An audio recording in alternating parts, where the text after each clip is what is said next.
Hello and welcome to the World Tournament. We started off with 128 players from the Western side and also 128 from China.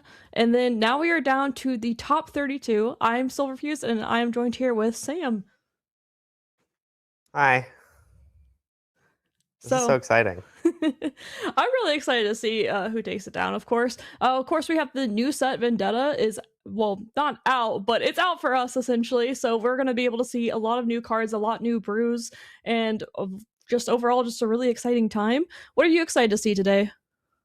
Yeah, I really want to see what all these players have cooked up for the Vendetta format. We haven't had any tournaments of this format yet. I'm preparing for one in Barcelona that's in a few weeks, and I don't know what to even think I'm going to face. So, this is a really great, uh, opportunity to see what's out there. Is there any champions in particular that you're excited to see today and like how they perform? Yeah, I think that the Kennen situation is really interesting. It seems like there's about 3 or 4 different, like totally different ways to build a Kennen deck. So I'd really like to, see, do we want to play with Baited Hook? Do we want to play with Rasa? Do we want to play with Pack of Wonders? Or maybe there's even another way to play Kennen that I haven't seen yet. So yeah, very curious how that shakes out. What about you? Uh, I definitely want to see the Miracle version of Kennen just because I was a big fan of the Miracle Draven list before. So I want to see if Miracle Kennen can do similar things or not, especially with the Rasa package, and if seals will actually be good again is another big question in the meta as well. Yeah, pickpockets everywhere are asking this question. Exactly, especially with 10 cards on our sideboard now, more options for putting things like pickpocket in as well. Yeah, the 10 card sideboard is going to be a big change for sure, especially with the new cycle of decrees that are anti one domain. Those cards are going to probably find their way into a lot of people's sideboards.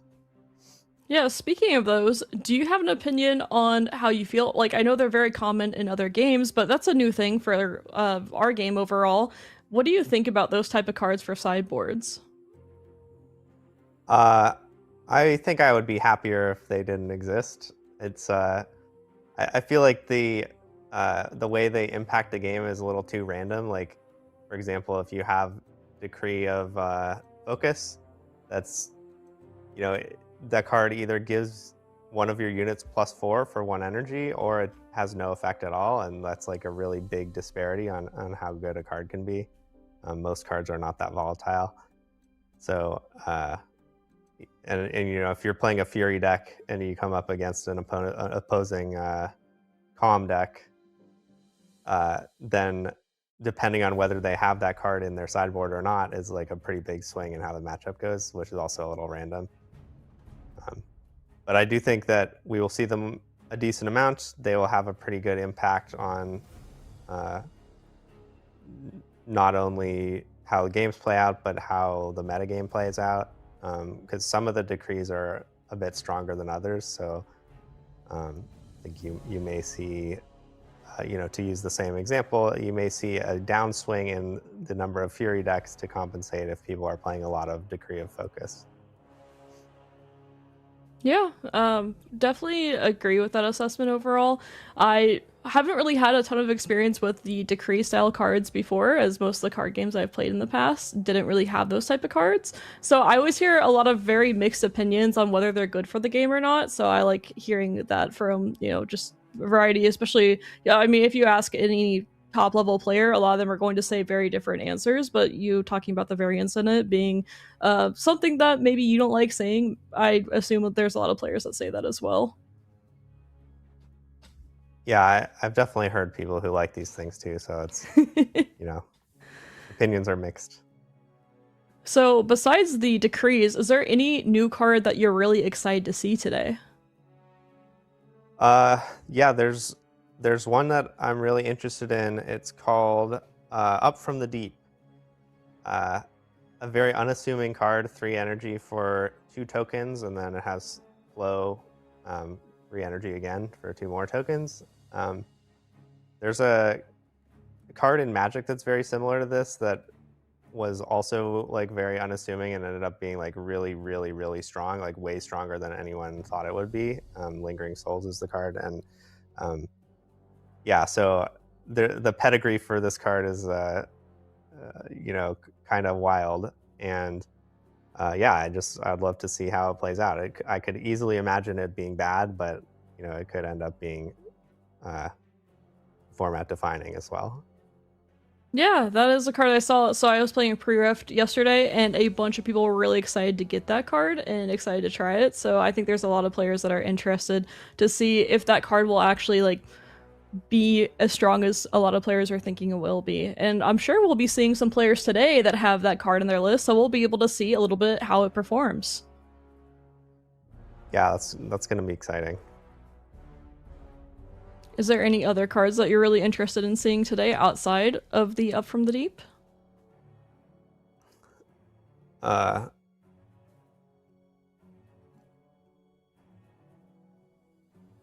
Mind. Okay, looks like we got a match though. Yes, so we'll be getting into that game. And we do have Kennen versus Annie. We have Prismaticism on Kennen, which is one of the champions you really wanted to see, and you get to see Prismat of all players piloted as well. Very exciting.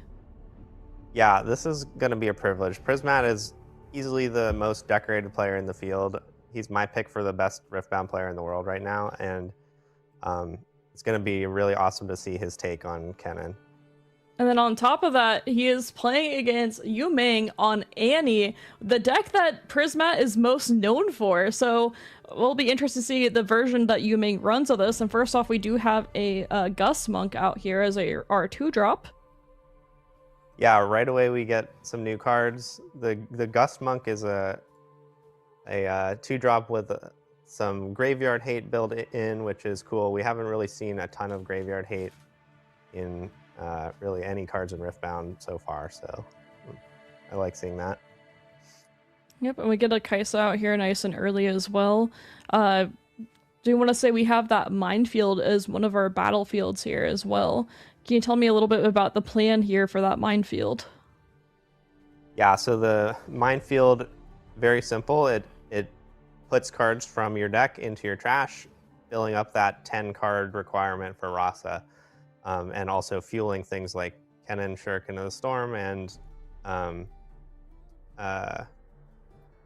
Biz, and Up from the Deep that want to be in your trash, and Lightning Rush. So like Kennen's got lots and lots of ways to use cards in their trash, and most decks really won't get much benefit out of conquering the minefield.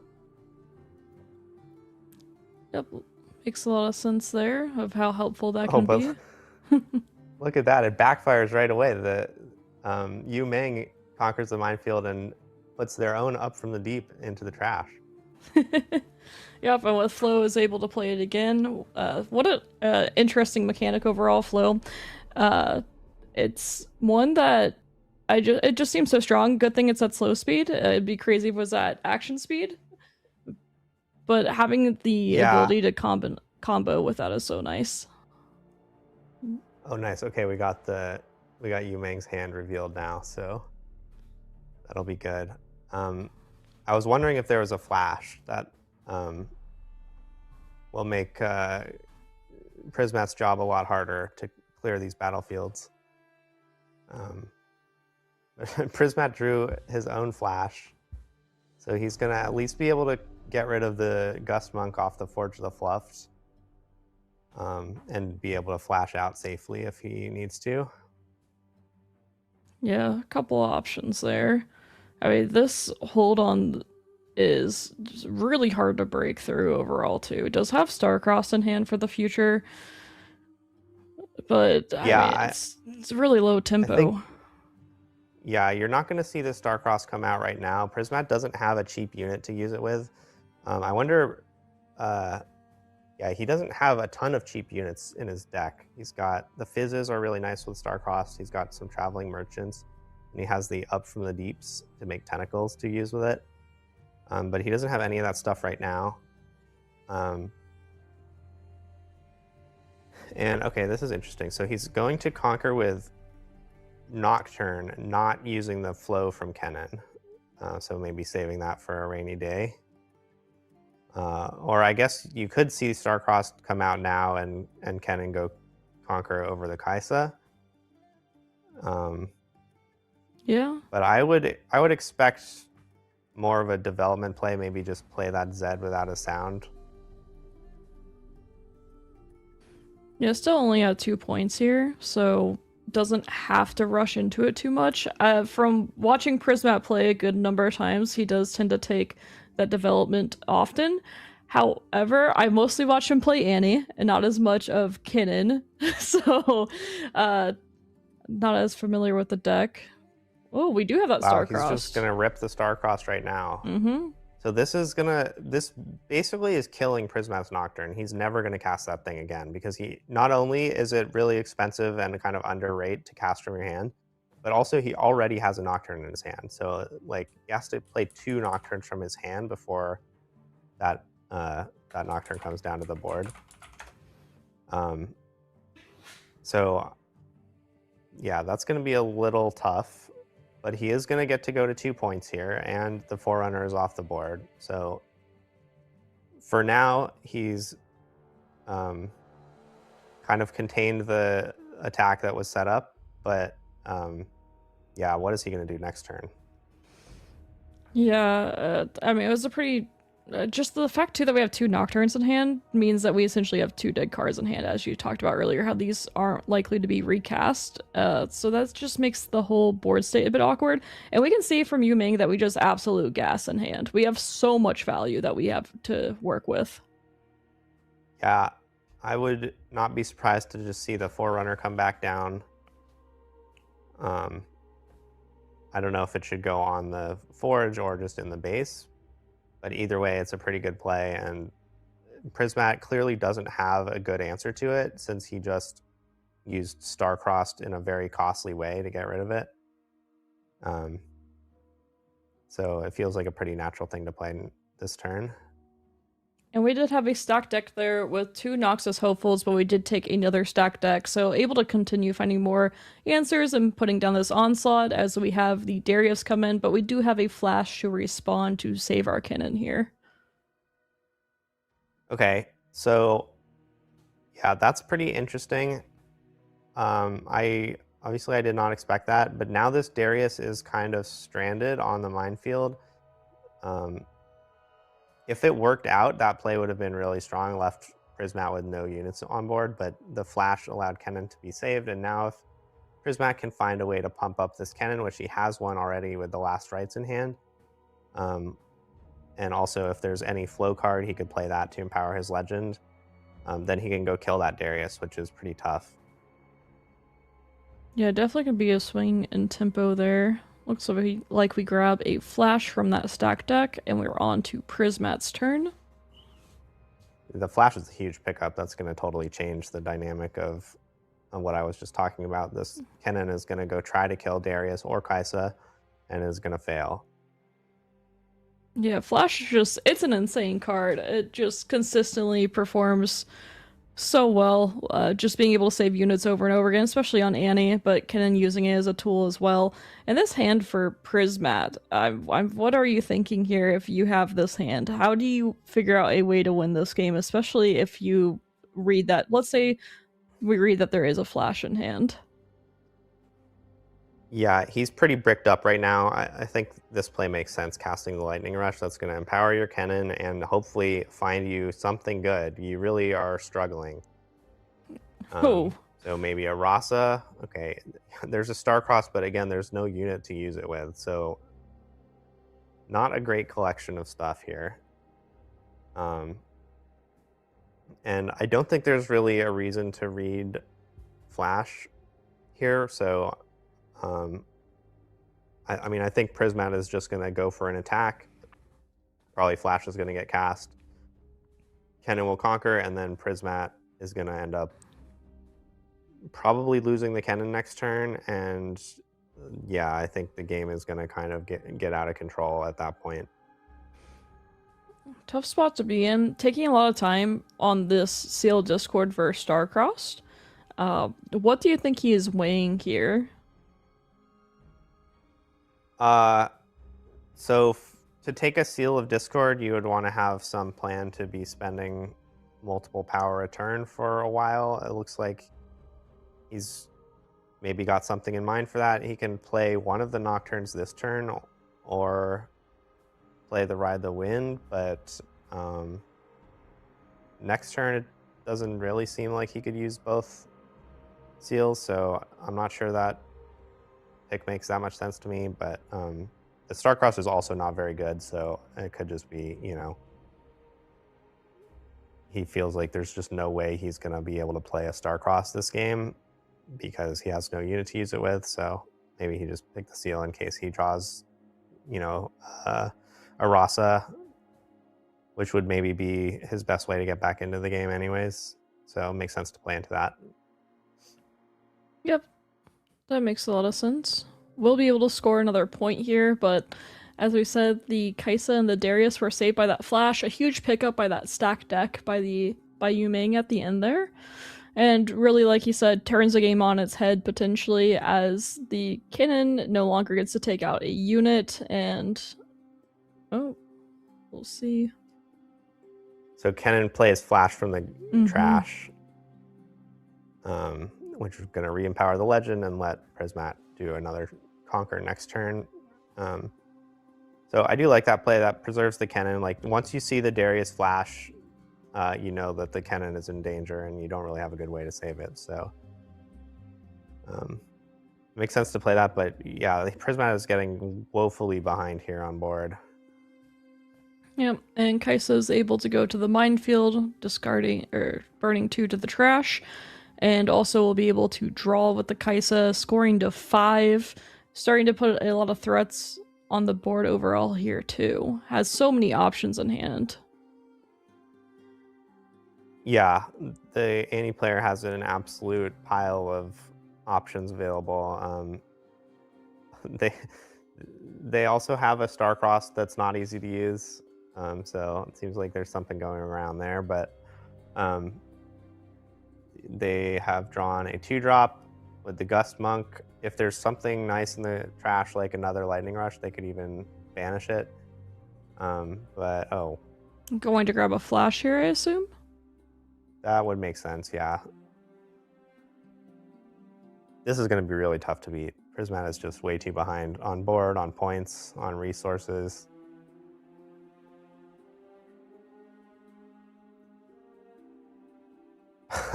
And even gets to make use of the Forge. That's really nice. Yes, also, second card played, gets to ready that Darius and return it, so has this flash for the Kaisa whenever necessary.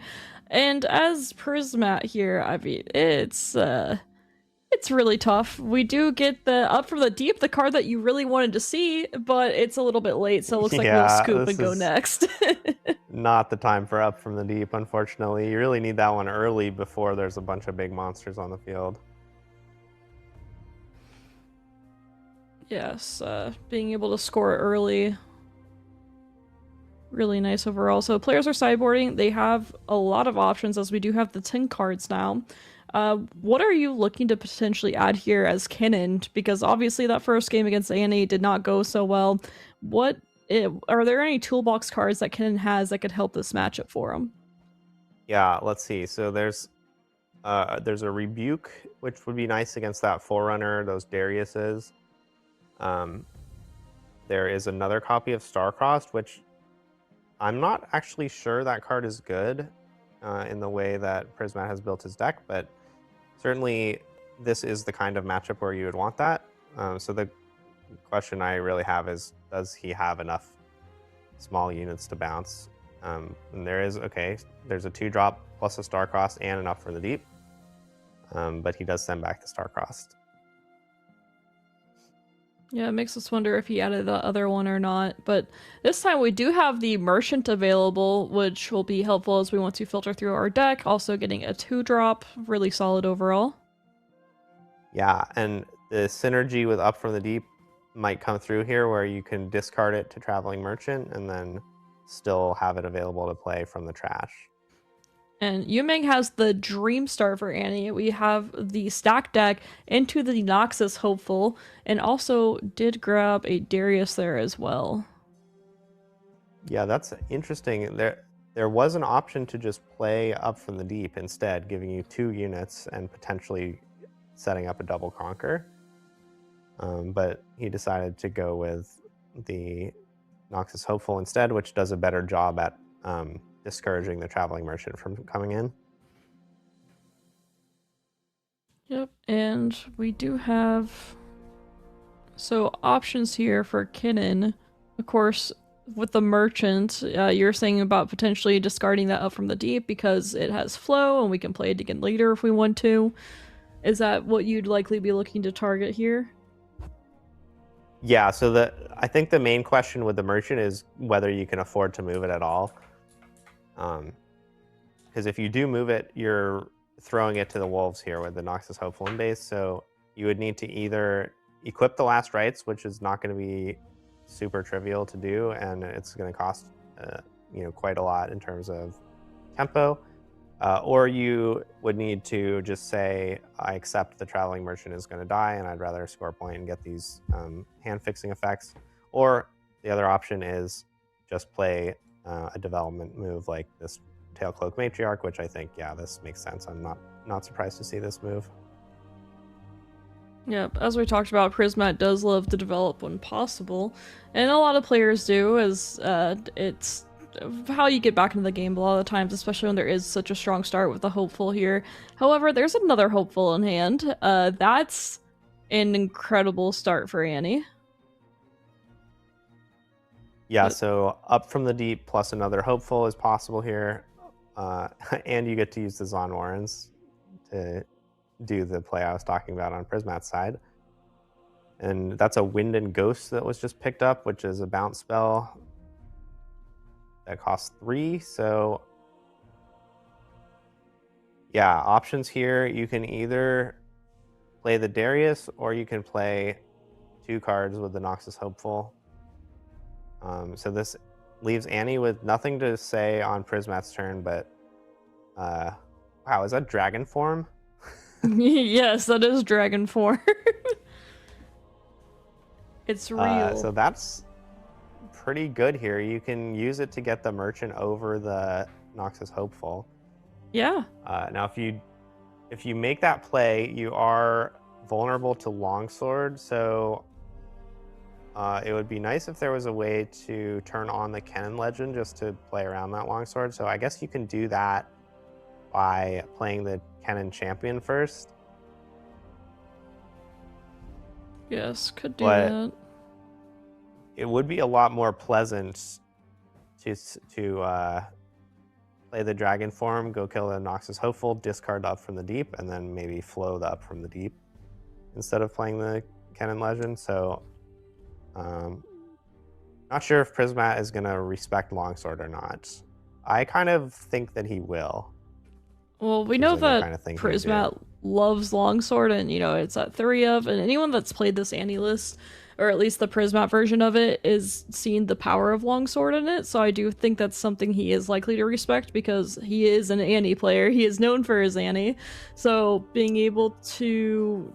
you would assume that other people who play Annie also know the power of Longsword too, so that would be an absolute blowout if we were to have the dragon form. Yeah, and okay, here's a third option. Just don't play dragon form at all. Mm-hmm. And we do discard that Up from the Deep. As we said, it has flow, and we were able to draw into a flash, which is a nice draw. We do also play the flow Up from the Deep, and then we're also able to activate our Kennen Legend as well. Okay, so this is a way to get over the Nasus Hopeful without using the dragon form at all. But it does put the Tailcloak Matriarch on the battlefield waiting to get killed. So the flash pickup in the middle of this line was pretty fortunate. Because he's going to be able to flash to safety now with that Tailcloak Matriarch, which I think is pretty nice. Yep, and we do have a Zon Warren's trigger that we have to decide on here. Yeah, I would not be surprised to see Dragon Form hit the bin for the same reason as the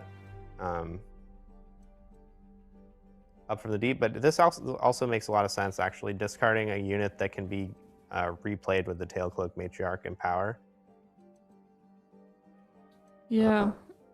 So one thing you could do is replay the Escape Greyback now with the Tailcloak Matriarch.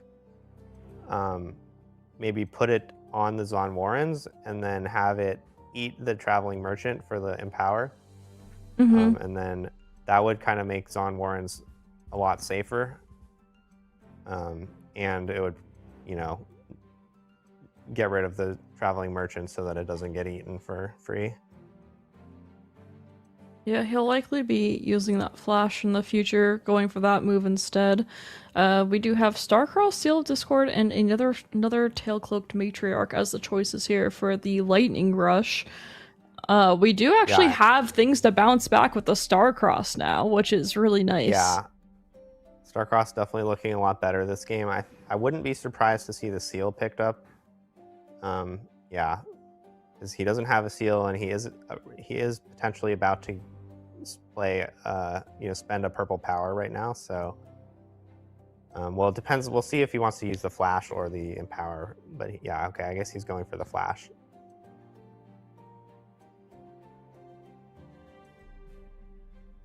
And instantly throws down that flash there. We'll have to make another discard decision here once again. Yeah.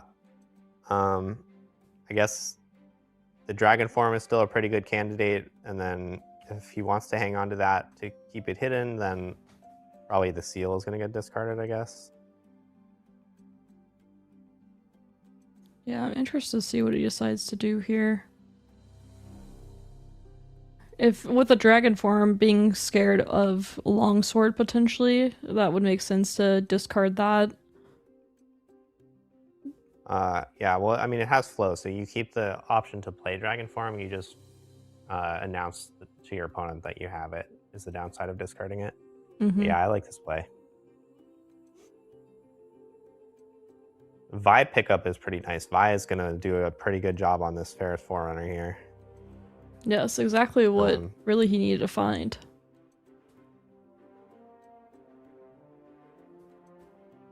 So taking a look at the hand here, plenty of options, especially now with this Fizz. We have Stacked Deck.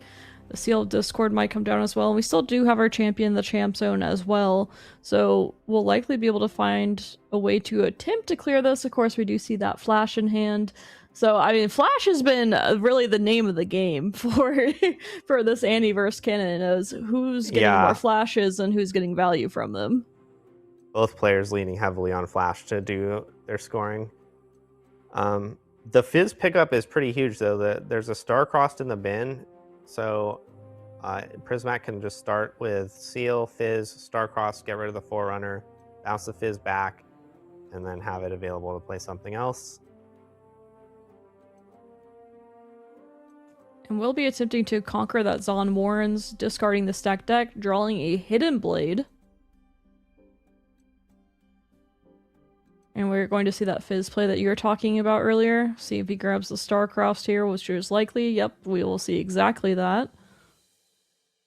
And he's going to use it on the Tentacle instead of the Fizz. Okay, so valuing the bigger unit in play rather than the ability to replay something. This makes a decent amount of sense. The Fizz could die in combat at some point and then get brought back by Tailcloak Matriarch, which would be pretty cool. Yeah, really fun combo. Once again, the Flash only saving one unit here. But you gotta do what you gotta do. You need a unit in play. Yeah, this board for Prismat is starting to look really strong. It has a couple of options in hand for, you know, some recursion, the Hidden Blade as well. Really just... It also can filter through his deck a little bit more with this Merchant if he decides to in the future.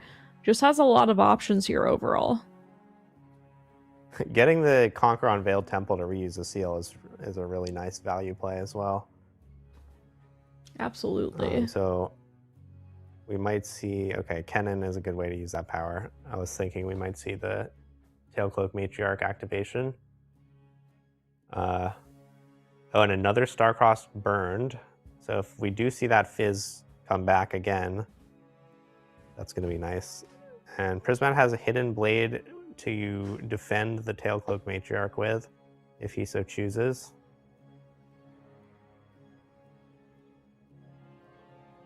Yeah, and looking here from Yu Ming's side, still just it's a lot. I mean, in the first game, the scats looked great because it, so much value coming out. But now this is a time where you'd really want to be able to kind of match your opponent's board of going a little bit wider. The Dariuses are looking a little bit clunky. We do have the Noxus Hopeful, get that Boots of Swiftness attached, and that Hidden Blade will come down very quickly here for Prismat. Yeah, Prismat's really on the front foot this time around. The Annie player does not have enough units to really stop these scoring plays from Prismat, and yeah, like the fact that Prismat has so many bodies in play is going to mean he has no problem scoring 2 more points next turn, and then he's just going to have to make 1 push on the following turn to finish the game. You know what Prismat would really like to find? What? A flash. Yeah. I think he's not really going to need one, but... No, he shouldn't. Yeah, not so with this board. 2-unit play here with the Darius does let you clear the Tailcloak Matriarch, which is really nice that the Matriarch was going to bring another unit back, making the push even stronger. And oh, this is interesting. The Boots equipped gets to protect Darius from just Kennen Legend plus Kennen Champion Conquer. So I wonder if Prismat is going to play that last rites. That would make a lot of sense this turn. He can equip the Kennen, use the Legend, and then go in for 8. And then he will have 4 left over to replay Tailcloak Matriarch from the graveyard, which would be pretty strong. Yeah, we've seen him discard a number of cards at this point, and he's obviously highly valued this last rites, and it could be for exactly the type of play that we're talking about right now.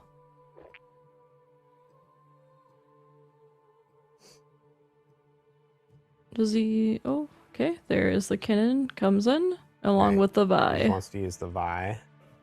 And then, is there a flash in the graveyard? I think there must be. So his plan is to flash these both back, and then you have Vi for the push on the winning turn here, which is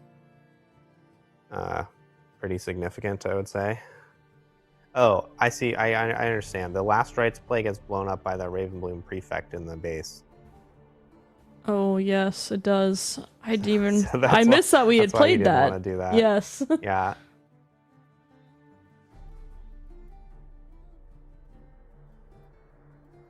Does get that flash. All right. So then the question is, who is going to conquer this Zon Warrens? I guess it will probably just be a Tentacle. Yeah, I guess the only other option would be is that Merchant if you wanted to throw away the Nocturne, but of course you're spending 1 might for that. And of course the Zon Warren does that anyway. Anyways, yeah. Sorry. Yeah, and if he likes his other card, which it seems like he does, then there's no need to get that second trigger right away. Switcheroo is going to be nice potentially on a later turn. He could have hidden that right then, but I think I agree with the choice to save it for the final push. You don't really need to win the combat on Zon Warrens, this turn. Yeah, you get a little bit more agency when you're pushing as well. Yeah, I think we might just see a concede here. Maybe a stack deck and to concede. Yeah, stack deck and concede would be a little more sensible. Although, I mean, I guess if you just play the Forerunner to Zon Warrens, untap your 2, and then you have Winds and Ghost up, that's potentially going to be able to hold. I mean, it seems like it wouldn't hold against what Prismat has, but oh. Darius and Boots. Okay, I wouldn't have expected to see Darius. I guess I understand it though. So the idea here is if you play the Forerunner here, then Prismat just stacks the Veiled Temple and you have really no way to get over it. But now with the Darius in play and the Boots on the Ravenbloom, you're going to have a kind of full powered attack on the Veiled Temple if Prismat tries to stack that side. So this is forcing him to engage on the Zon Warrens. But unfortunately, forcing him to do that is not going to help your cause that much because, you know, you're going to be dead if he does that. So let's see what happens here. The Last Rites finally has run its course.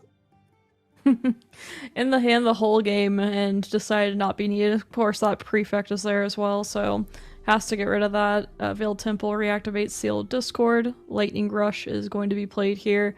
Finding potentially a last piece. Does see a Nocturne there. Not bad, we take those. And the Fizz as well. Fizz, which I think has a Starcrossed it can use, so that yes, should it does. be the nail in the coffin. Yeah, plenty of options to end the game here for Prismat.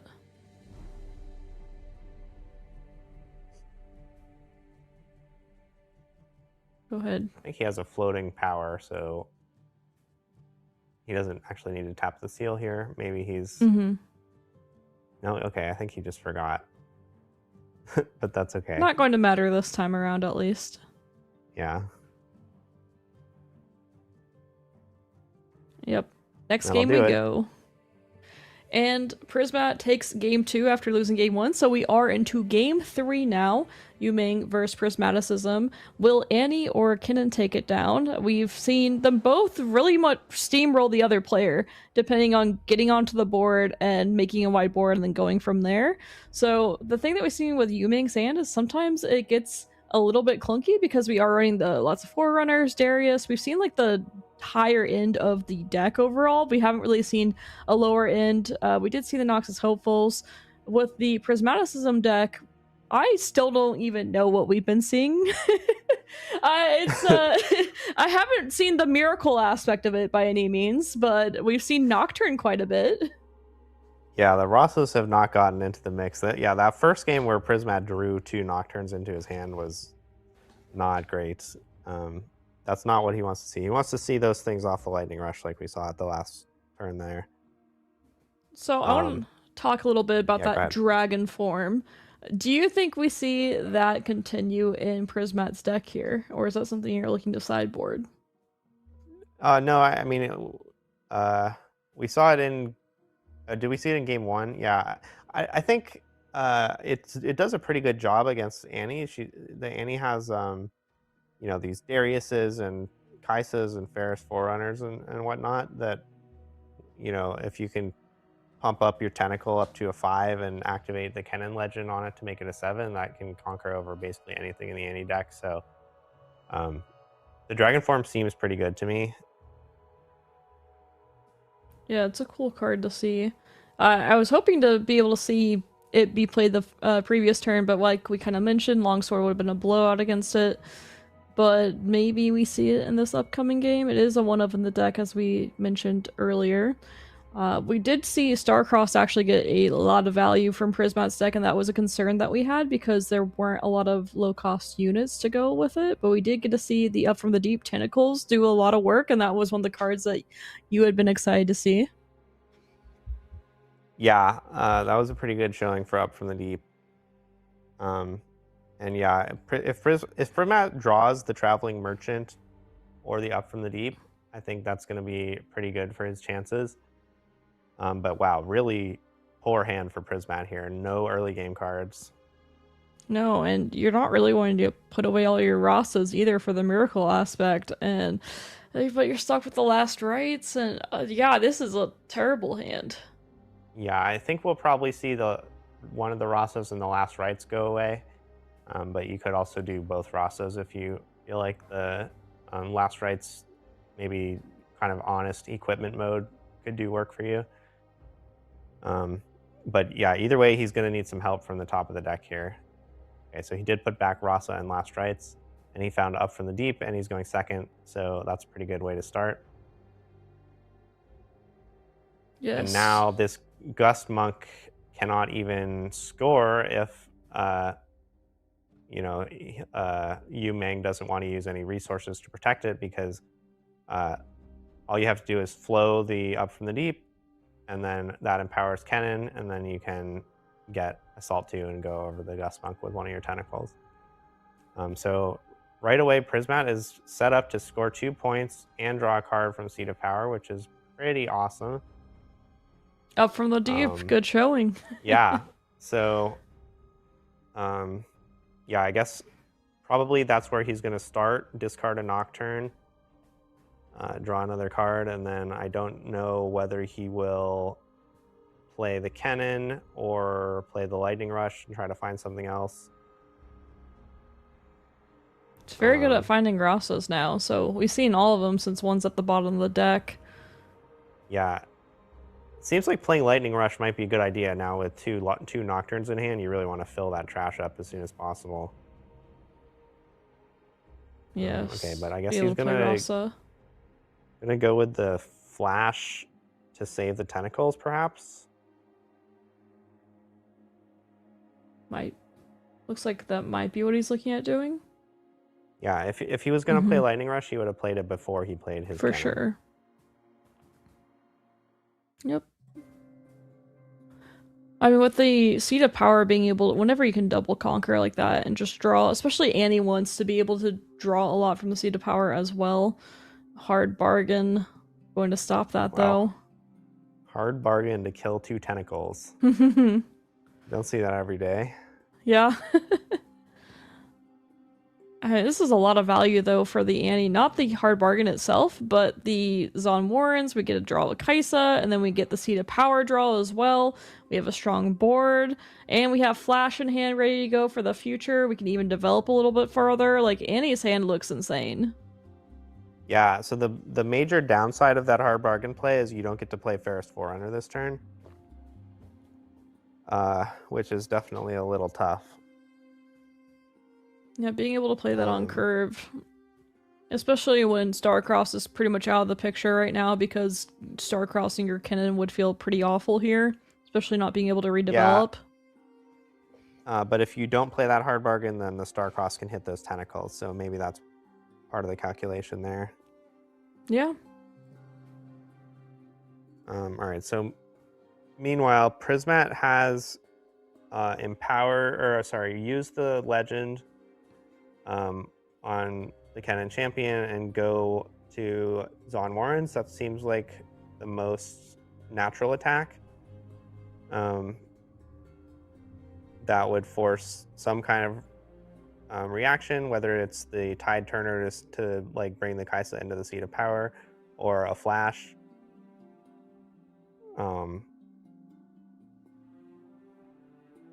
But yeah, it's going to be a little tough. Without being able to play these Rosas yet, the Kennen will be a little exposed. So maybe Prismat can go Lightning Rush, Flow Lightning Rush, maybe play the Ride the Wind or the Up from the Deep, depending on how the rest of the turn goes. Oh, also you get to trigger Zon Warrens. And then he'll be able to play the Rosas this turn. So if he wants to, he can unload a decent amount of stuff onto the board here. Yeah, he is likely doing the math here that you were just doing of deciding how do I get these Rosas out here, because getting that Might out is probably his best shot, especially with the double Kaisa on board. Yeah, what was a rough start in the hand for Prismat here? And making the best out of it, like what you're saying, is probably his best bet. Yeah, so one of the things to optimize during this turn is what are you going to do with Kennen when you conquer, because he gives you the ability to flow something. So if you're going to flow the Lightning Rush as part of your turn, then lining that up so Kennen can target it with the Conquer ability and make the flow only cost 1 instead of costing 2 in a power is a pretty nice little bonus. Hidden Blade is also a nice pickup in terms of being able to defend the Kennen. Yeah, not a bad option. That could give you the license to place one or both of the Rosas into your base instead, depending on how this turn plays out. Yeah, it's a really tough turn here. We talk a lot about in Riftbound how a lot of games do end up being a one-turn game, and this is definitely that turn that decides the game right here. So taking a lot of time to make sure that he does exactly what he wants to do here. Yeah, I don't know if the game is going to be decided after this turn, but it's definitely a turn that, yeah, Prismat has to get right. This is going to be his big turn of development, and wow. He definitely went a bit cautious here, so not going to attempt any kind of conquer with that Kennen, and not even playing both Rosas. That's very interesting. Mm-hmm. And okay, very simple turn from Annie, just dropping that Forerunner, bringing the Kaisa back to safety, and the Gust Monk is kind of stuck on the Seat of Power with the hidden card. But things are not looking great for Prismat. I don't know what he's going to do about this Ferris Forerunner. Yeah, Forerunner just a backbreaking card overall. And I mean, we drew a Fizz, but our options for Fizz, there isn't anything that really sticks out from what I can tell. Is there anything that you see with it? Well, he could, let's say, go flow the Lightning Rush, maybe hit a Star-Crossed, and then the Fizz suddenly has a pretty nice target. Yeah. Forerunner. But yeah, I don't know what the entire contents of the graveyard is. I think there's maybe a dragon form in there, unless I hallucinated that. I think that was a second game. I don't think we have one yet. I could be wrong on that, but I don't think we do.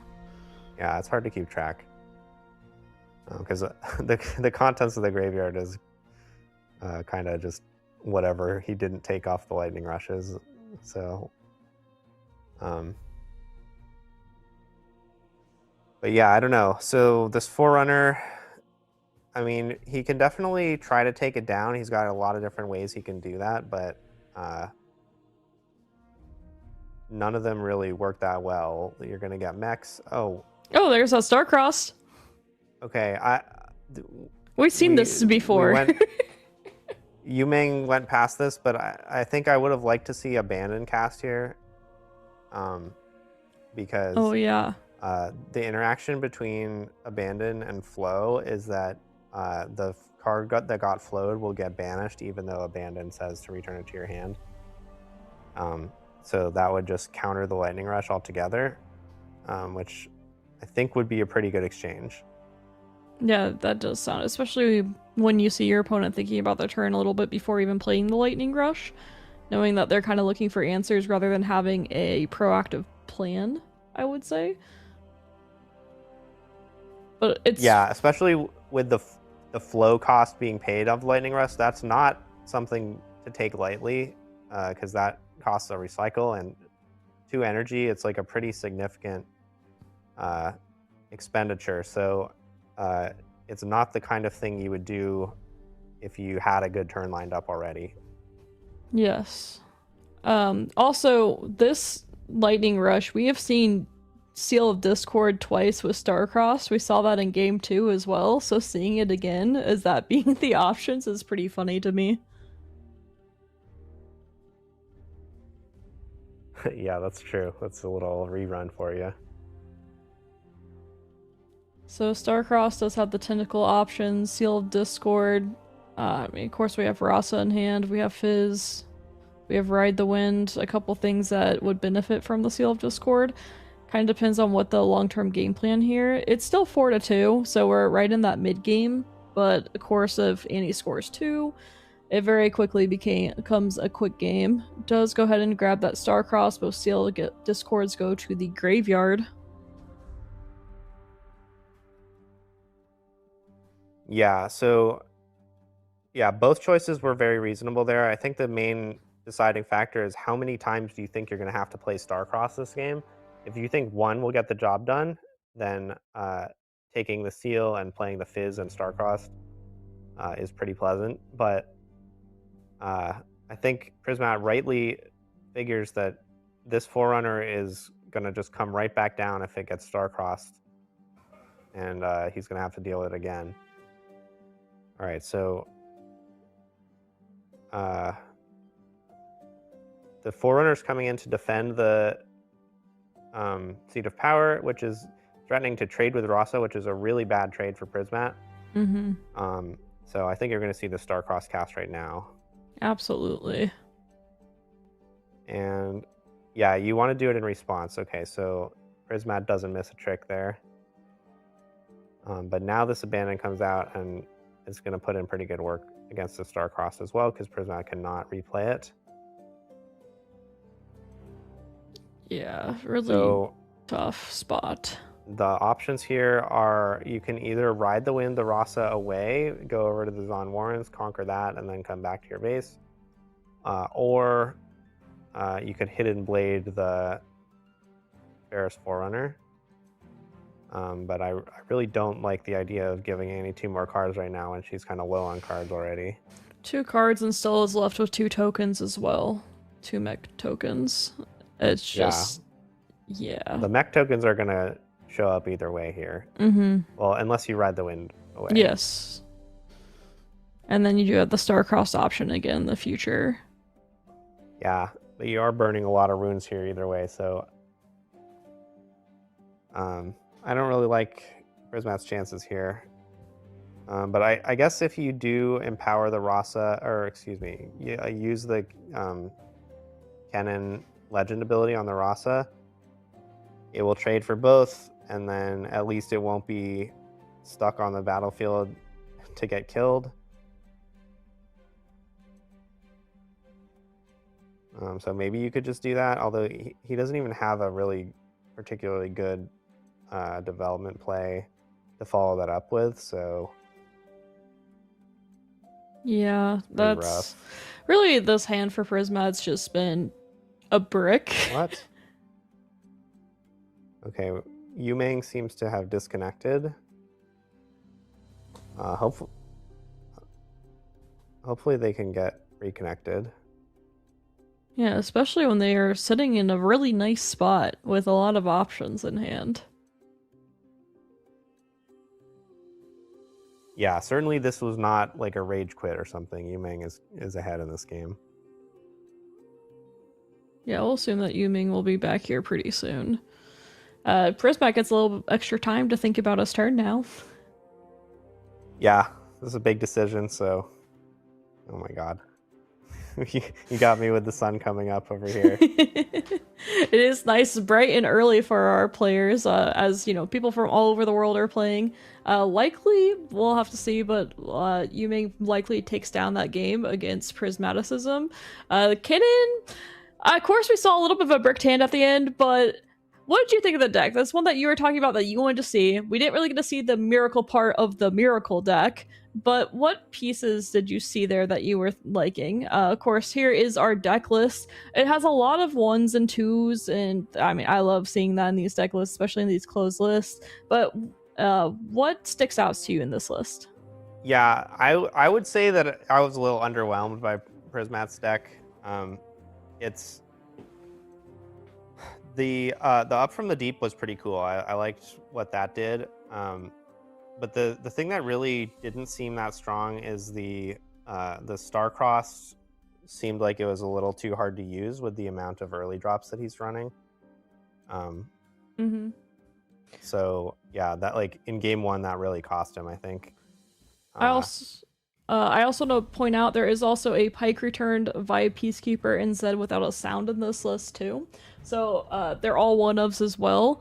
So with the Lightning Rush and the stack deck, we're able to see a lot of pieces of our list on top of the Traveling Merchant. But like you said, we don't have a lot of those early game drops for that Starcross, and maybe it's looking at bouncing like Rasa sometimes, like later in the game, because it being at a 0 essentially. But we saw that it didn't quite work out. One of the cards that I want to point out here that I did really like, even though we didn't really get to see it shine, was the Tailcloaked Matriarch. I thought that was a really fun inclusion. Yeah, I think that card is really strong, and I think you're going to see a lot more of it in the future. And it did, even though he didn't activate it in the second game, it seemed like it was putting on a lot of pressure and doing a pretty good job there. We're now having the Annie list, and this one's very different from the one that Prismat often enjoys. This one has a lot of one of equipment, for instance. We have one of Longsword, one of Boost of Swiftness, one of Edge of Night, one of Blighted Battle Axe, even. Of course, we talked about how a lot of the Chinese region loves this Blighted Battle Axe card. What do you think about this take of it in Annie? Yeah, I'm kind of a Blighted Battle Axe enjoyer myself. It's a really like kind of massive amount of might to add to your board, especially if you have, you know, a few extra units hanging around, like maybe the mechs off of Ferris Forerunner or these two up from the deeps. Because like if your opponent stacks a big battlefield and you have a Blighted Battle Axe and a few nerds in your base, then you can really just punch through a huge hold. So I like that aspect of it. Another card I want to point out that was really popular in Spirit Forge with against the Miracle decks was the Brynir Thunder Song. What do you think this Annie list is looking to hit? Why is it in the main deck as a 2 of right now, would you guess? As far as I know, the best thing to do with that is to play it against Irelia, which I don't know how popular Irelia is going to be in the new format, but it certainly was one of the most popular and best decks in the previous format. So I wouldn't be surprised to continue seeing some Irelia play. And Bryn here is really strong against that because the way that Irelia operates is they tried to hold battlefields by holding up a bunch of runes and a bunch of combat tricks on your turn. And if you play Bryn here, then it forces them to either spend those combat tricks without actually killing your units, or just say okay, and then you can go kill their Irelia with their inability to defend it. And also, looking at the sideboard, we do have the Decree of Rage. We talked about these Decree cards earlier, and this one's specifically targeting the Mind domain overall. Why do you think Annie would really want to have Decree of Rage versus other Decree options? Yeah, so Decree of Rage hits the Calm domain. It's Calm, deals 4 damage to any Calm unit. And to me, this card does one thing, which is kill Stellacorn Herder. And basically, there's not a ton of other Calm units that I would be interested in dealing 4 damage to, but Stellacorn Herder is a really big one. That's, again, for that Irelia matchup, it's one of the most important cards there, and being able to snipe it out of the base can make a huge difference in a game, especially if you can back it up with like a hard bargain to counter their on guard that they protect it with. Yeah, so a lot of really Irelia hate in that list, it feels like, which I mean, I kind of hate Irelia too, so I get it. And there are a good number of players that did bring that Irelia list. Yeah, the Irelia is definitely a deck that you can tailor your deck build to try to beat, especially if you're playing that Fury domain, with Brynir Thundersong being one of the most effective cards against it. So, Kennen list, we saw it kind of flop. Do you think that there's other versions that we might see in the future that perform better than what we just saw? Yeah, I know there's at least a couple players that are playing Kennen with Pack of Wonders and more of a controlling build. So I've played a little bit with that version, and it was quite impressive to me. The Pack of Wonders grinding ability with all the different units you can play that have great when you play me effects, as well as Treasure Trove. Yeah, it goes pretty hard, and I would not be surprised to see a version of that kind of Kennen doing well. I hope to see it for sure.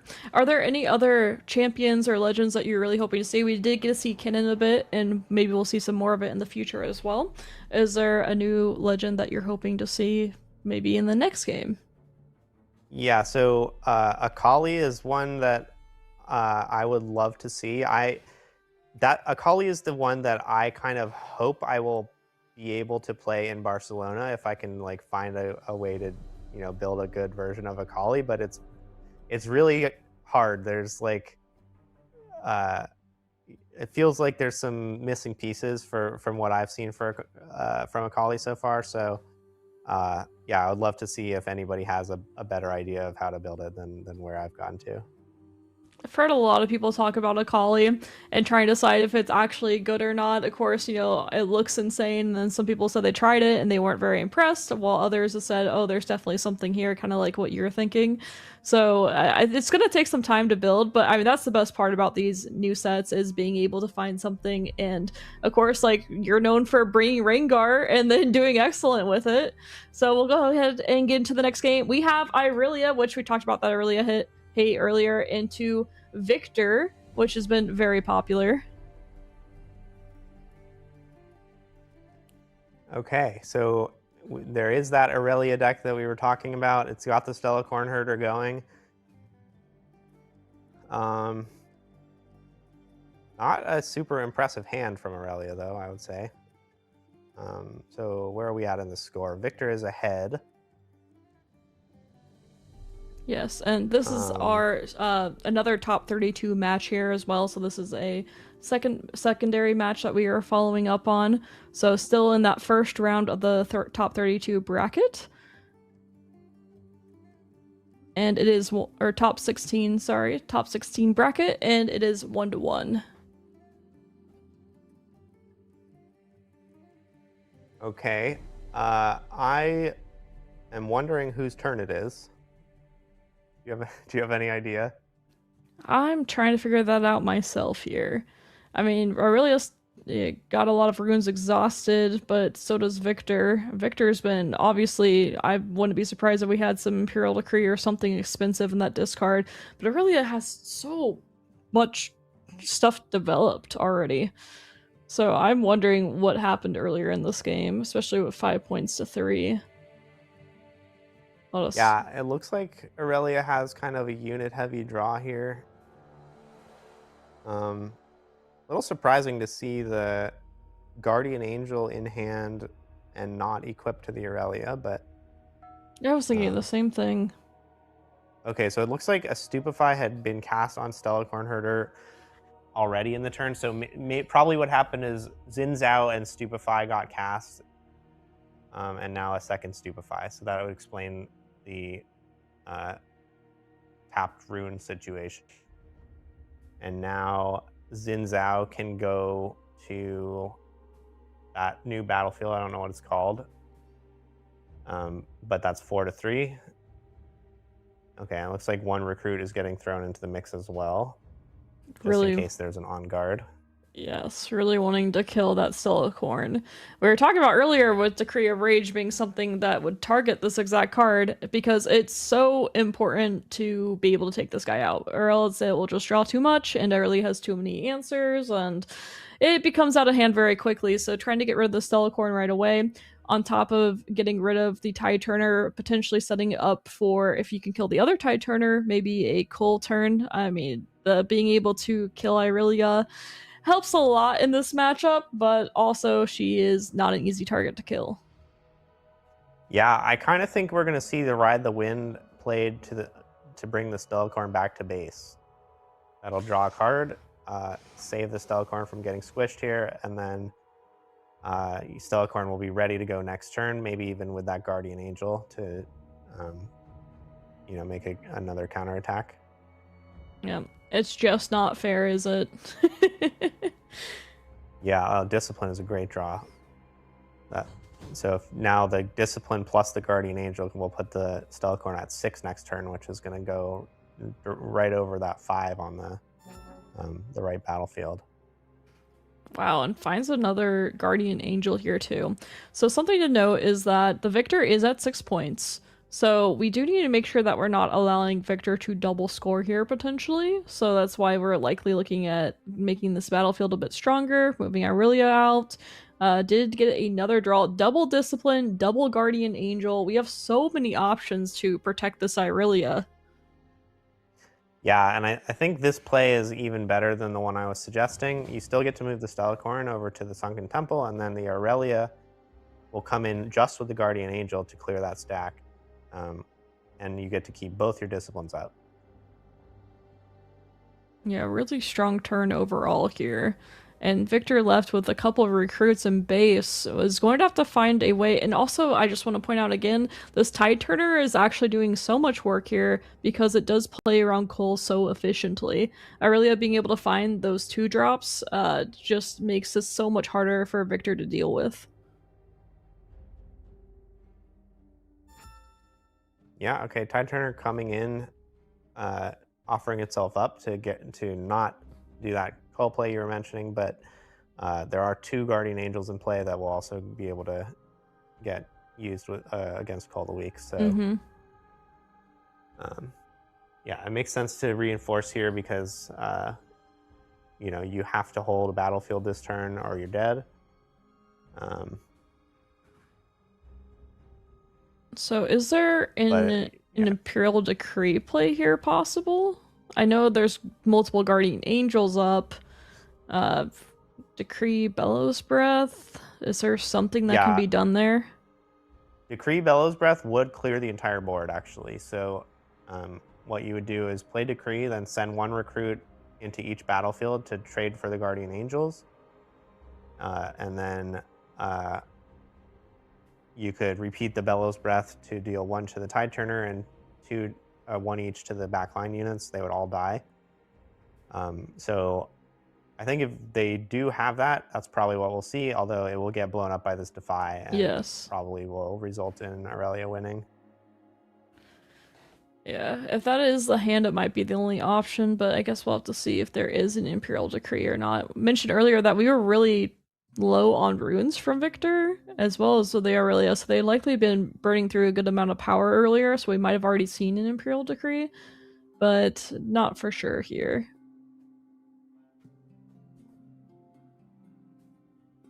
Yeah, who knows what happened earlier in the game. That definitely could be possible.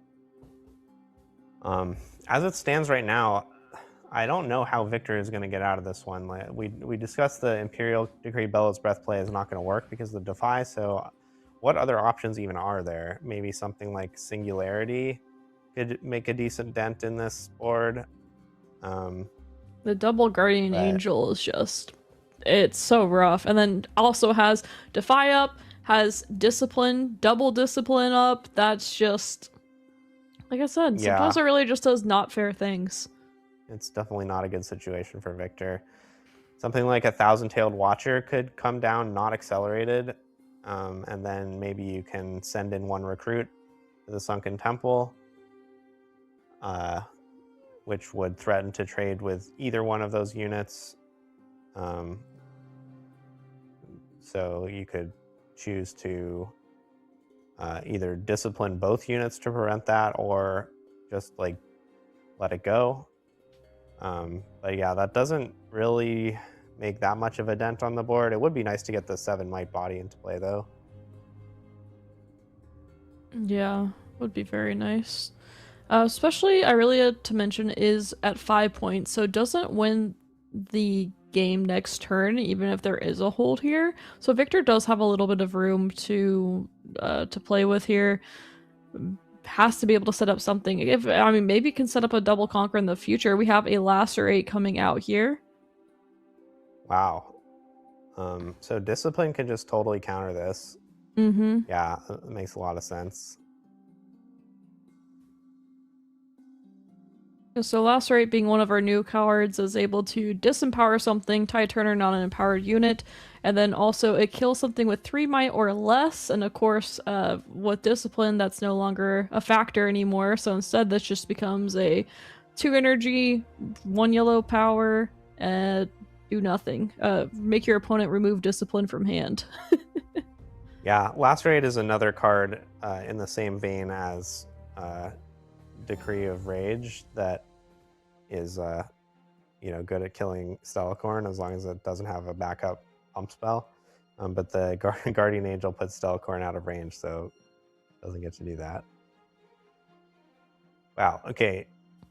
All the Viktor could muster is developing a Chakram Dancer and another recruit, so I wonder if the setup here is Decree and 2 Bellows Breaths to play around a Defy. That would be Insane. Yeah, that could work, although the hard bargain will actually stop that. Yeah, this hard bargain pickup is I mean, it's fantastic. It's the card you want to see against Viktor, especially when they are playing those bigger spells like Singularity and Imperial Decree. If you're able to stop those, the game is pretty much just over. Also, we have Gust in hand, potentially stopping Imperial Decree.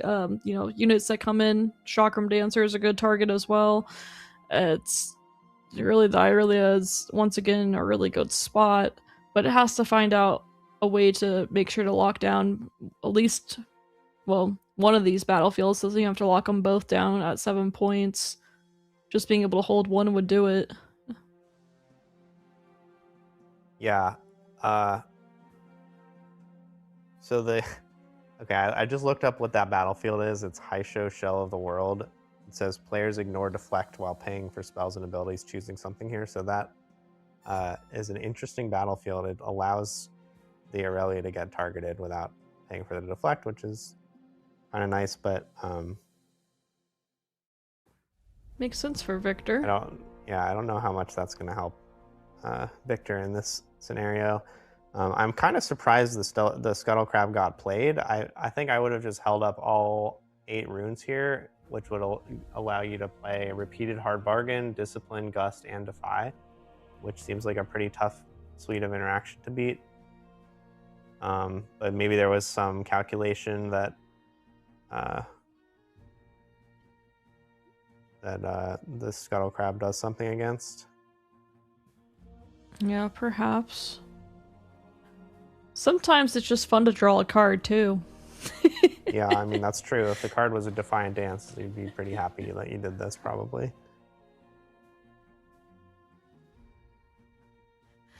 So Viktor having to find something here. I will repeated hard bargain up. It's I don't know what the out could possibly be. Double GAs as well. Has all these recruits already. Imperial Decree. Just if it for sure went through, maybe we have something there. But with a repeated hard bargain. Oh, Shadow's Call. Well, that is not a sign of strength. No. But you're gonna get 2 more cards. Maybe they'll be the perfect cards.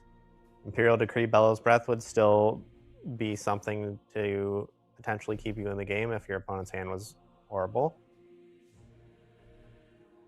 And this state of the game, you have to play as if your opponent's hand is horrible and that you have a shot. Any out you can take, absolutely. You have to go for it. It's interesting that the Chakram Dancer was targeted. Okay, this is going to be Imperial Decree. Mm-hmm. So it's going to be 2 damage to Tide Turner and 1 damage to Stellacorn. But yeah, the hard bargain shuts that down, and that's the game. Yep, both players saying GG's in chat. The Irelia will take it down against the Viktor player. It's a pretty hard matchup overall too for Irelia, so it would have been great to see those previous games as they did go into 1 earlier and then taking it down with the Irelia. Good play overall, of course. Hard bargain, fantastic card into Viktor. Yeah, interesting thing about this Irelia deck, it has 3 Find Your Centers in the main deck. No, I have 3 shinies of those, and I've been wanting to use them for a bit now. And maybe I'll have to play Irelia just so I can play those shiny cards. Yeah, definitely. How many shinies you have is a great way to decide which deck to play. So, yeah. Find Your Center is a pretty cool card. I haven't seen too many Irelia playing that, but it is a very powerful card, and yeah, like not surprising to see someone doing well with that. Yeah, I feel like I saw it a lot like earlier on, and then and of course, people were playing it in Lee Sin back in Origins days when that's all we had. But I saw some people playing Irelia early on, but not really so much afterwards. Especially there's just so many options in and those domains, too many good things to put in. The fact that Find Your Center doesn't usually make the cut just shows of how strong the Irelia deck list really is. Yeah, definitely. There's so many cards that you want to put in there. So speaking of that, what do you Um, think about stacked decks sometimes making the cut in Irelia versus not? That's something that I found really interesting. A lot of players have kind of opted to cut stacked decks. Some people going to one or two of it, just saying like Irelia has so many good cards. I have Stelcorn. I don't even need the stack deck. yeah, so that one is definitely a little baffling on the surface. Stack deck is such a powerful card, and almost every purple deck is playing 3 stack deck for good reason. Uh, I would say that playing the Irelia deck, you do have like this kind of really significant squeeze on the rune expenditures on a lot of turns where it's like, okay, I'm gonna make my move with Aurelia, and then I need to hold up 5 runes on their turn to defend, and then a lot of times what happens is they feel like they can't actually get in against Aurelia with 5 runes up, so they make some other play, and then you don't even have a window to play your stack deck, and it can kind of just sit there for a while. So I understand why some players are not playing it. However, I would say that uh, I think whether you draw Stella Cornherder or not is a huge difference maker in a lot of Aurelia games. And I think that I personally would not want to be leaving stack deck out and then leaving myself with a weaker um, ability to put Stella Cornherder on the battlefield. Yeah, that makes a lot of sense. Someone I don't have a ton of experience with Aurelia playing her myself, so I don't have a strong opinion on which way of it is. I tend to think Stack Deck is a nuts card, and it seems a bit crazy not to play it, but I also understand what you're saying with players saying like, oh, I need these 5 runes for these plays, and it getting stuck in hand because you have to go through certain ways. Let's go ahead and take a look at this Irelia list. It is including a 2 of Stack Deck, and we talked about how some players running 0, 1, 2, or 3 copies of it. This one opting for 2. Of course, has a lot of the other. Oh, I see a 1 of Flash in this. What do you think about the 1 of Flash? Yeah, that makes a lot of sense. One way to read Flash is that it says you score 2 points. Um, Yeah. and Aurelia really likes scoring some points. If you're ahead on points, it just makes the deck much easier to play, and it lets you kind of just sit back, put your opponent to the test, make them come and beat you. Whereas if you're behind on points, you have to work a little harder to get back into it. So the uh, ability to use Flash early in the game to get a couple points, like before you have your kind of wall of pump spells ready, makes a lot of sense. So a lot It's of also like pretty good with Stella Cornherder. yes, a lot of players are really excited about Akali and adding her into a lot of our green decks overall. What do you think about her in this Irelia deck? Yeah, I haven't seen it in action in Aurelia yet, but I have played with it in Akali, and yeah, it's really powerful card. The ability to be totally safe in your base is just extremely valuable. It lets you develop against stuff like that Imperial Decree Bellows Breath that we were talking about from Viktor, where like in a normal situation, like if you're worried about Imperial Decree Bellows Breath, it's really hard to make a development play, and you kind of have to just like maybe waste your runes if you have a bunch of units in hand. But Akali just totally sidesteps that. You can just play it safely no matter what, and then it does attack as a 6 without really doing much work, which is not a bad size. And in this Aurelia deck, it's pretty easy to actually send it to 2 different battlefields in a turn, so it can be an 8 ace if you do that. Yeah, really cool inclusion there for sure. Okay, well, thank you so much for joining us for the start of the games. We have a lot more coming up for you all, but we will be going on to a short break until our next game.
Hello, everyone, and welcome back to the China versus the World Sideways Showdown. I'm Blevins here with Silverfuse, who's not that way, is over there. Yes. Yes, I'm right How's it here. going? Hey, doing great. We had some really fun games earlier, and I'm excited to see what we have in store next. I am too, because we have got new cards out. It's Vendetta pre-riff weekend, but we don't have to wait on this event. We're going to be playing with some new cards. We've got some awesome matches coming up, but there's also awesome merch in the merch store over at shop.turnhamsideways.gg. You can see it here. We've got some amazing play mats here. I need that. I've got the other Nips merch for the LeBlanc. I need that play mat. I've got my Draven. I've got my Viktor. All sorts of amazing play mats there from wonderful artists that we've worked with here directly on the shop.turnhamsideways.gg page, as well as everyone's favorite dice, spin them down dice and coins and all sorts of other stuff. I need one of those LCD screens to get hooked up there, and you can as well. We're shop.turnhamsideways.gg. But Silverfuse, we are here. Bring us up to speed for those of us in the chat, and definitely not me. What has happened in the rounds so far? Well, so far, of course, the round of 32 did not go so great for our Western region everywhere else but China. China is doing fantastic. Really, a lot of the NA heroes, as we'll call them, have fallen, including Prismaticism that we saw fall with the Kennen list. Didn't quite go the way that he wanted it to. But after that, we still have plenty of new cards and decks, and some that we're really excited to see here. We got this new version of Diana coming up that we'll see that pretty soon here, and then we have more Kennens coming in because Kennen's a deck that everyone said this got to be good somehow, but we don't know how, and we want to see if maybe a Kennen's able to take this down. Yeah, I'm curious. The initial thought from most of the people that I've talked to and seen posting online is that, Kennen is here. We can play purple again. We can play purple seals. We're going Miracle. This is Miracle Draven all over again. And I think for the most part, it's definitely not Miracle Draven again, but we are still seeing the Rasas. Some of them are running the Nocturnes, as well as a bunch of other cards. I think I saw, was I right in seeing Prismat play some Tentacles in the deck? Oh yes, that's a card that we've seen perform pretty well. The Tentacles coming up, being able to conquer early, it works really well with Seed of Power that we saw, just being able to draw nice and early as well. Yeah. And then the flow on it, it's a good card to be able to discard and then be able to play it again. It has so many options to it. It's one that a lot of players were really excited to see. Yeah, I think of playing Rengar or some of these other aggressive orange decks, and it's like, I want to, if I'm going second, if I don't have a 3-drop to play, I would love to play my 1-cost unit plus 2-cost unit to have 2 units to be able to conquer both battlefields on my second turn. That is just built into the card for Up from the Deep. So I think that this card is deceptively, as a common, doing something that we have not really had this easy of access to in Riftbound. So I think that this card may rise up from the depths of people's tier lists here and actually start terrorizing the battlefields with Tentacles here. But here we go. Let's take a look at the bracket here as it stands going in to our top 16 here. Silverfuse, anyone jump out to you? Ooh, I mean, that's a tough one to say. I mean, I like the name Diva Official. That jumps out to me, being highly seeded, and it's just that's a good one for sure. The bottom of the bracket, we have 2 non-Chinese players that made it out, when most of the bracket's pretty much Chinese after that. Not all of it, but a good part of it is. Yes, we have friend of Turnham Sideways and massive collaborator with us. Anu is still in the event. I know Anu on the Winning Point podcast this week was talking about how this event was super early for him, and he didn't care about having to get up early. It was that he has a pre-rift at 10 a.m. local time, so he needs this event to really progress. I think maybe Anu was hoping to maybe get knocked out in the first round so he could get to his pre-rift, but No Dice takes down their match 2-0 here. And, this is really one of, if not the first events that we have seen with Vendetta, right? I mean, there's, people have been testing, people have been theorizing. This is really first look at Vendetta here. And, Silver, we've already talked about a couple of cards. Are there any other, not necessarily decks, but cards that you're excited to see in this event or just in Vendetta in general? I'm really excited to see Swain. I was a big fan of Swain in Legends of Runeterra. He's just one of my favorite champions overall. So seeing the Birdman come out, and I want to see if a player can make that work or not. If Swain's signature spell is not a gigantic boat that tutors him from your deck, I will be upset. But let's take a look at the decks of our players coming in here. We've got another Kennen deck here.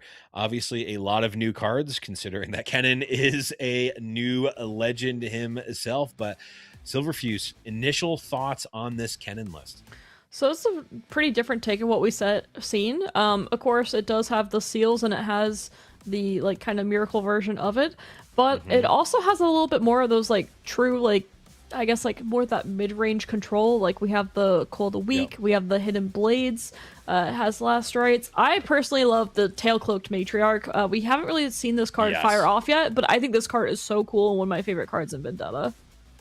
Yeah, it's so good. Everyone, of course, is talking about it with Fizz, because you can play a Fizz, you can play a spell, play a Fizz, rebuy a spell, Fizz dies, play a Tailcloak Matriarch, bring the Fizz back, bring a spell back. Maybe that spell is Starcross, bring the Fizz back. You just get, it's just this almost like infinite value engine. It's not really infinite, but the games only go so long. So you basically get just really heavy value engine with just a couple of cards, which is very, very good. And of course, every time that you're playing one of these cards from your trash, it's going to empower Kennen, which is just deceptively powerful. That +2 on combat, being allowing your Fizz or your one of your other units to trade up, is just really, really strong.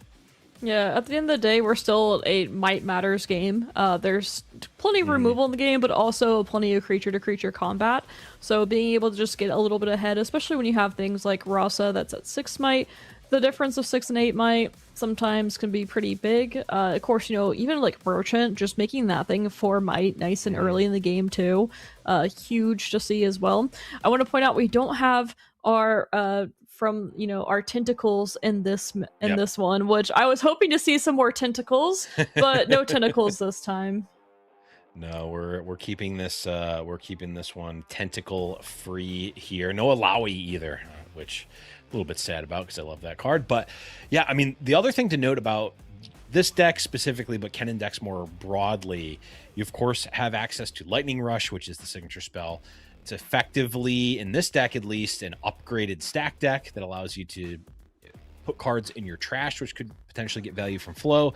It also allows you to cast it again because it has flow itself. I mean, with the stack decks and the Lightning Rushes, you basically have access to any card in your deck at any given time, given that you have enough time and enough energy here. So you get to play a lot of these one-ofs. We see one of Vi, we see one of Lacerate, we see a couple other one-ofs here that, you think, oh, if that gets stuck on the, in the bottom half of my deck, I'm not going to see it. Nope, you can in this deck. You can chain those stack decks, you can chain those Lightning Rushes together, and you can't technically tutor in this game, but this feels about as close as we've gotten so far. Yeah, as long as we forget about that whole cold shot mess earlier. Oh yeah, that's banned. That never happened. There's just a blind spot in all of our collective memories here. But I do not have a blind spot for this deck, Silverfuse. This one is a banger. Oh yeah, I love this. Of course, we have Swain Visionary there, and he's so interesting because the fact that you can score another point, and we have a fantastic combo lined up here where we have the Patch Porobot and Temporal Breach, where we can essentially just cheat out a way to score that extra point with Swain. What do you think about this combo?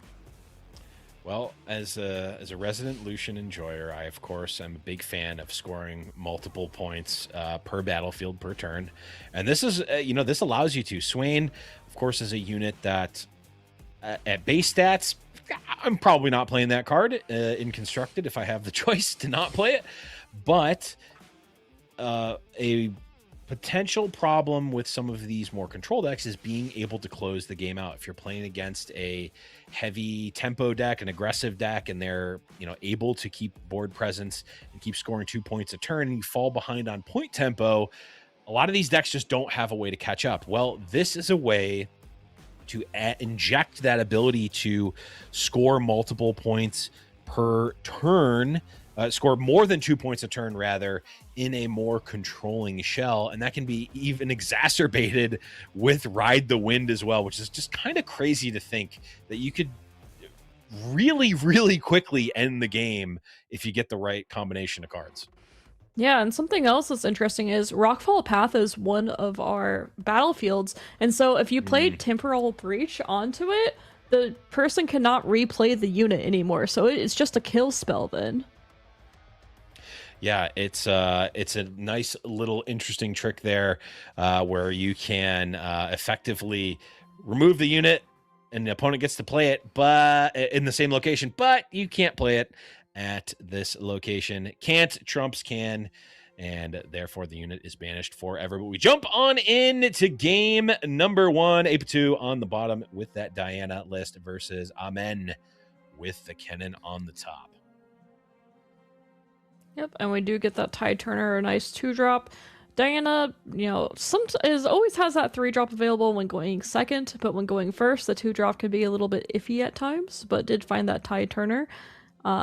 We do have that Rockfall Path as the opening battlefield, which makes a lot of sense because if the Temporal Breach game plan doesn't work out, the time to use it would be at the beginning, and then you're able to swap it out potentially since you won't have the Rockfall Path anymore. The Temporal Breach just has a lot more flexibility with the Rockfall Path being one of the battlefields if you're not able to use your fun combo with the Swain. Yeah, we were actually talking about this in between the rounds, and I think you bring up a really, really good point, is that whole package is very powerful, especially game 1, but it might not be the best in every single matchup. So if you're able to take out effectively those 9 cards, you could take out the entire package and have an almost entirely transformed sideboard with the new updated sideboard size being 10. Well, you've got 9 cards that you can take right out if you want, or just pick and choose the pieces that you'd like to keep. And we don't have access to the stacked deck, but we'll start getting that going here really quickly. We get the Dredge Carrion, or the Carrion. Forgot his first name. Carrion Dredger. Dredge Carrion. Yeah, same thing. Yeah. Carrion Dredger. This. I always he dies. He make bird. Yeah, I just call him the Bird Maker. Yeah, die make bird. That's his name. Yes. Oh, we do have plenty of options for Diana here. We have the Raven Bloom. We have Stupefies ready to go in the future with the Raven Bloom. Of course, we have Diana's access to it as well. A ton of options here. Kind of have to think about how we want to set up this turn. Yeah, good number of options. And the interesting thing here is a Carrion Dredger not really that threatening on its own. So you may think, oh, this Tide Turner can conquer a point and then force your opponent to have another card. If they want to spend a card to make the Carrion Dredger be able to trade, that's a good exchange for you. However, on board, you're able to just play your chosen champion Kennen. That's going to empower your Kennen Legend. You can then give Assault to the Carrion Dredger, and all of a sudden you are eating that Tide Turner for free, which is a pretty decent spot to be. I think you're, as the Kennen player, pretty happy to make that exchange overall. Yeah, on top of that, we do have that Cold Awakened hand. If we're able to Cole this Diana too, as someone who has played a lot of Diana, it's really tough when you're not able to get value from Diana, but you have to play it still. Yeah, you have to jam the Diana. I think this is going to line up quite well for the Kennen here. I think what we're likely to see is exactly what we've both been talking about. We're going to see a jam in here in combat, assault given. Yes, AIpotu can force it to be a trade and not just a straight eat with the stupefy here. However, that bird is going to leave a unit back to be sacrificed to that call of the week. It's going to take out the Diana, not be super great for the Diana player at this point. Yep. And there's that stupefy coming down. I mean, we can double stupefy here. Oh, yes, we can. I'm wondering if we're going to try to preserve the tide turner. That would be a heads up play. It would be very heads up. Yeah. Very, very heads up. Oh, yeah, we see yes. Wow, what a fantastic play. Yeah. Absolutely fantastic seeing. I need to keep this tide turner around. It is high value right now. A, it's going to score me an extra point on the hold. B, it is protecting my Diana from a card that I know is in your range, and that is Call the Week, and that is absolutely what the Kennen player has. And this is, super heads up play. Yeah, so even though, we do see this play that saves our Diana, we did just have to spend 2 stupefies. We still have stack deck in hand, and we have Ravenbloom, but those are 2 really big pieces that we would love to use on something more valuable overall. But of course, if we get cold here, we lost the game anyway. So even though it's a very heads-up play, it still doesn't feel good. Yeah, it doesn't feel great. This Kennen is... on the backside is going to potentially be able to start conquering on the next turn. We are going to be able to get a development potentially with a Ravenbloom student. It could even jam the Swain, though that feels a bit ambitious, but a lot of potential options here for the Diana, and you can see if there's going to be a follow-up. They think about stack deck here, yes. I'm really interested to see what these options are. We have Salvage, Fizz, and Lacerate. Lacerate being a potential, an instant take because of Diana. Instantaneous. Yeah, makes sense. Very strong card against the Diana. It is a card that just deals with the Diana unless there's not really too many ways to save it. I guess you could cast a Star-Crossed in response if you wanted to, but that seems quite costly. We're going to start by trying to get some cards here from the Diana Chosen Champ. Looks like we do. Yep. Morbid Return. Reveal it to the player. So this is a card that we saw a little bit played in Ezreal. Specifically, Alan's list had it as a one-of back when he won. And we haven't really seen it in Diana that much. Do you think there are specific targets this Morbid Return is looking for in this Diana list? Yeah, I think that there's 2 things. One, it can bring back one of the pieces of your combo, whether it's Swain or the Patch Porobot if you need to. We talked about the Hui getting value from discarding the Patch Porobot. Well, this allows you to bring it back immediately if you would like. You can also bring back the Swain if you lose that.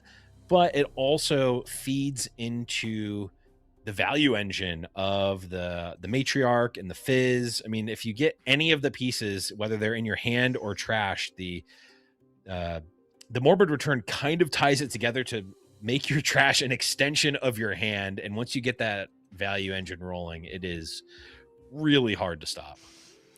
I was going to say there's even some niche cases too where bringing Diana and Ravenbloom student back themselves. Like imagine if you did still have 2 stupefies in hand and just Ravenblooms. Anyone who has watched previous Diana be played, seen these Ravenblooms just become absolute monsters in the matchups before. So it could be very flexible depending on different matchups as well. And we will see that Lacerate come out targeting this Diana, and that is one of the weaknesses of the Diana deck, is it doesn't have access to something like a longsword where you're just able to give these quick buffs. Really, Ravenbloom student is your unit that can do that. Diana, though, however, not so much. We will see the Starcrofts come out for it. Yeah, Star-Crossed on the Kennen here. I would imagine. I mean, you could kill the bird. It is going to cost you an extra power to do so. No. That's a consideration here. Tempo like taking out the Kennen feels good initially, but when you think about the card Ride the Wind, all of a sudden this Kennen being in player in hand is not that big of a difference. We are going to see the Kennen bounced back and the turn potentially continue on here for the Kennen. Yeah, being able to save the Diana. Still has 2 units on board, plays around this Cole pretty well. Obviously had played around that Cole earlier, was likely has the hand read that the Cole is still in the hand, and they'll continue to play around it, which will be good. The double Ride the Wind is not one that a lot of players would be looking to play around, at least not at the time, but depending on the next couple plays, we'll start. The Diana player will get more ideas of what the hand actually looks like. Yep, looks like we burned a Rasa and another card. Kennen proc. And even get a Lightning Rush played here. Now, this is another thing I see all the time. If you're gonna play a card that draws you cards or effectively draws you cards like Stack Deck or something, if that's in your plan for the turn, just do that first. There's not really a reason to play the Kennen before you play the Lightning Rush here. And if you got something from the Lightning Rush that you'd rather play than Kennen, you would still have that ability. Whereas if you play the Lightning Rush first, or if you play the Kennen first, you sort of painted yourself into a corner. Didn't really matter here, but it's just one of those things. If you're listening at home, play the card draw spell first. Yep. Drawing cards, always good. And more options, always good. Yeah. It's such a little thing, but you see it happen all the time. Oh yeah, and sometimes it just means that maybe a player was thinking about their turn a little bit either too quickly or they're trying to move quickly, and then they're like, oh, I should do this too, is usually what ends up happening in a lot of players' minds. But if your turn is a bit more planned out, and if you're used to the deck, this is a new deck, even though stacked deck isn't, but Lightning Rush, I mean, it's stacked deck, but players aren't used to playing that card still. Right. No, absolutely. Absolutely. But we see the Tide Turner come in here, conquer a 4th point for Diana. Now, I'm curious, and answered almost immediately here. We are going to go up to that 5th point. Point tempo is not real. Point tempo can't hurt me. Just go for that 5th point here. Play a card in combat here, and that is going to be the Moonfall. Bring in the Kennen and eat a nice little Kennen for breakfast here as the Arby's manager, RBS, Ravenbloom student, taking it down. And yeah, a nice safe play because we have nothing in hand right now, and we're still able to hold up plenty of runes while conquering to 5. It's really just, it's a great spot to be in for Diana here. Absolutely. I mean, there are a few things that I won't do in a Riftbound game. One of those things that I won't do is attack into a Ravenbloom student when my opponent has energy up and I have any other options. We may be quickly running out of those, as 5 points is not quite within striking distance unless we get a little Swain combo, in which case 5 points is within striking distance. We can dream. One good news, though, about this Ravenbloom student is 2 Stupefies have been played already. So that's some good information for Eamon here, is that 2 Stupefies are off the list. So it makes the Ravenbloom student, it's still scary, but it's a little less scary. Right. Yeah, not as scary, but still, I mean, still threatening. Still quite threatening. Have that Sealed Discord, Treasure Hunter, and the Hidden Blade. Hidden Blade, I mean, it might just be your best option here. Yep, has to be, and that feels so bad. Starcross potential, just not having units here to do anything with is our big issue here. Yeah, we're gonna potentially have we have the Rasa, but it's very slow here. And the funny thing is that allowing Diana to capture or to hold both of these points does actually turn off Swain's ability to get the double point conquer, which is hilarious. Granted, we're not able to do it quite yet, anyhow, given the fact that we are missing the patch Poro bot, but that can be remedied with a stack deck. No, we had to get rid of one earlier, unfortunately, from the minefield. But we have a morbid return for it. True. I wonder if we... No, there's no way we're morbid returning the Poro. No way. Please. Please do it. The people demand it. We need this. No! Ah, boo! It was just a fizz. Probably correct, but... Definitely correct. Absolutely correct, however. Absolutely correct. That's villain behavior. What we wanted, saying. No. Correct, yes.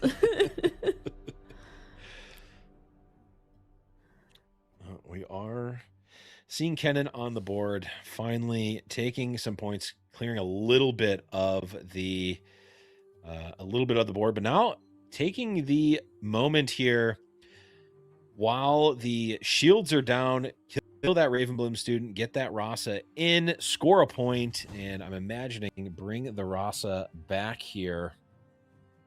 Yeah, likely so. As, you know, we're at 5 points as Diana, so we're not worried about a double conquer win here. And then we do have more Ride the Winds for the future. Cool, yes. Okay, we've called. All right, board is now cleared. I mean, yes, opponent is at 5 points, but right now, I mean, you're not looking too bad as the Kennen player, at least from their perspective. They've got a star-crossed. The Ride the Wind, of course, is very, very good. Call the Weak, break in case of, a Hidden Blade break in case of emergency, but that Swain comes down, and what in the world are you thinking if you are the Kennen player here? I'm ready to see some shenanigans is what I'm thinking. Because it's possible here. Definitely possible. Also, we have some other options here because we have Swain, pretty big body. We have Moonfall in hand. We have stack deck. We're going to have some options here. Yeah, I mean, stack deck, potentially finding Porobot just threatens to end the game next turn. We are looking at a star-crossed for a reason that I am not seeing immediately. I also don't see a reason. Could I be missing something? Sure. I'm not sure who's star-crossed this is or what. Could also just be a misclick somewhere. Not sure, but in any case, yeah, we do have a star-crossed in the hand of the Kennen player here, which is going to put the damper a bit on any Swain shenanigans that are potentially coming through here. Don't say that. You can't do that to me right now. Right? I mean, if Kennen player is relying on just the star-crossed, we could potentially see, if we get the Porobot 2, 4, 6, 7. We're going to have 7. We'll have 9 plus the Diana. Okay, we could potentially see, go play a stack deck, play a Porobot, go to Conquer, star-crossed, and then replay Swain, Ride the Wind? Maybe? There's also Hidden Blade in hand, too, and that makes me so sad. Yeah. Maybe Kennen finds a way to get back into this game. Okay, I figured out the why we were looking at a star-crossed. It's because Swain has vision. Oh, yes, he does have vision. Yes, he does. Completely forgot. Yes, I mean, he is the visionary after all. That's true. And I imagine chat is currently screaming at us like, "You dumb idiot. Read the card."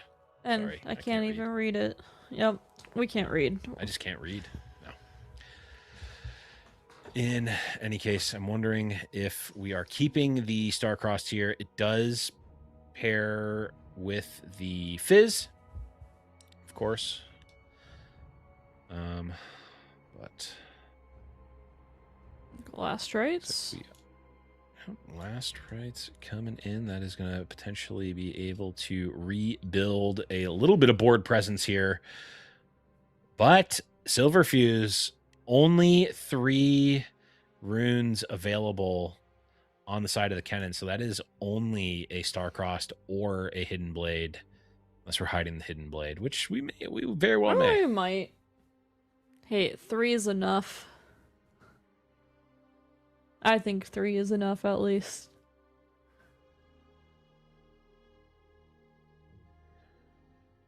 So looking at... Yep, awesome. Moving to Minefield.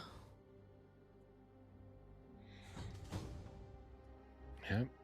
Conquer will proc the Minefield, and then we have the ability to play a card from trash, play a unit from trash. Looks like it's probably gonna, be a Rasa. Pretty good turn. Yeah, not bad. The Rasa plus Shovel being bigger than Swain also quite relevant, because the Swain is, and you need to get over that. Not going to be necessarily the easiest. Yeah, that's I mean, I know it would maybe do it for Diana here. Some Swain shenanigans. Oh, Porobot. We do see a Porobot. I think this Instant take too. There's a plan here. Yeah. Snapped it off. Maybe a little bit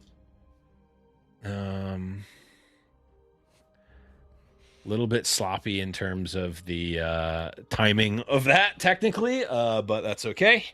We're all good at this point. So for anyone following at home, we had the Rockfall, or the the Minefield go off, and then the Diana the player, we're still online, so in person you point out, be like, oh, like I want to activate my Diana here for the Showdown, but it went off a little late, but because we're online and both players assumed that this was fine. Yeah. Okay, and we are going to hide here. Ooh, I like that. Pass it over. So, especially with the Starcross and the Rasa will be essentially 0, and then we have the Ride the Wind, so we don't really feel that bad Starcrossing the Rasa in the back, and then we're able to defend the other Rasa with the Hidden Blade. That seems pretty good overall. But the question is, can we do some Swain shenanigans here? Oh, there's the Starcross #1 coming down. Yep, Fizz Starcrossed. The classic combo now. This will be a combo that a year or two from now, people are going to talk about. Yeah, absolutely. And we are going to get the Starcrossed to Starcrossed to counteract the Starcross. So now the Rasa is going back to hand for sure. Double time. Both times. Both times. And this Hidden Blade could technically be reacted to as well, if we wanted to draw instead. That is a very good point, and honestly might. Yeah, looks like they are going to want to, because we can rebuy that Rasa anyhow. It's going to be just as playable from the trash via the Shovel here. So Rasa goes away, draw a couple of cards, Swain bounced, and Fizz bounced. Yeah, that's a really good setup from Eamon there. Definitely set that up to be able to play into that, and drawing the cards here when you only have to. Like, you either get to have a really nice defense with the Hidden Blade, or you're able to draw your own cards. So either way, doing really well there. However, I want to point out, we're only at 3 runes, going to have 5 next turn. So not going to have a ton of energy to be able to do stuff with. No, not a ton. You do luckily have your Seal of Discord to be able to pay for your shovel, so you're not going down further on runes, at least from the shovel activation. You are if you're replaying the Rasa, but it's going to need to be paid at some point, right? And then you do still technically have the energy or the power to play Ride the Wind as well. We've got, of course, that Abandon, which may be able to come in if Diana's making a desperation play, may be able to stop a key Moonfall or Ride the Wind or something. But I thought Diana was very clearly winning this for quite some time, and now I'm kind of not sure. Yeah, I'm wondering if Diana's looking at potentially pushing some points here and then trying to find a way to end the game the following turn.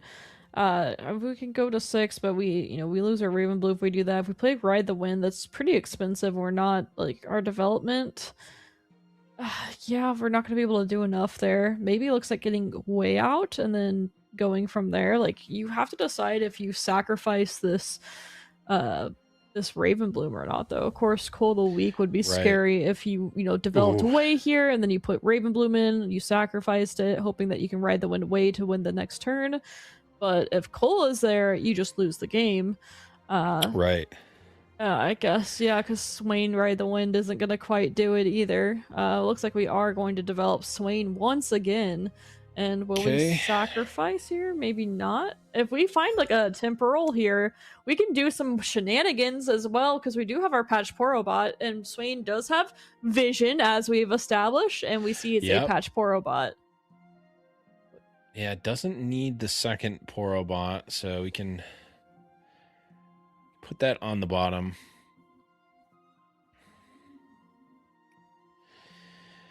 But I think, given that we're playing the Swain, we didn't necessarily have to score our 6th point here, because we do still have lethal set up. The other thing here, Kennen is only at 3 points. Yes. So we actually don't need to rush anything as Diana here. The question will become, on this particular turn, do you think you have enough interaction to go over the top of the interaction that Kennen has with their energy, or do you think it's going to get better as the game goes on? Because right now, Kennen can score to 5. The next turn they can score to 7. I mean, you've got multiple turns of time really for the Diana, so you have the luxury of being able to play it relatively safe here and really pick the best spot to go for the win. Yes, that's one of Diana's strengths, is it does have a good number of ways to, well, not in games, but just being able to, when it gets ahead, it does really well at staying ahead. It's when it gets behind that it often has a hard time, but when it gets ahead, it does very well at staying ahead. Yeah, it's a very much the rich get richer type of deck. Right now, we're not sure of how wealthy this Diana deck is at this current juncture, but they do at least have a decent amount of time to pick the spot. The other side of that, of course, is that Kennen does have this shovel active. They're going to be able to regain some resources every turn via the Rasas. And yes, you can try to kill this Rasa, but the other one's going to be able to potentially bring it back on the very next turn with that shovel. Is there a way? So we have Ride the Wind twice. We have Porobot. Is there a way to end the game here? There's a Starcrossed in hand, so unlikely to be the case. Is there a way to play around Starcrossed is the big question. Yeah, I'm wondering, and you could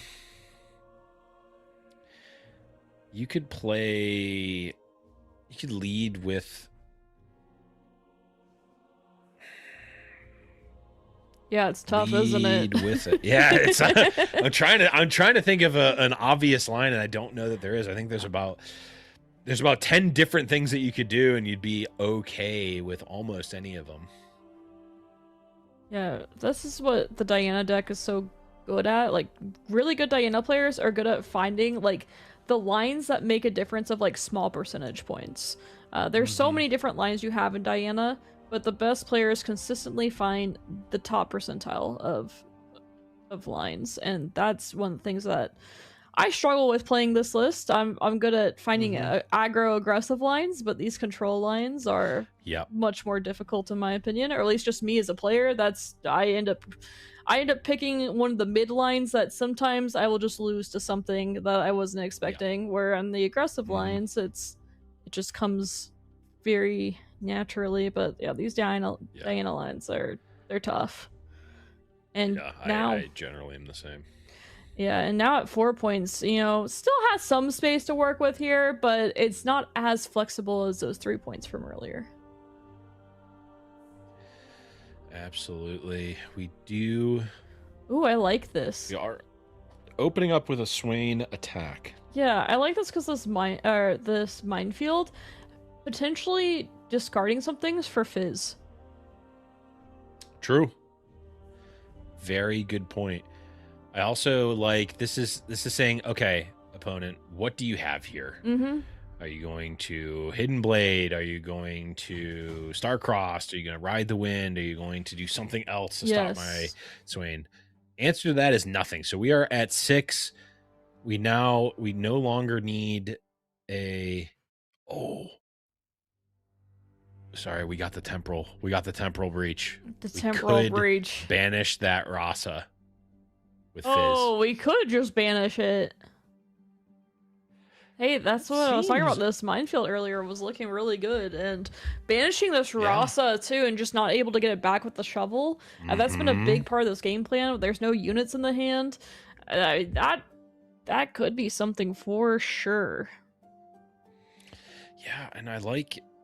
So we tested the waters to see if opponent was going to bite and try to stop the Swain here. They didn't, which doesn't necessarily give up too much because as we can see, there's a Star-Crossed here, so it wasn't going to bait out a Star-Crossed anyway. But you know, we can maybe try to test the waters again here. Nope, just going to play a Hui and say, yeah, I'm at 6 points. I can win the old-fashioned way. No need to get fancy necessarily here. We're just going to play out a Hui and try to win the good old-fashioned way. Hee. Good one. No one's ever made that joke, I'm sure. It's not obvious at all. I have a very interesting question for you. Do you ever just say, you know what? You gave me my point. I'm just going to pass with everything up. I would consider it.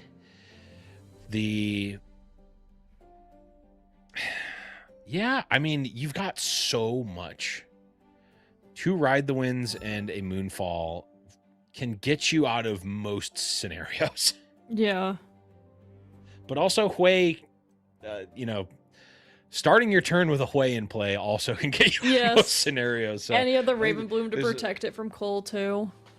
Exactly. There's probably not too many bad plays there. Also better against Star-Crossed as well, because you can't Star-Cross both now.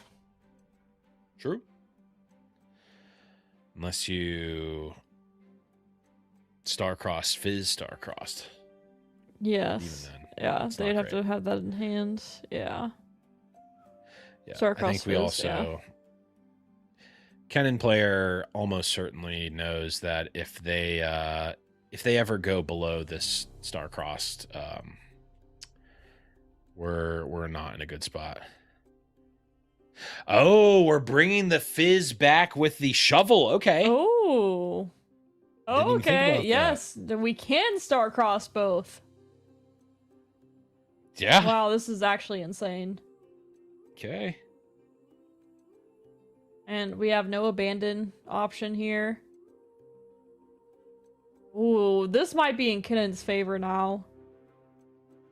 I like how the Fizz dancing there. It reminds me of him antagonizing me in every game, actually. not just Riftbound, also in League of Legends, and also in Legends of Runeterra. Yeah, I was gonna say he's pretty much. They nailed the theme on wanting to hate Fizz, no matter what game you're playing. Yeah, as a mid Lux main, definitely do not like that champion. An AD carry player. So temporal here in the future, is there anything we can do with that? Like, is there a way that we are able to sneak this game in still as the Diana player? Of course, this abandon is causing so much issues. We don't even know about it technically, but it's causing us a lot of issues here. We do throw this Rasa in. We did empower it from the Kennen, or not empower it, give it assault 2. So it is 8 versus 6. Yeah, we do have the ability to. We could Moonfall potentially. We can also ride the wind, the Swain away. It's probably a ride the wind. We should be tapping our Diana here as well, because that could cause big issues if we were to forget that and get our ride the wind abandoned.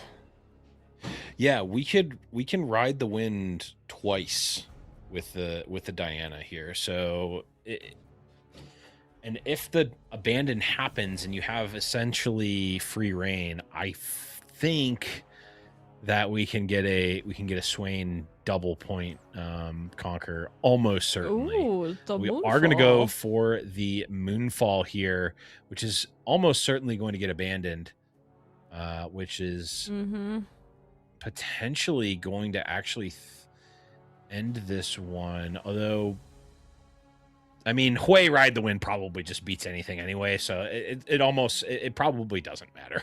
Yeah, double. Yeah, but there's Starcrossed in the hand still, but there's no ability to play because we're out of runes. Yeah, we're out of runes now. So, and we have plenty of units to discard. So, wait, 1, 2, 3, 4, 5, 6, 7, 8. And then Diana, 8 will be able to... actually... We have Diana, though. Oh, right. And we can... The Porobot... discarding the Porobot's going to be relevant because it will untap runes and give +4. Wait. Oh, yeah. We wanted the Porobot to be relevant. And it was the Hui that ended up mattering. Yeah, because we can Hui Ride the Wind, move, discard the Porobot, and that is going to give us the energy to cast a second Ride the Wind. Wow. Yes. Yeah, it's crazy because, Wade doesn't say, he says, do the following based off discarded cards type. It doesn't say do one of the following. It just says do the following, which makes the Porobot so incredible with this list. Yeah, kind of crazy. Yeah, because we're going to have 8, 5 for Hui, 2 for Ride the Wind. Hui moves, discards a Porobot. That's going to give you 2 more. Should give you an effective 10 for the turn. Should give you more than enough for that second Ride the Wind. And with 1 rune on the side of Kennen, I think you have to imagine the coast is clear here. Oh, yeah. All right, time to Windmill Slam the way, and then it'll show us the way after that. Yeah, and I'm like, Kennen players like, well, you know, I beat a Ride the Wind, and my opponent can't actually cast 2 Ride the Winds with Hui, so I'm good here, right? Right? Totally fine. And still can cast it because of the Diana, like in the Showdown. Well, but you wouldn't be able to get the... Oh, no, you would if you attack with the Raven Bloom as well. Okay. But no, that wouldn't work. That wouldn't work because the... Yeah, you wouldn't be able to conquer with the... You wouldn't be able to conquer with the Hui and still be in the Showdown, I don't think. But in any case, it works out here. Yeah, we don't even have to think about the Porobot. Yeah. Man, we actually got to see the patch Porobot combo though, so that's very Yeah, exciting to see hilarious. it. Yes. Move it back. We have the Ride the Wind. We also do have that well, we don't quite have the temporal option, but we can when we attack in with the Ride the Wind. Weirdly enough, temporal is not You don't action speed. I think it's slow speed, slow but speed. you can play Oh, it's one of those Oh! weird one. Oh, they're They're using just going for it. Oh, and they're just gonna take it out with Ravenbloom, and they can activate Diana, and then they can ride the wind if then they ride need to. the wind in. Okay. Yep. Even better. Even better. Yep. There it is. Yeah, Temporal well played. Breach and Patch Porobot making a legitimate difference here, just not for the reason that maybe we wanted or thought that it would with the Swain combo. Being able to get the +4 and readying those 2 runes, making the difference with this Diana deck. That was really cool to see that. I'm really happy to see that combo. I'm wondering in the sideboard though, will we keep it though? It wasn't there's so much reaction with the Kennen. You know, we saw the Starcross definitely cause issues. Yeah. There's the Coles. There's a lot of things that stop the Swain combo, and I'm wondering if we're going to see it stay in the deck or not. 10 sideboard slots, that is a lot of options, so you can even take those pieces out if you wanted to. The Porobot can probably stay regardless. I mean, the fact that it gives +3 away and gives you 2 runes, but you could look at taking Temporal and Swain's out, maybe. Yeah, Swain feels... Starcross matchup does not feel like the one that you want Swain in. So I think he's an instant take. Which then makes you think, are the temporal breaches necessary, especially since you're not on the rockfall path? So taking those out. And then, yeah, like you said, the Porobot, at least, I mean, you can just play it as a 2-drop if you really need to. It can be discarded to Hui easily enough. I'm just wondering if is there really enough cards that you would want to bring in? You can bring in a couple of Abandons, a couple of Kazakhs, a Vex, and maybe like a Switcheroo, and that's 6 cards. So you probably don't need to bring out the full 9 if you don't want to. Maybe leave 1 Swain in just in case. Yeah, we can see the sideboard here. Don't need the Aurora hate. Don't need the anti-orange seal. Kazakhs feels fine. Abandon feels decent. Vex feels pretty good as well. Yeah, definitely some options here. That's 5 cards. I'm a big fan of Switcheroo. That card just makes me smile. And when it works, it when it works, it is just so amazing. Also, oh yeah, Morbid Return in this. I'm wondering if you stay on, I mean, you don't have many options from your sideboard, but I'm wondering if you stay on 2 on this or not. Going to the Kennen list now. The options here, I think another Cole sounds fantastic against this Diana list. Switcheroo, kind of funny as well. What else? The Gust Monk. Yeah, I was just gonna say Gust Monk feels really nice, considering that yeah, the assault is cool, but you just get to eat a card out of any trash, including your opponent's obviously there. So you can hit a card that you think your opponent is going to bring back with a Fizz or a Matriarch, or there you can really kind of throw a bit of a wrench into the spokes of the bike there. But we see here Patch Porobot in the opener, so at the very least the Porobot is sticking around. Yes, Porobot sticking around makes a lot of sense with the way. And really, this hand, I mean, we have for Diana, and we're going second, so this hand looks pretty good. Yeah, I mean, I'm wondering if we're going to see just the Diana jammed here. It does, of course, play into Call of the Week, but I think it's too tempting. You have to resist. Yep. Because playing the Porobot here really doesn't feel that great, but maybe there's a world. I mean, if opponent's turn is cast Call of the Week, maybe play a 2-drop. That would be their best follow-up to a Call of the Week here. Yeah, I mean, could But also it's not the play Lacerate as well.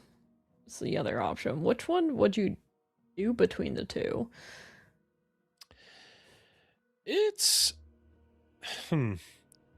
it's interesting. I think I would probably lacerate, given that you can lacerate makes Call the Weak better. So if you can get rid of one of the smaller units that only lacerate can target, Mm-hmm. that makes the Call the Weak potentially be able to get a Hui, or if the Swains are still in a Swain. So yeah, I think I would almost certainly lacerate if given the opportunity. And it looks like that is Mm-hmm. exactly what's going to happen. Yeah, I think that's the way to go as well, because Cole can hit things like Way and other stuff, like you said, the bigger guys, where Lacerate's really limited on what it can hit, and things like Raven Bloom can easily go out of range of Lacerate, where Diana, with Yep. no runes open, there's not. You get rid of it pretty quickly and efficiently, on top of still being able to play another 2-drop. This is such a great start for Kennen. Yeah, very, very good. I want to bring up the Mystic Vortex, which is the battlefield on the side of Kennen. It says during showdowns, I can't read this. Ha ha! During showdowns here, cards with reaction cost 1 power more to play. There we go. It had old man eyes on the screen I was looking up. So going to potentially be taxing the Diana player, who does, of course, want to play in showdowns inherently, because that's what Diana's ability, legend ability, does. So is going to probably want to fight on that battlefield as much as possible and really tax what Diana is potentially doing. But we see the Hui dropped here on turn number 2. Not a bad spot to be. And purple flooded. This could have been game over with the Call of the Week here, but we're flooded with purple. Yeah. Actually, hilariously relevant. Yeah, that would have just been game. Flat out. It's not. This is crazy.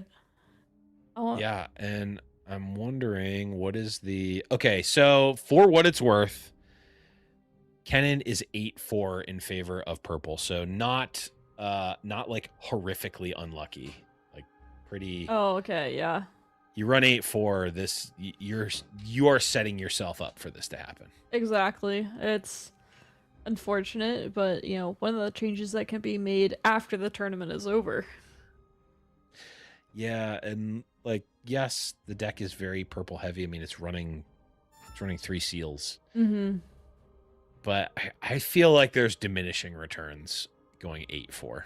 Well, especially when you have things like Cole and then Cole in your sideboard as well. It's just it's Lacerate, so and Lacerate, yes. Flowing the Lacerate costs 2 yellow. Yep. Probably unlikely to do that a lot of the time, but yeah, Sure. sometimes it would be game winning. We do get the Way move and drew into an Eclipse, deciding what to discard before passing the focus here. The Temporal is still in the main deck. Oh, we've got the Poro and the Temporal. Maybe Swain's still in there. Yeah, we still have. I mean, we can continue dreaming. That's if there's a way to come back to this game. Maybe that's it. Something big here for the Diana player is we need to make sure we are developing, or else Cole is still on the menu. So, we're gonna ride the wind here. Yeah, and Hui Ride the Wind does allow you to be off the battlefield, which is, of course, where you likely want to be. It's going to draw you another card, potentially, I guess letting you see 2 more cards if you discard a spell, and then can move the Hui back, which will allow you to do that again. And yes, you can play a Poro bot in the backline to play around call. I mean, this seems all right. Yeah, it could also do Raven Bloom too, even though you have 2. It's like if do we ever just we have a Poro bot. Are we ever discarding a Poro bot here? Float 1 and then develop 2 units and still have mana up? Yeah, we potentially could. I'm I'm wondering how much we actually want to or need to keep up Abandon, or I can't imagine that Eclipse is going to be super relevant here. Abandon potentially slows down. Actually, Abandon may just stop a call of the week considering the lack of order runes. Can't pay for it twice. Yeah, because we know one of them's at the bottom because it was a lacerate. One of them is at the bottom. Yeah. Which is quite funny. That would be hilarious. And there's that Eclipse. We're going to be able to draw from that spell being discarded.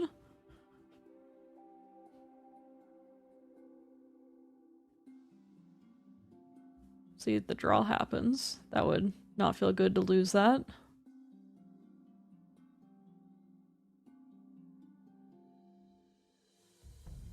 Alright, there we go. There it is.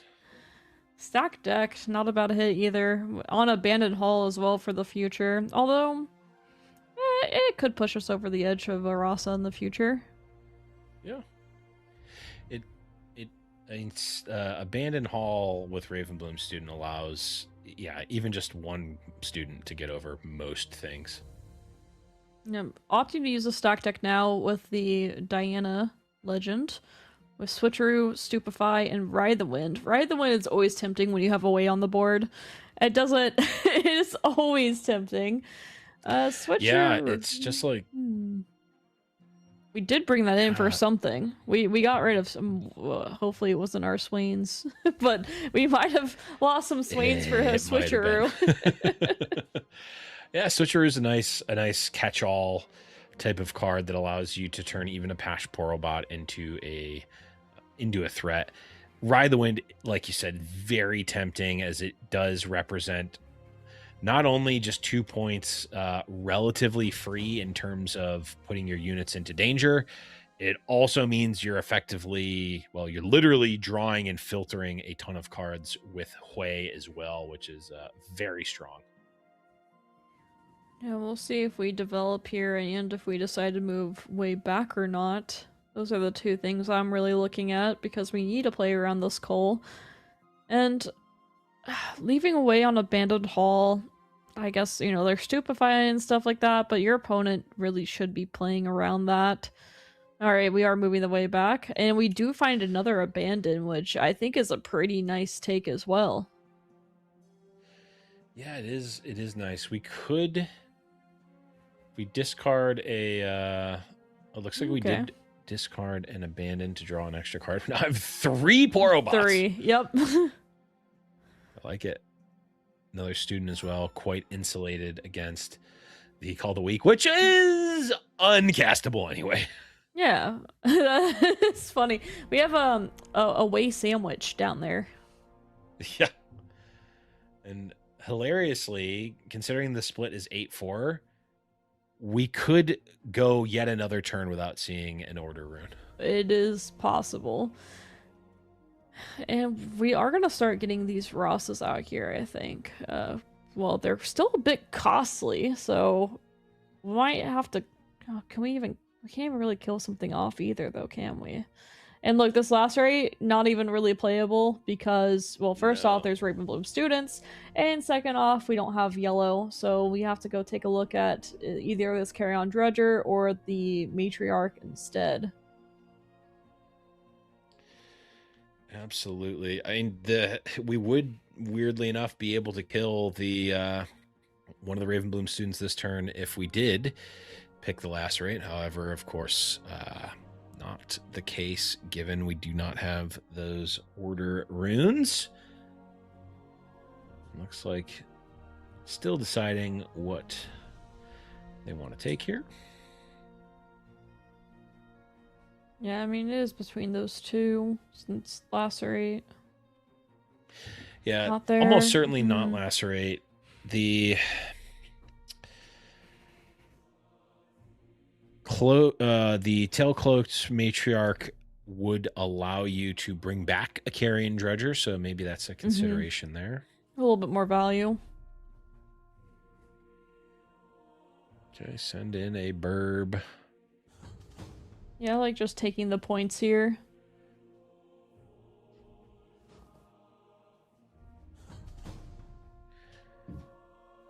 Get a point while the getting is good. Do we look at potentially developing a Rasa here? I know it's expensive, but you're still able to hold up Abandon. I mean, you could just play the Matriarch as well and then look to empower it in the future, which just looks like that's what we're going to do. And then with these both dying in the future, then the Rasas are going to be super cheap, and that'll be a good setup. No Ride the Winds or anything for them, but since we do have units in our base, maybe, I mean, we're trying to contest 2 Ravenblooms, though. I mean, what am I even saying? It's going to be tough. 2 Ravenblooms. We do have the Hui here, which, again, one rune up is basically open season, so we could see exactly what we saw last turn with a Hui Ride the Wind. And the thing is that, you know, okay, well, that's 2 Ride the Winds gone. Yeah, you can pretty easily find another one with all the cards you're drawing from Hui, or a Fizz, and we are, of course, already see that. So, I mean, without anything else, without any additional information on your side, we can Hui Ride the Wind, score 2 points, do the same exact thing next turn. You're going to be on 6 points. You can set up the, you know, the perfect, as many interactive spells as you can. Your opponent is potentially a bit threatening in terms of points, so you may need to take a turn to play defense, but you can do that too. So I have a proposal here. What if we just send in both Ravenbloom students and then you pass? I don't hate it, considering that you can Ride the Wind Hui in if you need to. Yeah, so you have Ride the Wind options, you have Stupefy option, you have Abandon, you have a ton of energy to work with. And I mean, these students are just, they're so scary. They're ridiculously scary, and you're not losing any resources either. It's just, it's one of them's going to be on Abandoned Hall as well. Like, you can't deal with that. Yeah. I mean, and Cole's not even an issue because Abandon. Yeah. I mean, we know right now the bottom runes are 1 yellow on the bottom, and then the next 4 runes are 2 and 2. So it could be 1 and 1. It could be 2 purple, which would be hilarious, or 2 yellow. New plan, another Ravenbloom student. What we'd really love to see is a Tide Turner, actually, because that would be a relatively non-committal way to just attack with the Ravenbloom student and go from there. We're going to float the energy, the Porobot getting the value here. Allow us to play even more stuff. Option of 9, play Ravenbloom student, send another student in, and we're good. I just feel like you don't have to be super proactive here. No, not at all. The Porobot is growing in my mind. I'm not gonna lie. Its value is being shown quite well in this match. And then with our 2 float, Ravenbloom student, yes? That's what I'm saying. I guess, yeah, you don't have to worry about Ruination or anything either, because you see your opponent doesn't have a bunch of yellow, so they're not playing Ruination. Right. And you've got an Abandon for Ruination. If your opponent plays Ruination, you go, thank you. Have a nice day. Yeah, absolutely happy with that. Remember how I said I never wanted to attack into a Ravenbloom student with open energy? What about an Abandoned Hall with 2 Ravenbloom students? I don't even want to play in that game anymore. Yes. So yeah, I ended up liking this play even better, mostly because we drew another Ravenbloom student, and we got to discard a Porobot and float 2 anyway, and we still got to keep all of our runes up. Like, this is essentially, it's similar to what I said, but this is even better. But the Ravenbloom student draw, that, I mean, who could have predicted a third one? So good. It also does address one of the other problems that was potentially going to come up, which is I'm currently behind on point tempo. So I need to pick a turn. There needs to be a turn that I essentially take off in order to fight here and stop my opponent from scoring. And this is a good one where you have even more runes than you had even more energy than you had runes because of the Porobot actually being super relevant in back-to-back games. And we will begin the Ravenbloom growing session, where we have also abandoned hall triggers as well. We're about to see a bunch of numbers go up here. Yeah, I'm wondering why we are casting this Stupefy in response to at the time that we picked. Mm-hmm. Because if we wait, we get to use it with Diana. We get to use Diana energy, and I don't know what we could draw there that is relevant. Not sure. It just seemed a little weird to fire it off at that particular point. Yeah, if there were to be a relevant card to draw, it probably would be this Moonfall.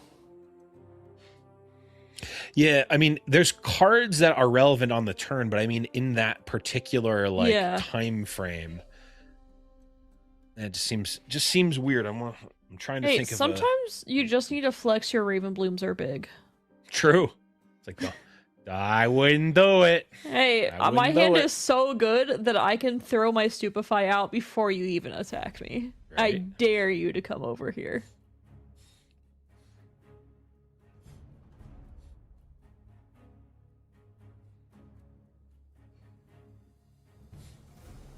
Yeah, what is Kennen gonna do here? I mean, you could try to send everything into Hui, which it looks like may be the case here. No, just gonna send in 5, 6 into Hui, which is not going to work out favorably into a Moonfall.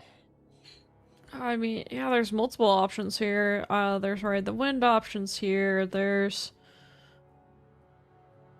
Diana. Yeah, Moonfall also works great as well. And we will make these Ravenblooms even bigger.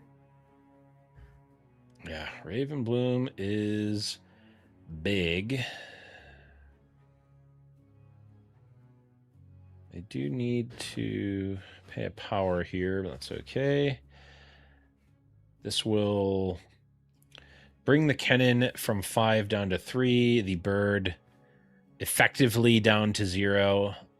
And if we pull the matriarch in, that would be another 2. So that would be 5. So you probably don't want to do that. You can just use it for the -2. No need to futz around with the matriarch, but maybe just bring it down. There. Oh, maybe you're right. Oh, and he's back. She's back again. Okay.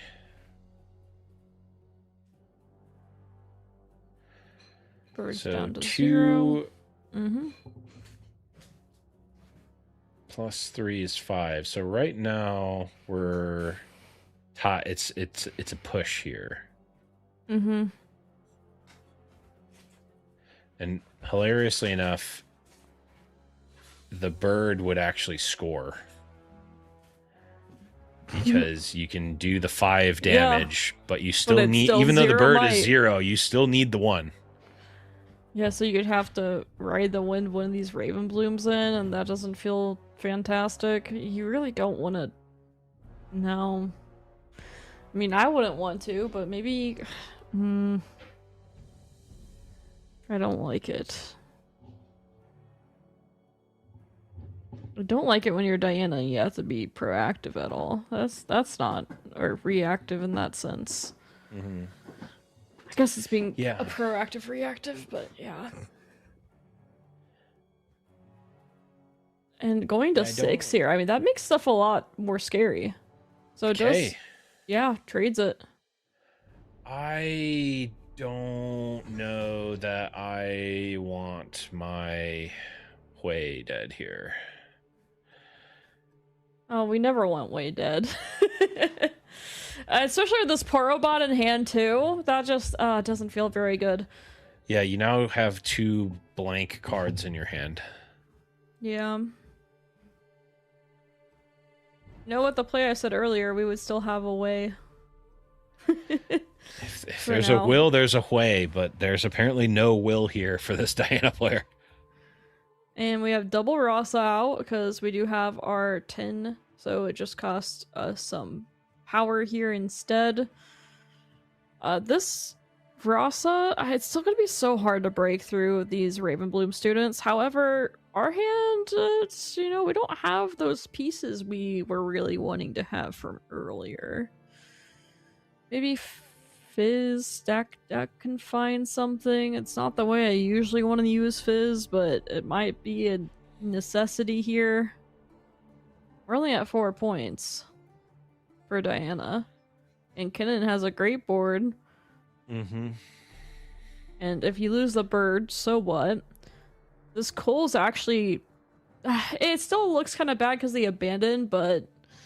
And you lose so many runes, but yeah, okay. Just developing more makes more sense here for sure. You just lose too many runes if you play Cole now. Swain is still in the game. The Swain is still in.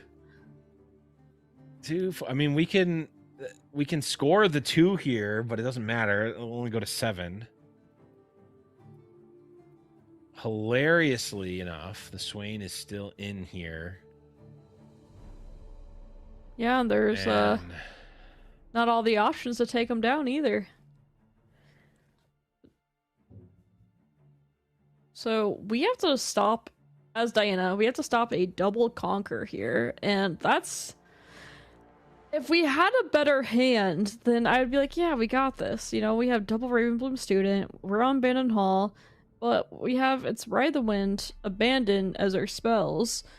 Fizz maybe needs to find something here. I don't know exactly what the graveyard looks like, but maybe Fizz being able to search something up for us could help out. This poor robot is sad. Losing that way really hurt, as you were talking about, of like, I really don't want to lose my way here. And maybe it was supposed to be just a Ride the Wind out with the way. You filter through your deck a little bit more, you get stuff ready for Ravenbloom. And even though, like, yeah, they still have a giant board, you just go back in with Way again anyway, who cares? And you filter through your deck more. But losing Way, we lost our engine. The problem is we chose to lose our Way. We brought in the Matriarch, so we chose to kill the Matriarch for the Way. Yes, yeah.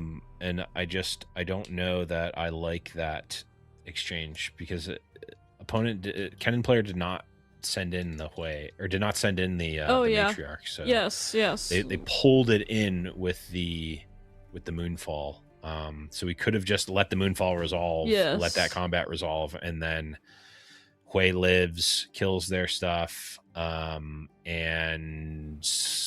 heals, so the Matriarch's no longer even threatening. Yeah. We do have Fizz now. Let's see what Fizz is going to dredge up for us. Yeah, I think losing the Way... There must be some kind of game plan there. We got Way, we got Moonfall. This is, do we get a stack deck from the Fizz and now we're playing that? Is that what happened? Boy, I hope, considering they're looking at the top 3 cards. Yeah, I would imagine we are stack deck here. And Moonfall is quite a hit. Yeah, Moonfall is good. It is going to make attacking into Ravenbloom students nigh impossible. And you can even, like, if they do a big attack, you can pull one to the other battlefield. Like, this does seem like it could be defended here. There's not a ton of resources on the side of the Kennen as well. Only 6 runes. Does have the 3 order runes, so this Abandon is not just straight counter spell now. It's good.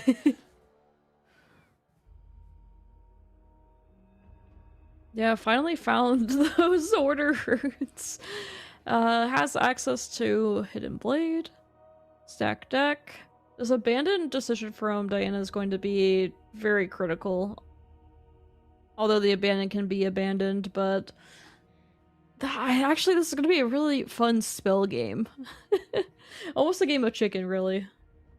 Yeah, like, It looks as though like either player can win here depending on the sequencing, right? I think Yes.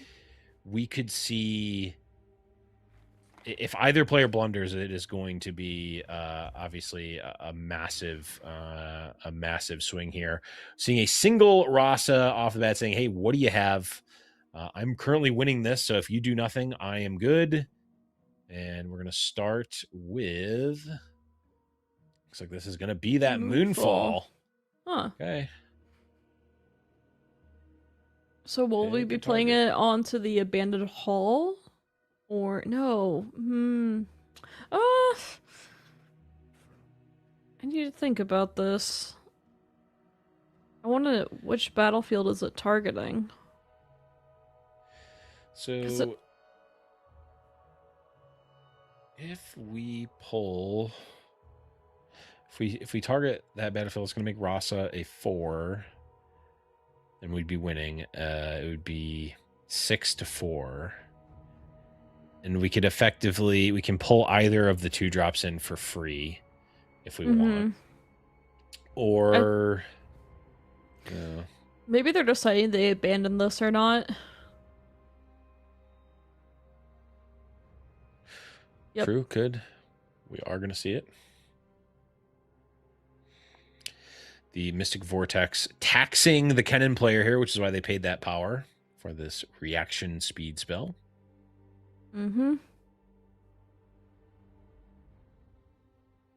Yeah, abandon. Good thing. Could abandon this abandon now, and then you still have Ride the Wind available to you. We could also. That has to happen. Yeah, I guess it's going to depend on if we think that we want or that we need Ride the Wind. So you could also just replay the Moonfall.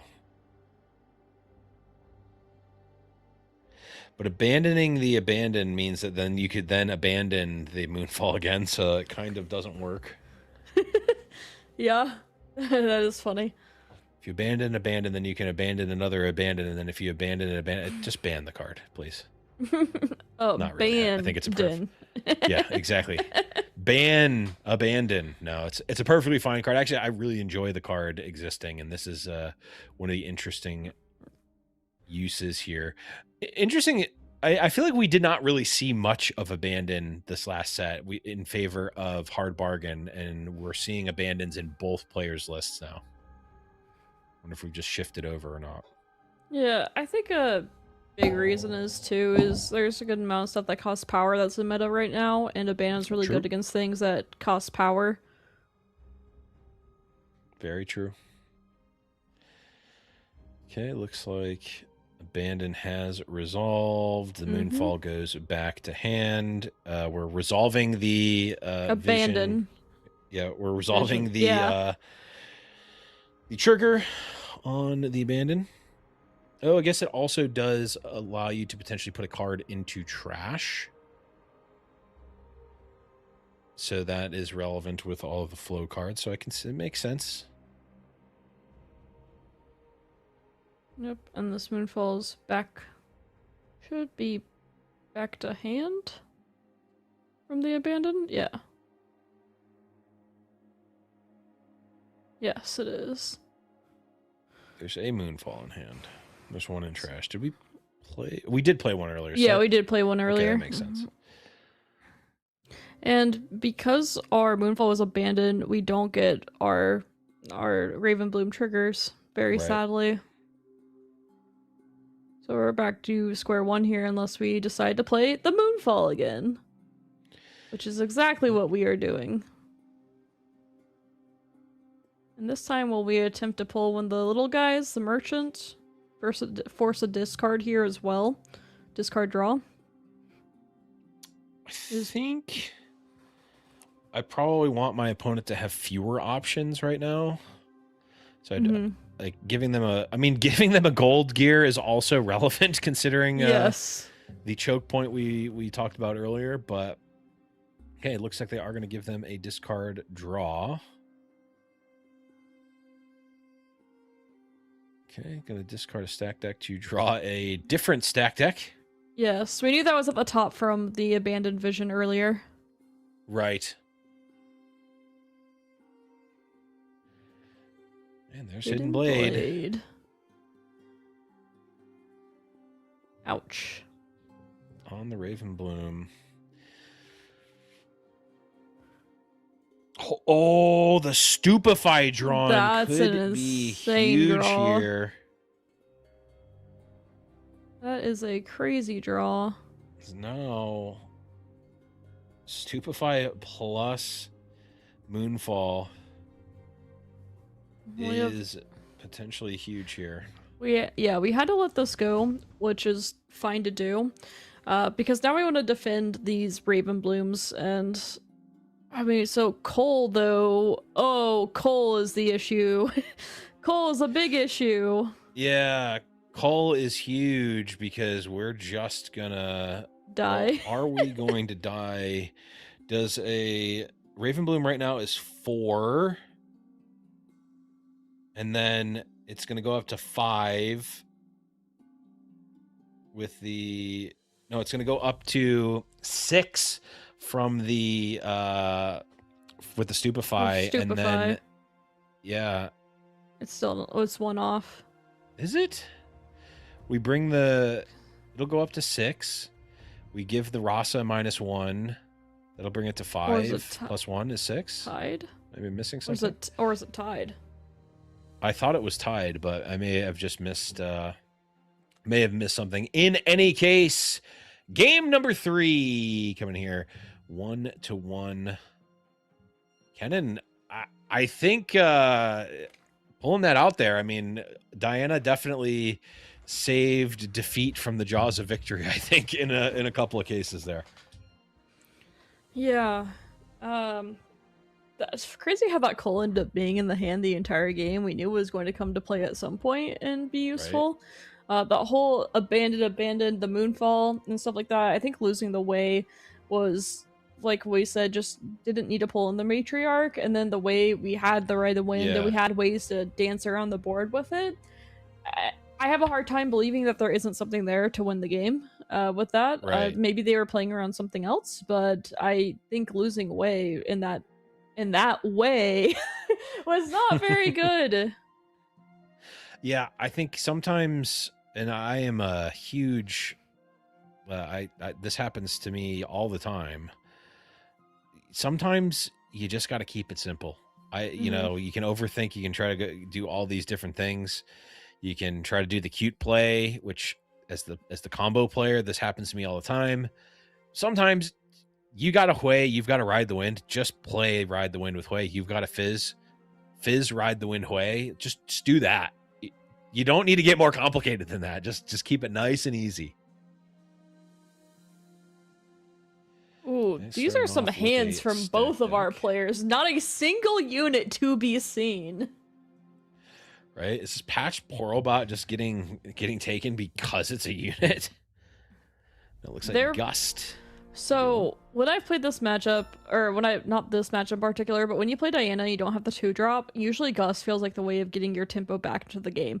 Little do they know, their opponent also doesn't have a 2 or a 3-drop. Usually I think Gust would be the right play here because it's a way for you to tempo back into the game. It also lets you protect your Diana in the future.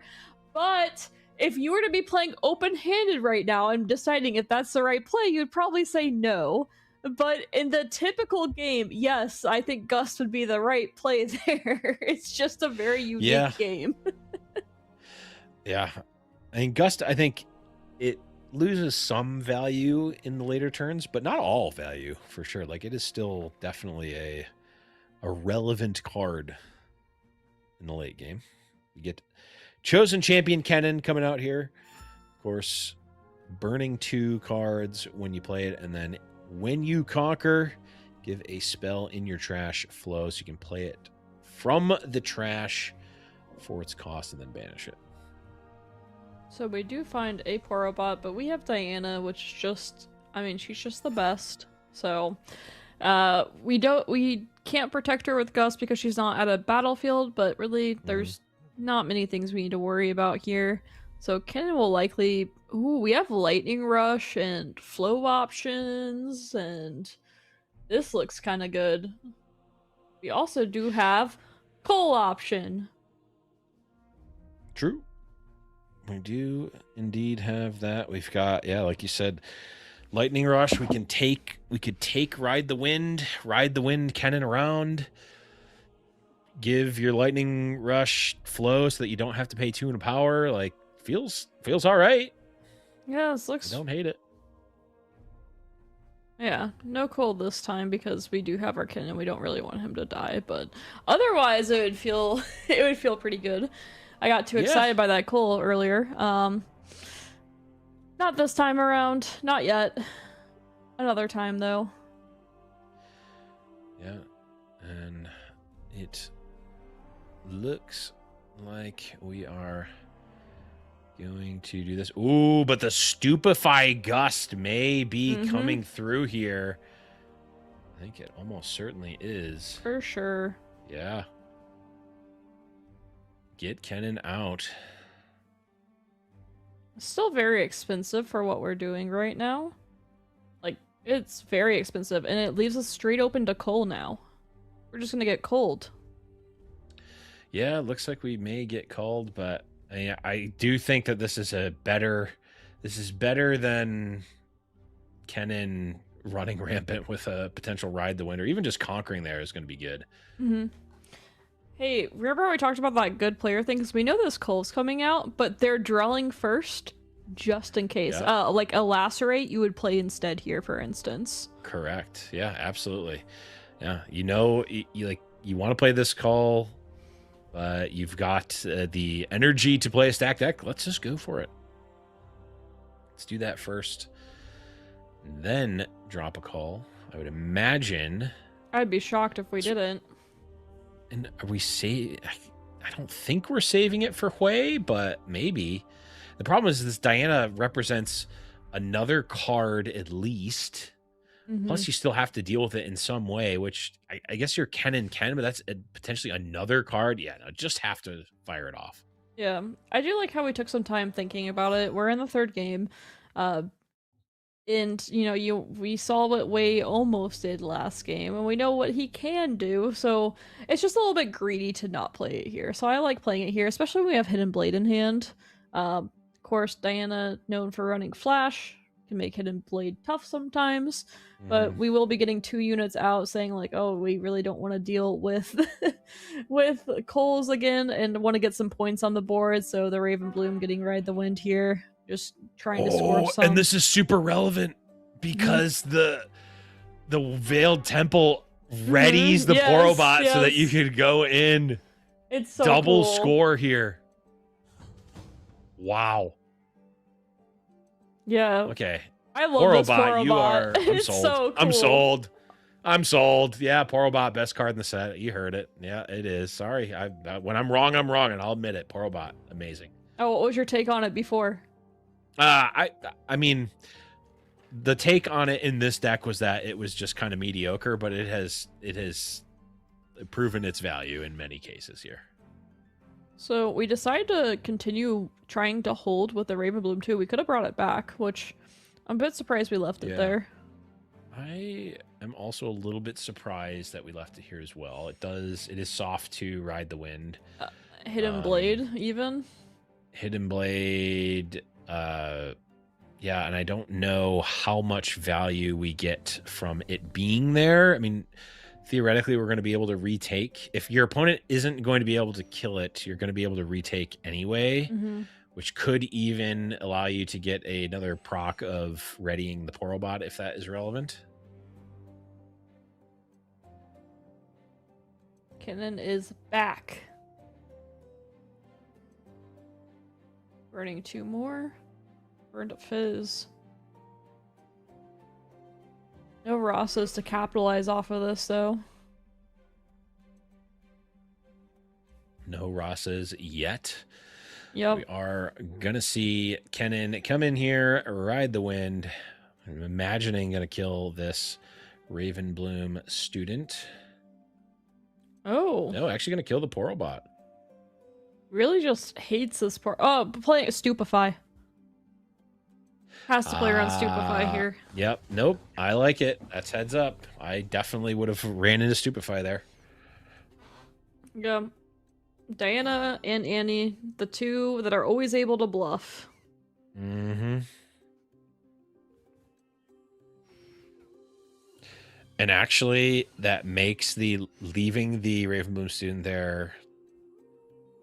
Well, I still don't know that. I don't really see the upside of leaving the student there, but it certainly makes sense if you are representing that you have Stupefy. So I guess now maybe opponent is playing as though you have Stupefy, and if you can take advantage of that somehow. The mind games are just. This is why we're casting right now, right? The mind games are. Yeah. We're too good for us. I love mind games. I love mind games. I just don't know how much value you get from that, but maybe that there's almost certainly something I'm not seeing. Yeah, definitely could be. This is such a sad Diana hand. When you lose Diana without value and you don't have way, we're gonna have a ride the wind here. We can move over, score, and then come back. You know, just chipping away at some points. And are we gonna continue just leaving this the student here? Just saying like, you cannot deal with me. Oh, Moonfall. Yeah, Moonfall is going to come in, send over the Kennen, which is going to die because of the Foreboding Wastes. Yep. Well, and the Moonfall itself. So we've killed the. We have now killed the Kennen. We've developed Fizz and Ravenbloom student. Going to leave on the battlefield here.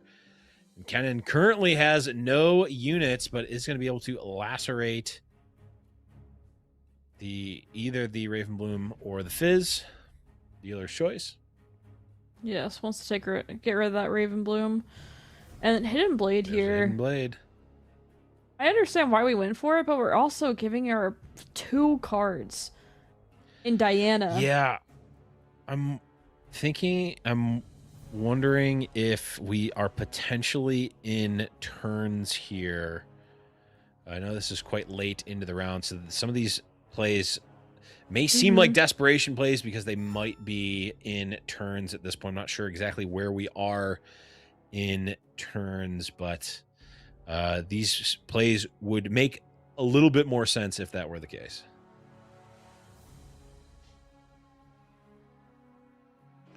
Yes, we are in turns, or at least we're about to confirm with the judge now. So this might be why we are seeing these plays and why we've seen the Ravenbloom acting the way that it is. And we have Ride the Wind here, so we're really just able to add up all these points. Yeah, I mean, we're going to go to 6. We're going to go to 6 here, which, I mean, might not even matter if we're in turns. I mean, I guess if we're, depending on what turn we are, the game might just be over. But the game looks like it might just end on its own. Even if it were not in turns. And because we are in timed rounds too, you know, typical procedure is that after 3 turns, then if a player is winning by 2 points, but because we're in single elimination bracket, it is just whoever is winning on points wins after the 3 turns. Yeah, and if we are in turns, it is going to be quite tough for the Kennen player to mount a comeback. And it looks like Diana, Fizz, Ride the Wind should just end it here.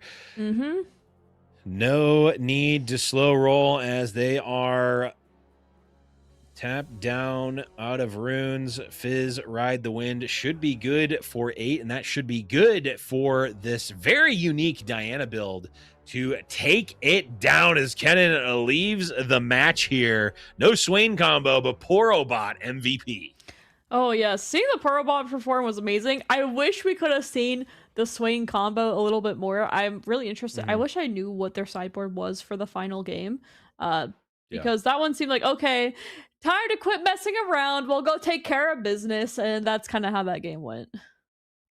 Yeah, I mean, we saw the Swain not actually get the point, but it was threatening to get that extra point at multiple points in the game where if opponent, tap down, if they ever went shields down and didn't leave up a bunch of interaction, like, yeah, I'm going to win from 5 or potentially even from 4 with some ride the wind shenanigans. But obviously, I think purple yellow is probably the worst possible spot for Swain, as there's just a million ways to deal with him. But Yes. hey, we saw it be good enough in this case, and the Poro bot really shining with multiple modes of it being relevant.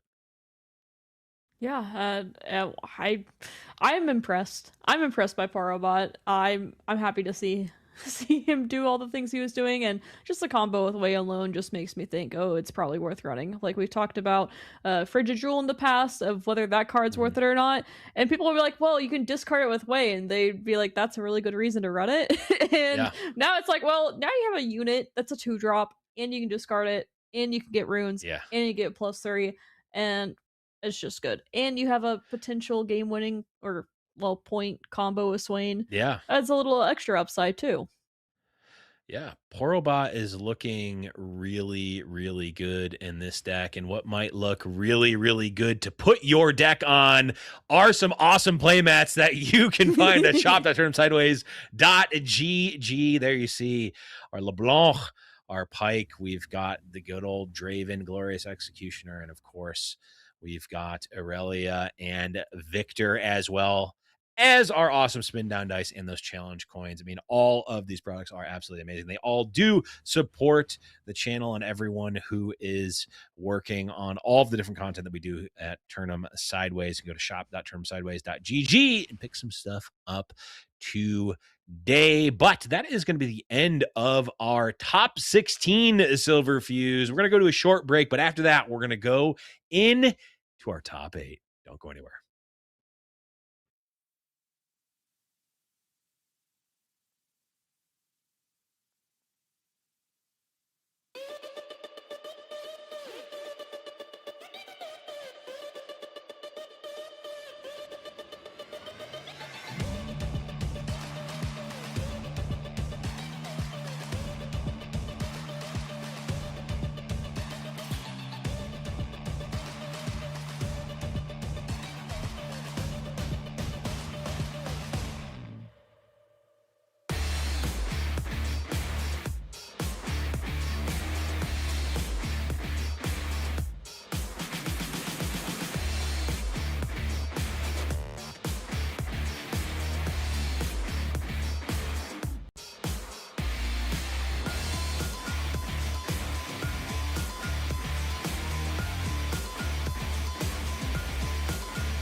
Hello and welcome back to Sideways Showdown, China versus the world. I'm Blevins, joined with Sam D. Sherman. How you doing, Sam?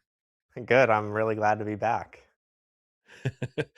The sun not quite as in your eyes as it was an hour ago, but Yeah, this setup was built for daytime or nighttime, not for twilight or dawn. So not early morning. We've had some awesome matches so far. Gonna have some more, but I want to talk about some awesome merch that you can get right now on shop.turnhamsideways.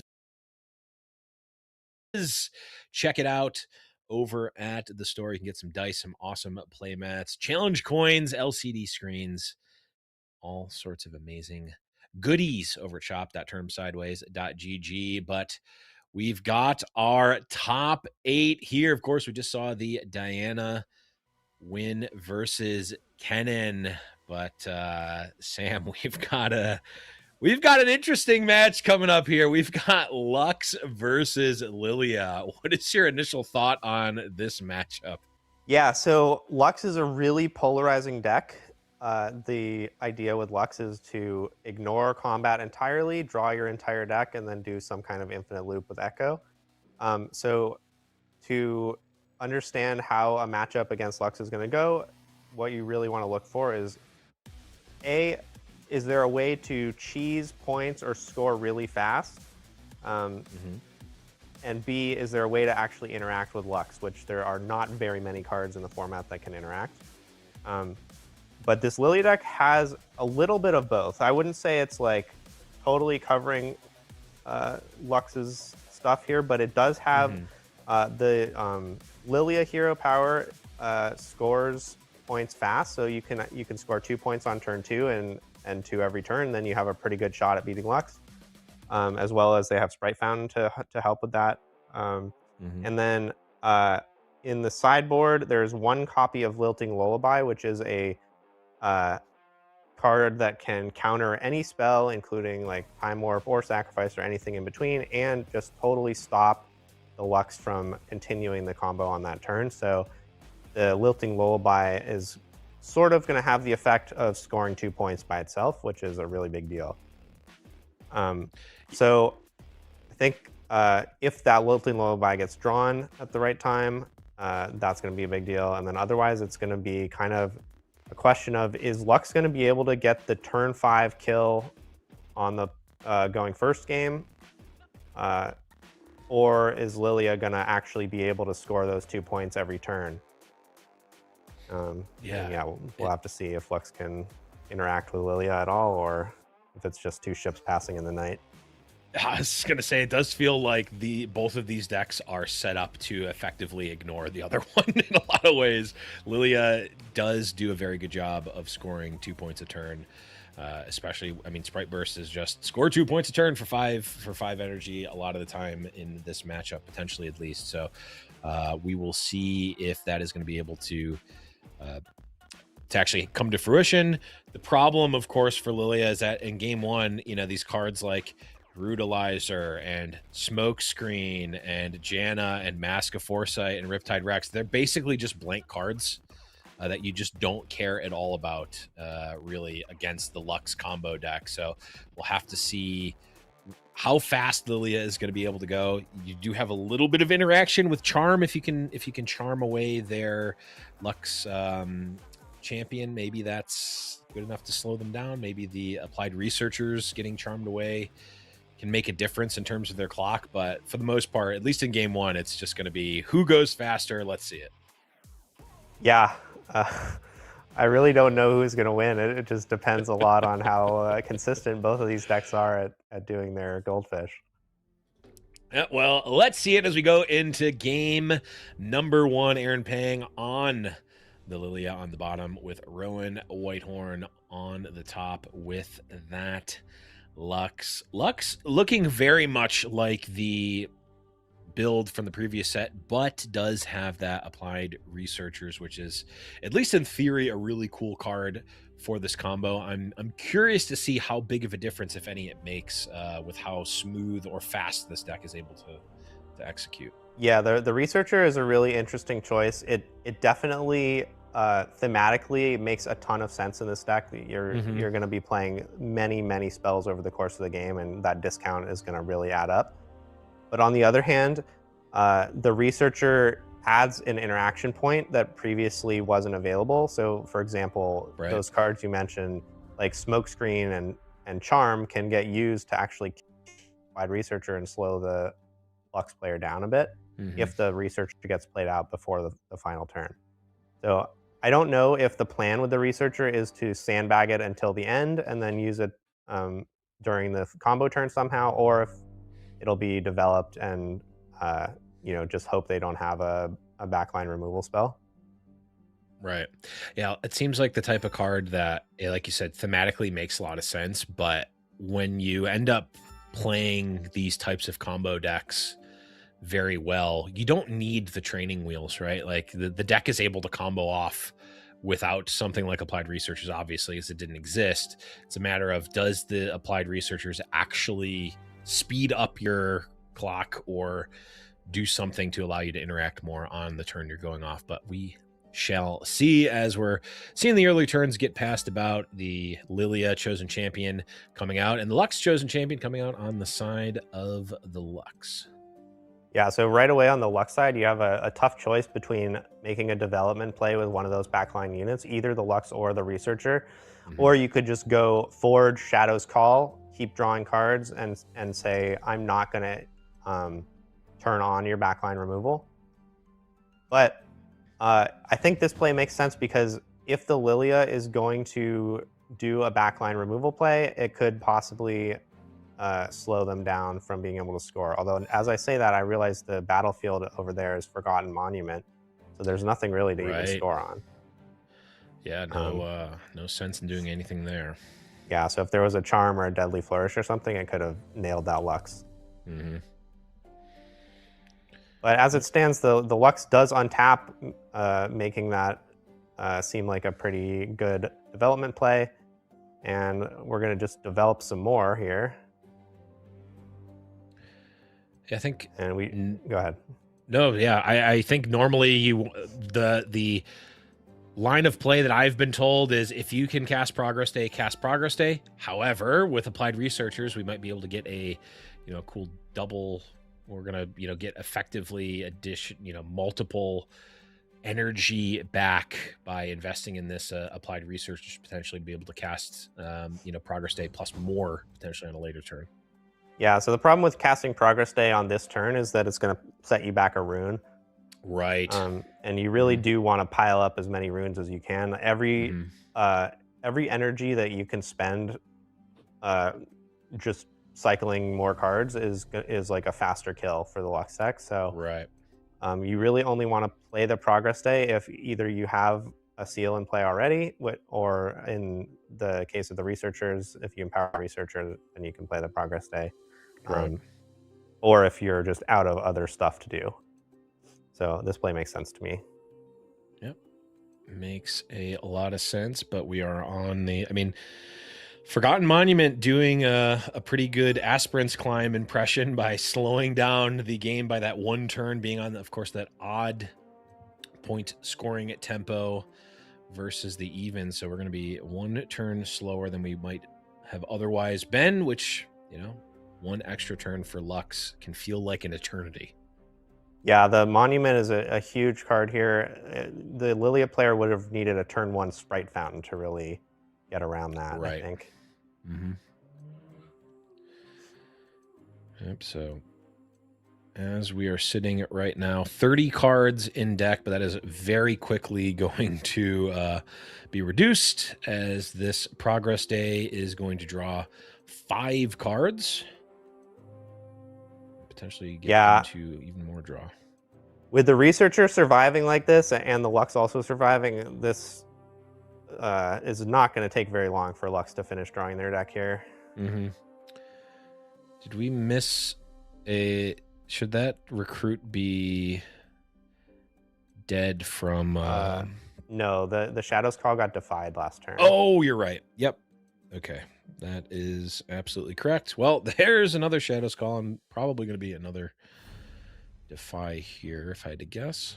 Yeah, you definitely want to use your Defy while you can. The Defy is not going to really find a better target than Shadow's Call here, and you know, the longer you wait, the less possible it is for the Lux to get bricked up. Right. Yep, so going to go to 5. I mean, we're still 2 turns away from threatening to win as the Lillia player, and they're not going to have any problem doing that in 2 turns, but the Lux looking very set up, especially with a pair of echoes, a time warp already. We've got 1 seal, another progress day. I mean, we've got all the tools to at least put us in the best position to go off on the next turn.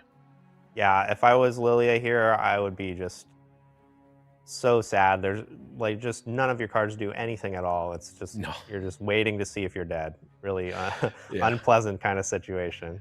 Yeah, I mean, you can cast your On Guard on your Sprite token for just to do a game action while your opponent's going off. That's always a moral victory.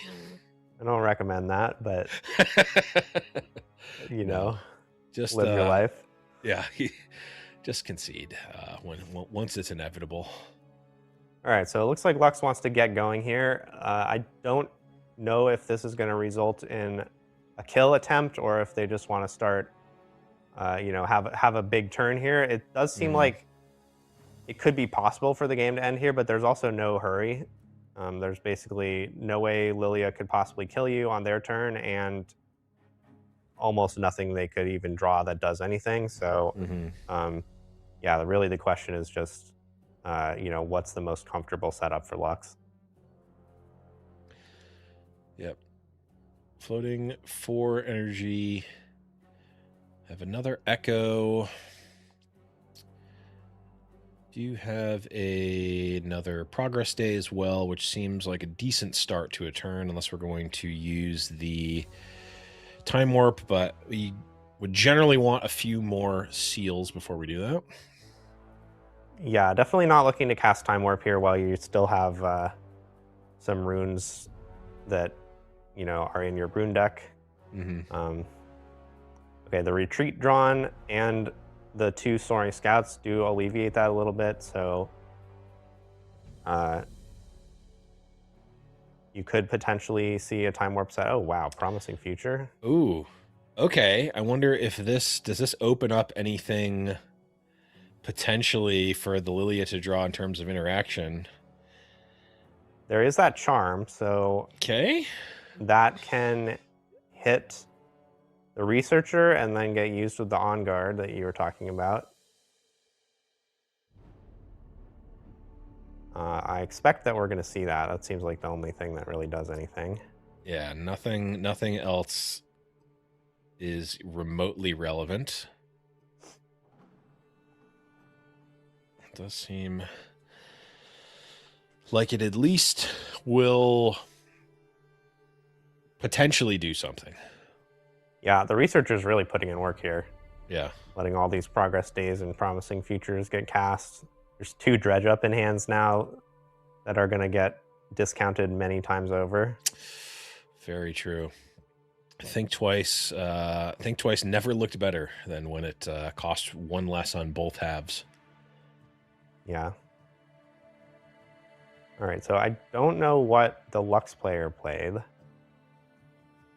I guess they'll be playing it after this charm. Whatever it is. It was another promising future.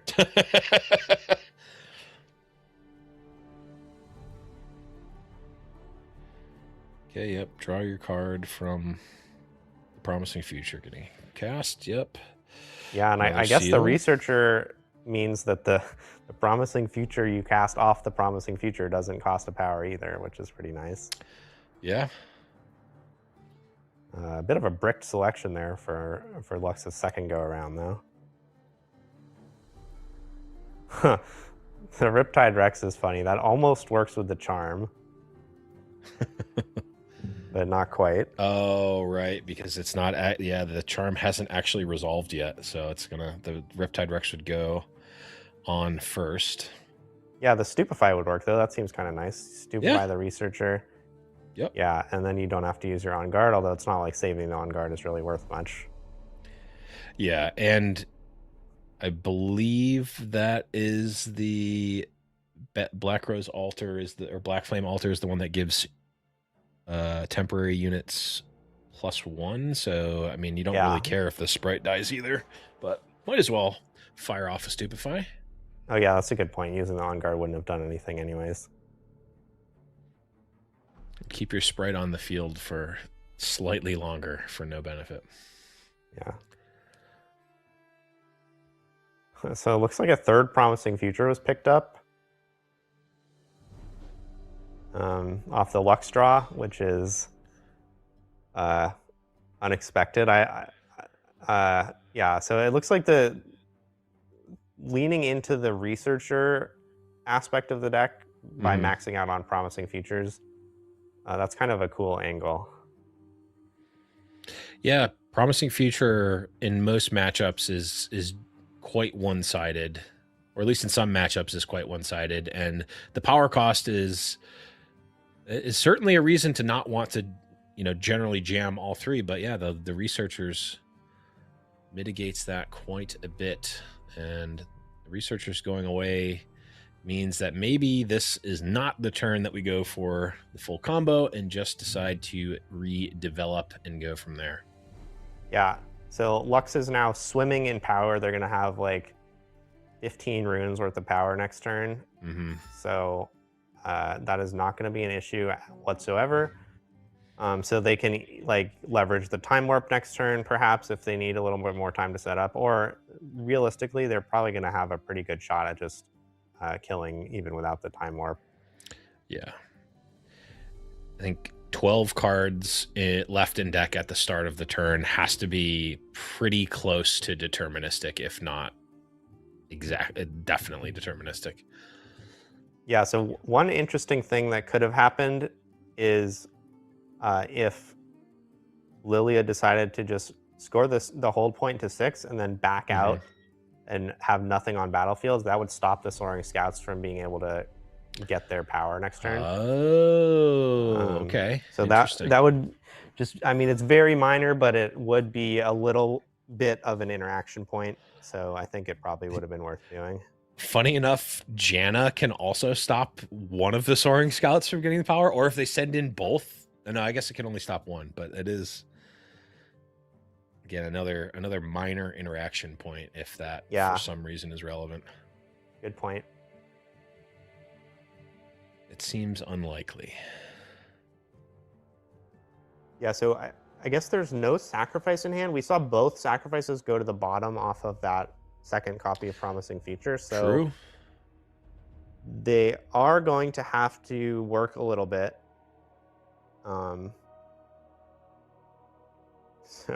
So floating some power here, getting these scouts. Not seeing the Janna.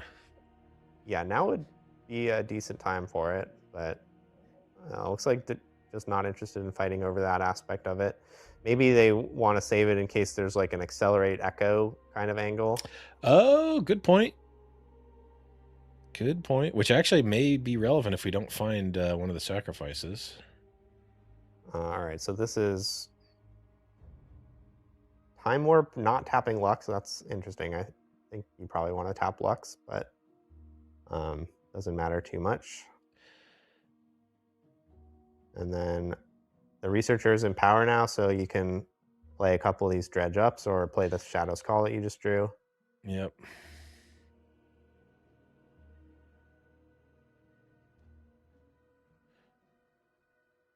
So this is going to go to 9. Dredge Up will put you to 8 cards in deck. You draw for your turn, go to 7. Okay, this Discipline is digging for the last copy of Defy. Makes a lot of sense. No such luck. And okay, a second Time Warp seems like that ought to wrap things up. There's, I think, basically no way to fail after this. Yeah, we've got Progress Day. We've got 2 Time Warps in hand. I can't imagine that there's a way for this not to work.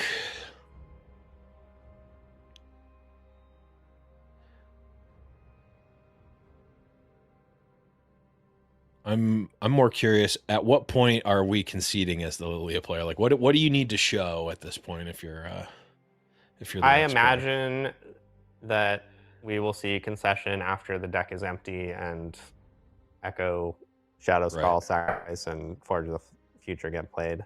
Yeah. Yep. There's the second Forge. Bottom of the deck is, funny enough, 2 sacrifices.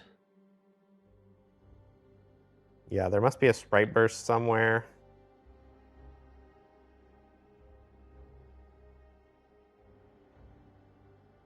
There's a sacrifice. That should probably do it.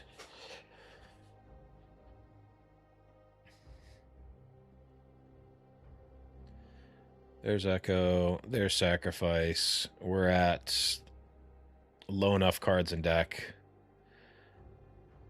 I know I'm conceding at this point, but maybe just make him do a loop of it.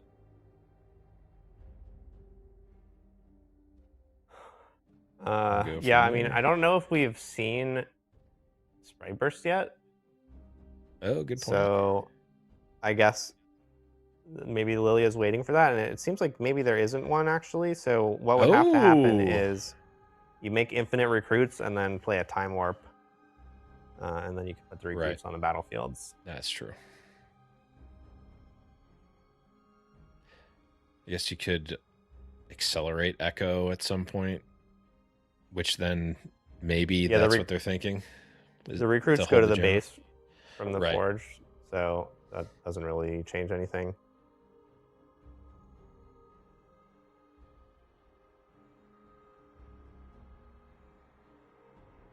It's interesting not to include the Shadow's Call. Okay, there's the concession. Okay, yeah, there we go.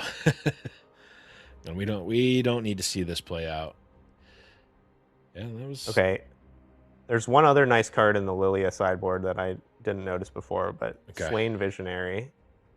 Ooh, okay. So that card allows you to score an additional point if you conquer after jumping through some hoops. So I imagine we're going to see that come in, and Lillia will be more than happy to jump through any number of hoops to score an additional point. Yeah, absolutely.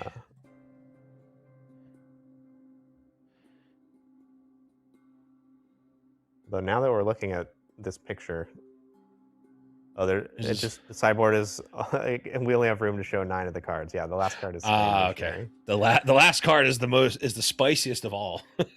Yeah. Is the Swain. So on the Lux side, anything that jumps out to you in terms of cards you want to bring in against Lillia? Yeah, you're probably going to see these Wages of Pain come in, just to try to slow down the scoring on early turn. Beyond that, probably not.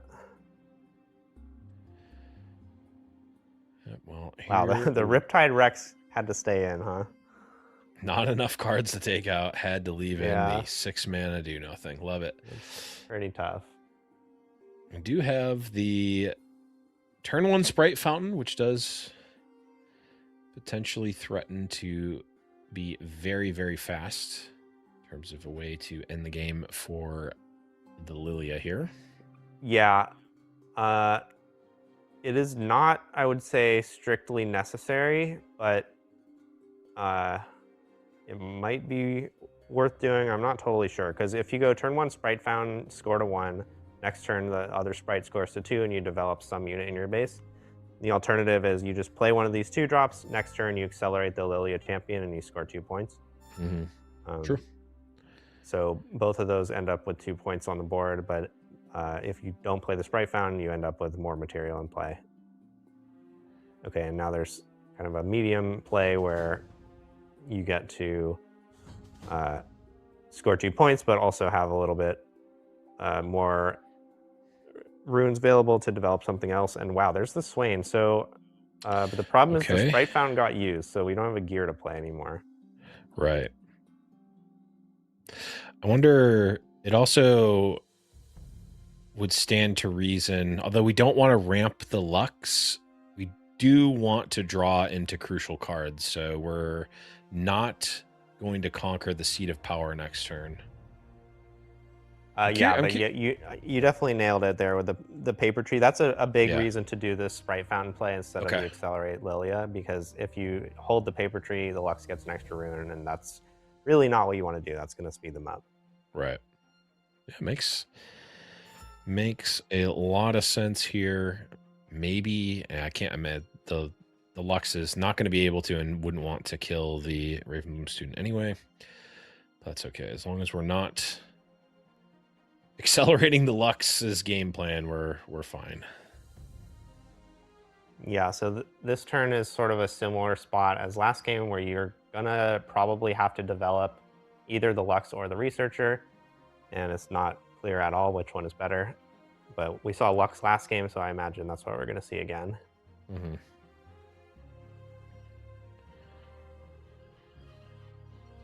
Okay, and we're suiciding the bird to get a rune. This definitely makes some sense, but it does strand the Shadow's Call a little bit, so I'm kind of surprised to see it. That's true. We no longer have a good Shadow's Call target at all.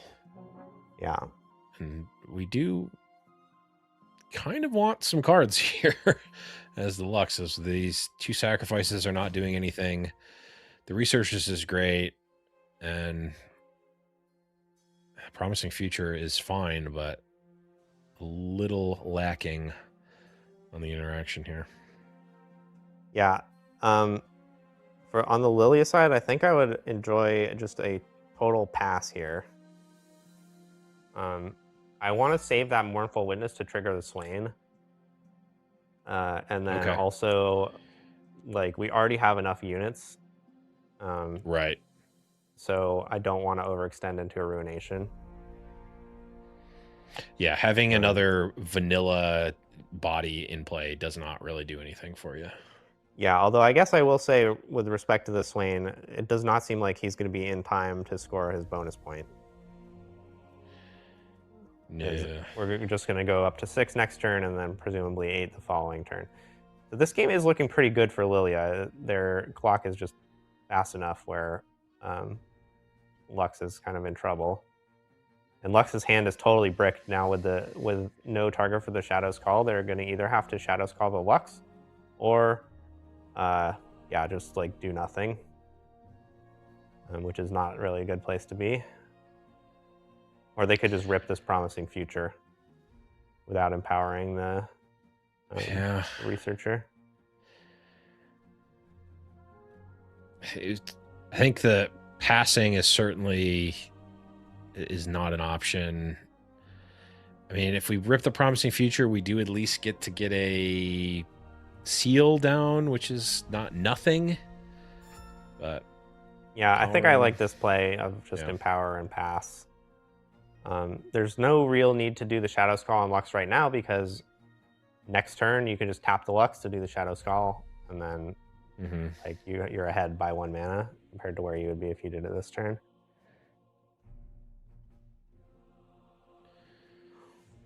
All right, so Lillia is gonna have to double conquer. Playing this Discipline is interesting. I'm not sure what that's about. I guess maybe the thought is they don't want to conquer with any of these real units.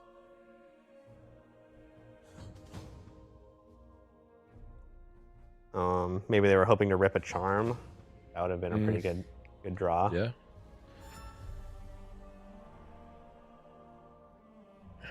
Just drew nothing, and now Lux is forced to go off here. Lillia certainly going to win next turn, so they've got to go for it. Not the best setup, but we do have an empowered Researchers. We have a Lux active. We're going to start by drawing a few cards. And we're going to start with a Promising Future right off the bat. Yeah, it seems like the place to start for sure. And playing the seal is heads up in case you hit Time Warp. You can tap the Lullaby. A Lilting Lullaby. It doesn't work. So there's right? no target for that. Yeah. And it doesn't. Yeah, you can't even put it on the chain, I don't think. I believe you could choose to play it onto the chain, targeting the Promising Future that's currently resolving. But then that promising future would be off the chain by the time Lilting Lullaby resolved, so it would not get the silence effect. Okay. That makes sense to me, but this is also an interaction I have never had come up, so I have no idea. We need to dial 1-800-HOT-FEPPER, get Grenton on the line. How in the world does this work?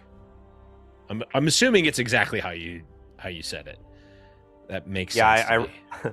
I think Duwan, one of the high-level judges, posted an article about how exactly Promising Future works a couple days ago that I read, and okay. If my understanding of that article is correct, then it should be what I said. But okay. It was complicated. I could definitely have gotten it wrong. Yeah, there's also there's some things about Riftbound that are intuitive to me now, but also there's some things that just aren't. Yeah, so at the very least, they're trying to cast the spell. They're paying for it and putting it on the chain.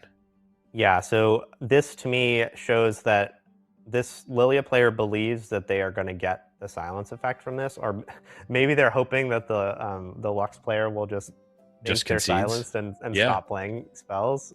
So yeah, that's definitely something you can go for. Okay, it looks like they're taking it back. So okay. Maybe the Lux player told them this doesn't work.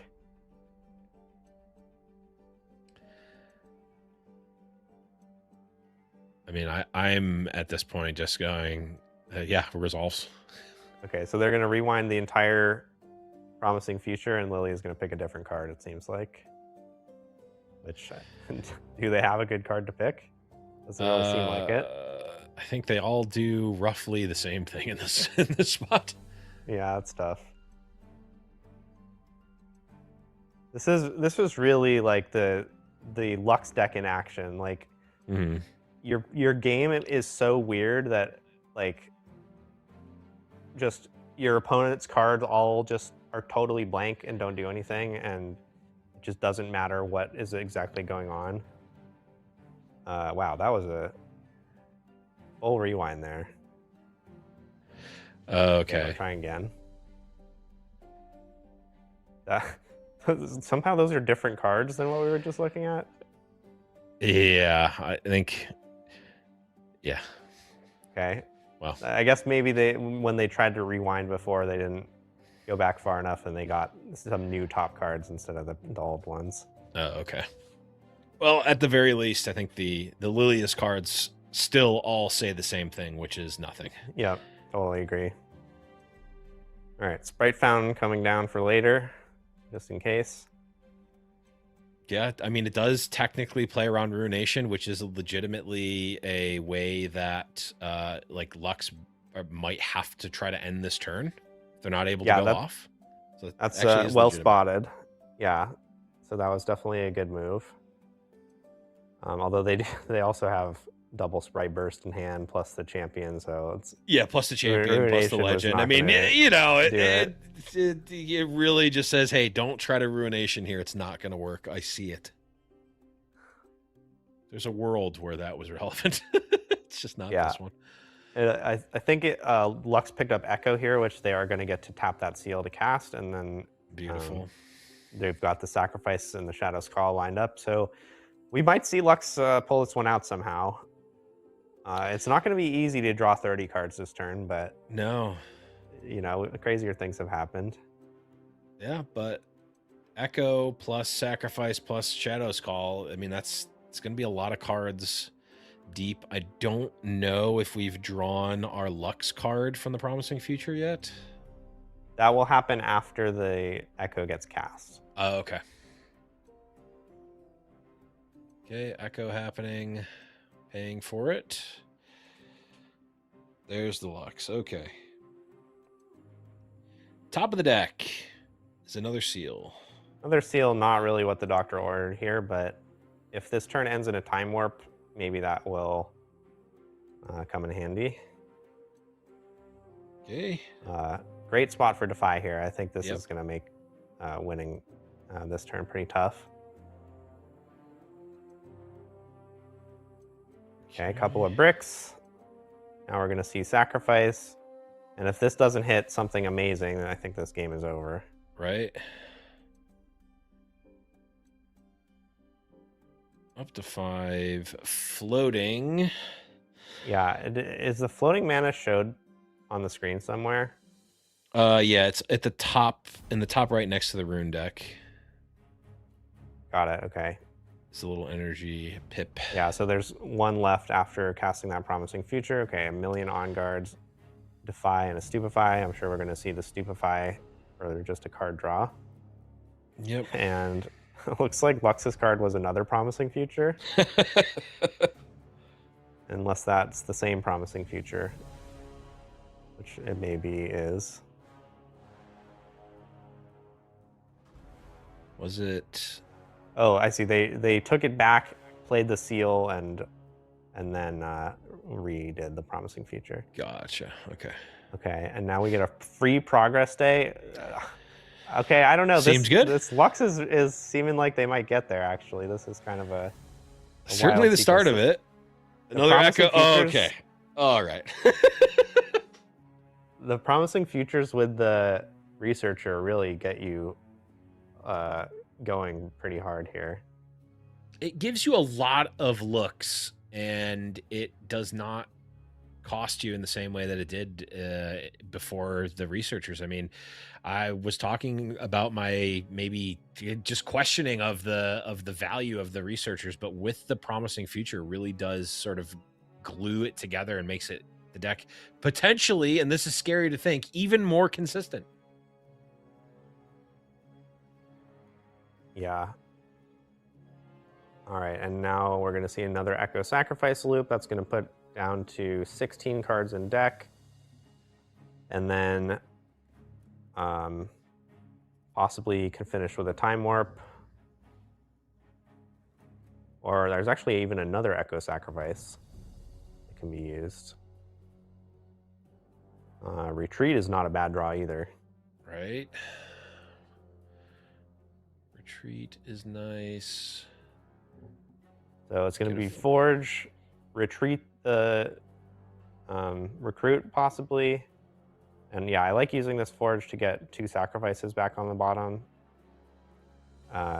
So that, you know, if you're recycling more echoes and whatnot, then you get to the sacrifices a little sooner. Right. And then, yeah, there's the Retreat, and then you can finish this with Time Warp. That will put you down to 7 runes going, or sorry, 8 runes going up to 10, which is not perfect, but better than being dead. Mm-hmm. Let's not forget, oh, we got to draw off of Lux as well. I'm sure that'll... There it is, yeah. Yep. Draw off of Lux. Okay, Draw for another turn. Time Warp is a pretty huge draw because now with the 2 seals in play, it's going to be a lot less costly to play this Time Warp, so you can maybe develop even a bit more. Maybe you can even fit in a Researcher Empower somehow. Probably, maybe not be able to fit that in. I guess you go Echo Sacrifice, then you have 4 floating plus another 12, so 16. And then you could go Researcher Empower, and you would have 9 left, which is enough for a Time Warp. So, yeah, seems like it might work. But then you do have quite a few cards you need to draw next turn before you get back to your Echoes. True. And this was from, what was it, 30 cards left in deck? And it looks like we are at least quite possibly going to get there. Yeah. It's a scary prospect. Oh, another Time Warp. Okay.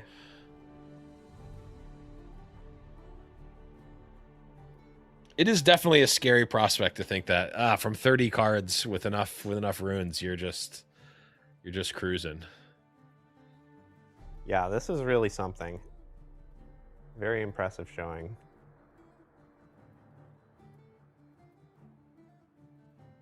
Yeah.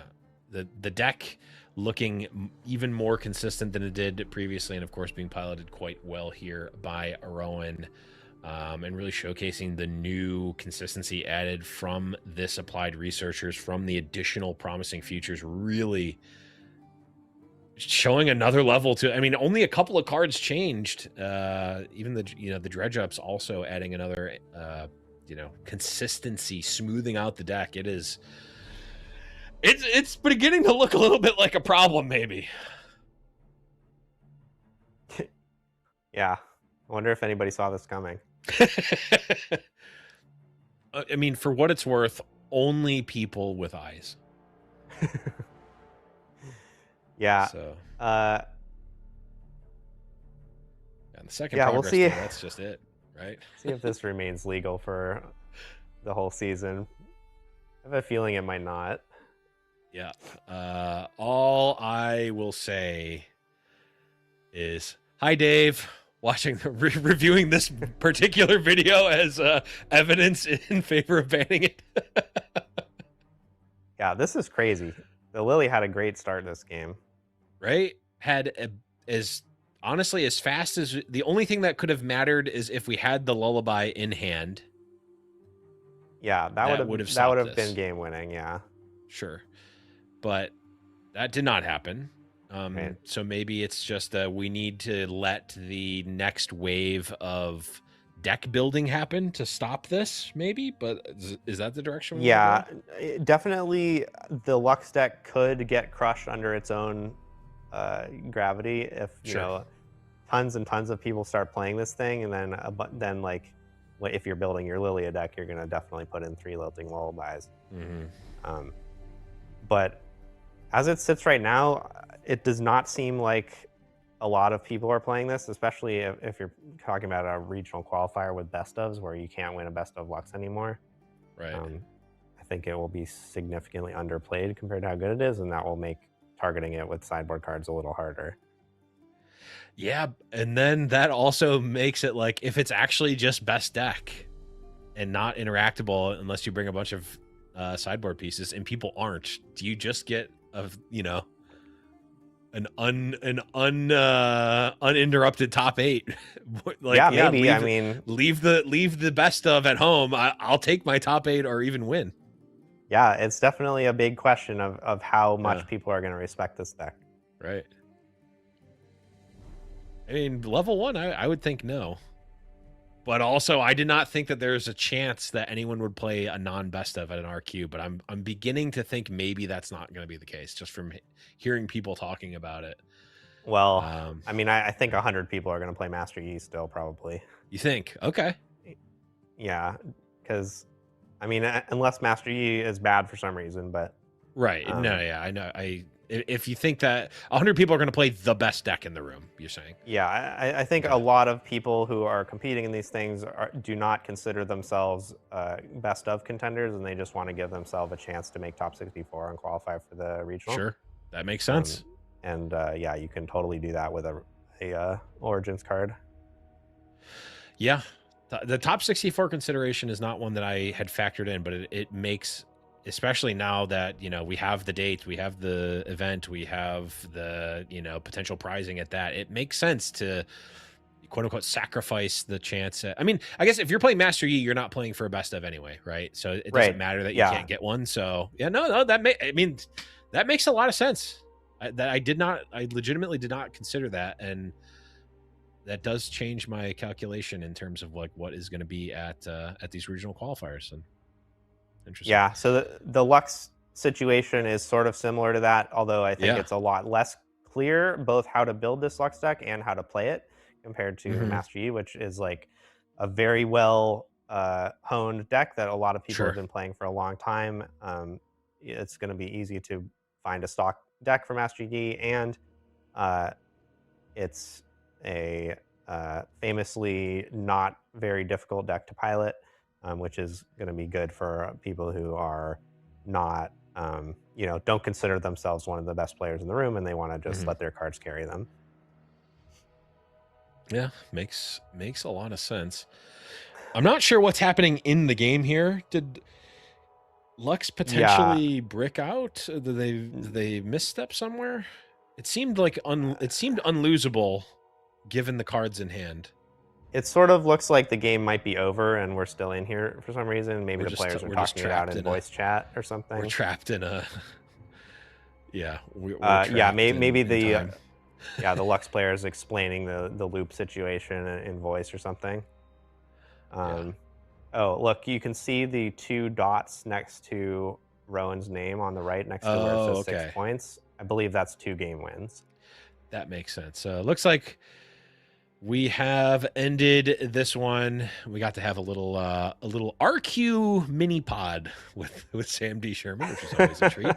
Yeah. Yeah, It's not really a great sign when you're casting a game and you just start talking about something else.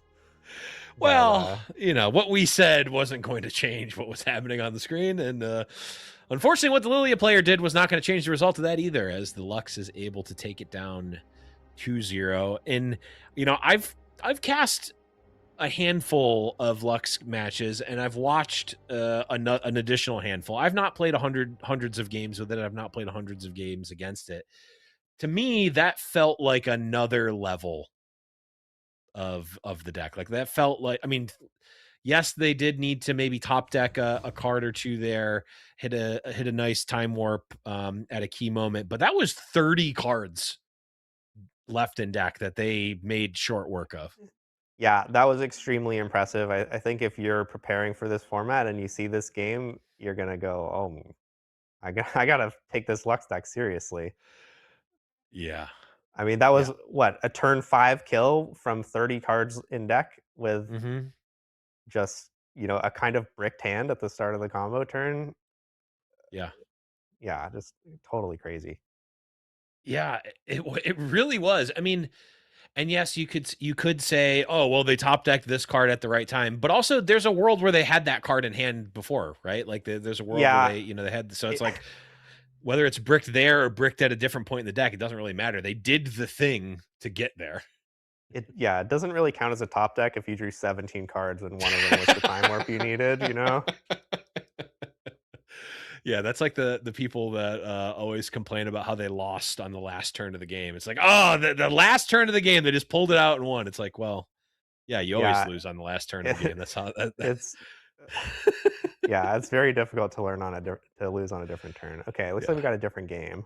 Okay, we've got Nasus in against Viktor 1-1, and I've seen a lot of Nasus in the random queue on RIftatlas. I did not think that it would be a deck that people would be bringing to an event with any sort of stakes. Yeah, I think Nasus has some potential. I don't know Okay. exactly what to do with it, but um, I'm not totally surprised to see it. I did see you These, playing against Anu on it, and that felt like an interesting match.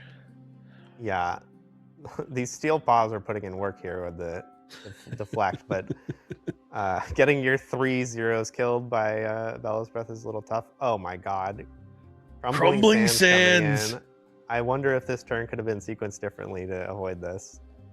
But we will never know, probably.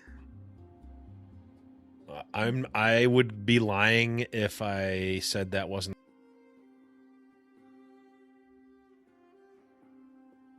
The card in a bunch of deck lists, but I don't think I've ever seen it get cast before. Sorry, I'm All right. quickly looking up the card Crumbling Sands. Oh, I'll tell you what it does. It's counter target spell if your opponent has played a different spell already this turn. Ah, okay. For 1 and a power. Okay. Very interesting. Yeah, it definitely has some potential as one of the additional counter spells you can play to complement your 3 defies. A lot of these kind of big expensive spells that get around defy can get countered by other counters like hard bargain, not so fast, abandon, and crumbling sands is an additional card that can do that effect. Yeah. I do like there being more options, and it's like you know, it's got a different wrinkle to it. It's got a condition, a cost of power. I don't like more cards that can counter my punch first, though. So let's just get those. Let's just get All you those got to out of do the is game. play punch first as your first spell, and you're good to go. True. It's not called punch second. That's true. Yeah, I don't think it's going to be terribly burdensome to play around Crumbling Sands if you're aware of it. Yeah. All right, so the Steel Paws is getting fired up. I love that. Steel Paws is one of my favorite new cards. It's really, really strong. It does seem quite good. I mean, it deceptively is just another 1-drop unit that there's only one of before this, which I just think is really interesting. Yeah, and this one is Jacks with maximum 1-drops. Yeah, the Steel Paws is a big upgrade over the Determined Sentry because the Deflect is really nice. That stops it from getting gusted in early game if you're scoring points with it against the slow deck. And 0 might and 1 might are really not that different in terms of fighting ability. Usually you're with either one of those units, you're going to want to just score an empty battlefield. And then if your opponent can contest you, your unit's going to die. With the Steel Paws, you don't really want to let it die because it can turn into a 7 might unit later, which is kind of sick. But having the ability to pressure decks like Lux with an extra early unit or play it as a big monster in the late game is a really nice kind of choice to be able to have. And look, the Deflect is stopping the Steel Paws in the back row from getting killed.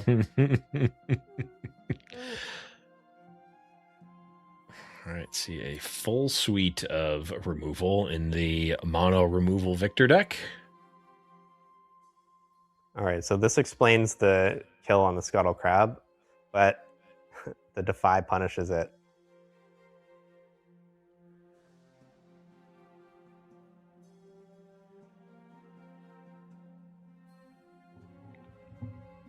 All right, so it's 4-4, but Viktor has 2 1 might units on board, and Nasus has 2 7 might units on board. So I think I like the Nasus side. Yeah, and if they can play anything to protect against these cull type effects, feels like it's going to be pretty decent. Yep, another Scuttle Crab would be great here.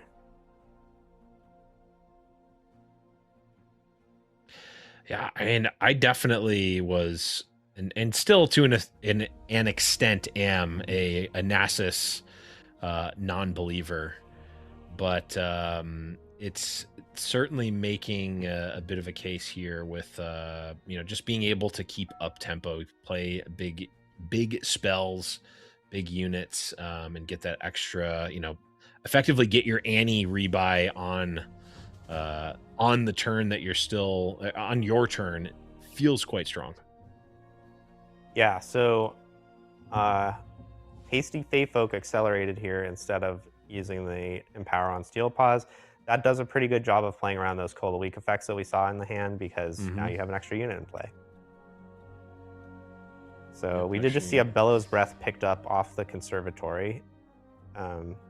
So that could get pointed at the Steel Paws in the back to clear the way for those Colds, but again, the Deflect is going to make that pretty annoying.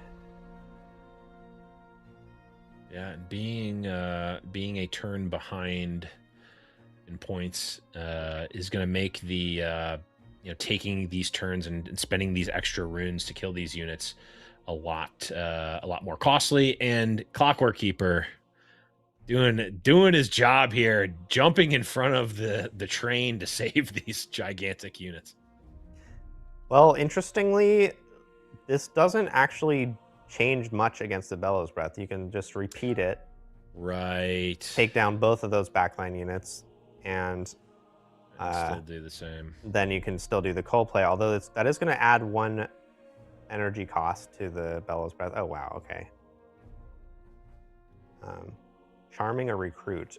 Hopefully that's going into the Ravenbloom Conservatory. Yeah, there we go. Right. So we can maybe draw a card.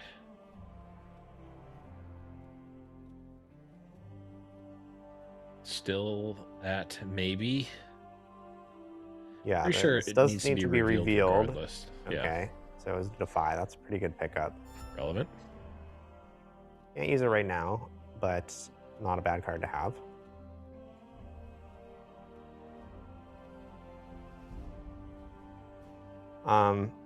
One little nitpick I would say is having the Steel Paws stay on the Sunken Temple is a little tough because if you vacate the Sunken Temple, you can go conquer it again for an extra card. Right. Okay, Stupefy means you only have to play that Bellows Breath once now.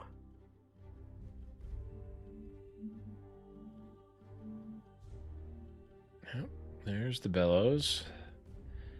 Does need to pay that additional power for Deflect. Yeah, that was paid with a gold token. Ah, okay. Right, from the Curtain Call. Or the Deadly Flourish. Deadly Flourish, yeah. I should know the name of the card that I revealed. Look, I remember Ferris Forerunner, even though I said it wrong in the first video we did. That's okay. Okay, this is interesting. Wages of Pain. What does this accomplish? We have a smoke screen or something? Oh, a Sprite Fountain. Sprite Fountain. Okay. Going to potentially draw another card, and it's definitely going to draw a card from the actual Fey Folk. Okay, all right, reveal. so all Nasus needs is an Accelerate card. There's an Accelerate, but it's going to the bottom thanks to the Ravenbloom Conservatory. Boy, would Ravenbloom Conservatory be a weird card if it promising futured the top of your deck. All right, so Watcher or Tasty Fey Folk or Emperor's Divide. Yep. Sir, I don't think that there's any other movement. There's nothing that gives ganking. And like you mentioned, the fact that we have left the cat on the temple means that we don't have the ability to draw that extra card here, which could be, that's another look at a potential Accelerate here. Yeah, absolutely. All right, so the fact that this game is still ongoing tells me that there's no Accelerate. What the Nasus player is going to want to achieve this turn is set up some kind of win for next turn that doesn't get blown out by Imperial Decree Bellows Breath. We know they picked up that Defy, so that should not be too difficult to accomplish. So backing out and playing the champion, yeah, that makes a lot of sense.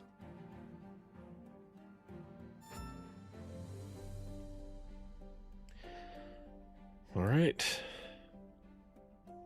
Viktor going to need to set up something through a Defy that they know exists. We do have at least we know there's at least one call effect in the unit. So we can kill one of these units, but is empowering Nasus actually going to come up? It certainly could, yeah. The Nasus Empower ability means that you only need to conquer one side as long as you can conquer with Nasus and spend the 8. So stacking up some kind of hold is not going to do it here. No. So Viktor really needs to clear the backline, which really could only be accomplished by doing Imperial Decree and 2 Bellows Breaths, paying Deflect 3 for both of them, which seems like possible, but well, maybe not, because I think we've seen 2 Bellows Breaths get played this game actually. So right. And even I guess another way to accomplish this would be play 3 Cold a Week effects. Right. Which we know there's the Safety Inspector in hand, but it kind of has to be 3 copies of Cold a Week because you've got to get through that one Defy. Have to get through the Defy, and we just don't have the energy. And GG is called.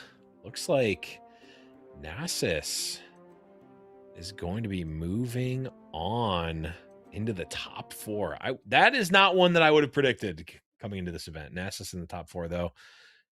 I think, I'll say it. Maybe I underestimated our doggo friend here. He looked pretty decent there. Yeah, I mean, It's definitely a weird looking set of legend, champion, and signature spell, but and colors. Blue and Yeah. green colors famously not very good, but Mhm. uh, the Annie ability has got a pretty good pedigree, Yep. and Nasus can imitate that a little bit. And uh, the chosen champion, while expensive, is a really powerful effect. So kind of a nice thing to have access to. Yeah, I may be eating my words of publicly saying that this was the worst, the Chosen Champion is the worst epic in the entire set. We'll see. Maybe that will still be the case, but it's Yeah, trending towards maybe not. it does not seem true. It's very hard for a chosen champion to be the worst card Right. in any context, because the fact that you can choose it as your champion is really powerful Yeah. aspect of it. Speaking of epics, this Premonition, 2 copies in this Nasus deck. I'm looking for ways to abuse this, and I do not see any. So they're just honestly playing the Premonition. They're going to recycle 3 runes for it Full to draw 3 cards. Yeah, so I imagine the idea here is that with the way you build the Nasus deck, you end up at 12 runes very often, and then it's not so costly to recycle the 3. Yeah, and I guess you also get to, tap out 4 big guy, have 2 open, play Premonition is not horrible necessarily. Like, you can take the tempo hit by having a big guy out and then follow up. I don't know, but I'd be interested to see it in practice, because it does not look like, outside of, it does have ramp, but I don't know if ramping so that you can pay extra for your cheap. Oh, You can pay extra power I for get your it. cheap. Okay, let's it hear works with Astral Heron. The the Astral Heron discounts the Premonition. Okay. Yeah, sorry, I missed that one on my first look through. That makes sense. So you get to play Excuse me. actual Ancestral Recall, basically. Yeah. I'm in. I'm here for it. But a very cool list. There was the Emperor's Divides in the deck as well, which is very cool. So yeah, I think, having played against early RE builds from like Origins and even Spirit Forge, like, they were always like, it's a little bit too bad. It's not that good, playing kind of a control deck, but it relied way too much on just holding specifically.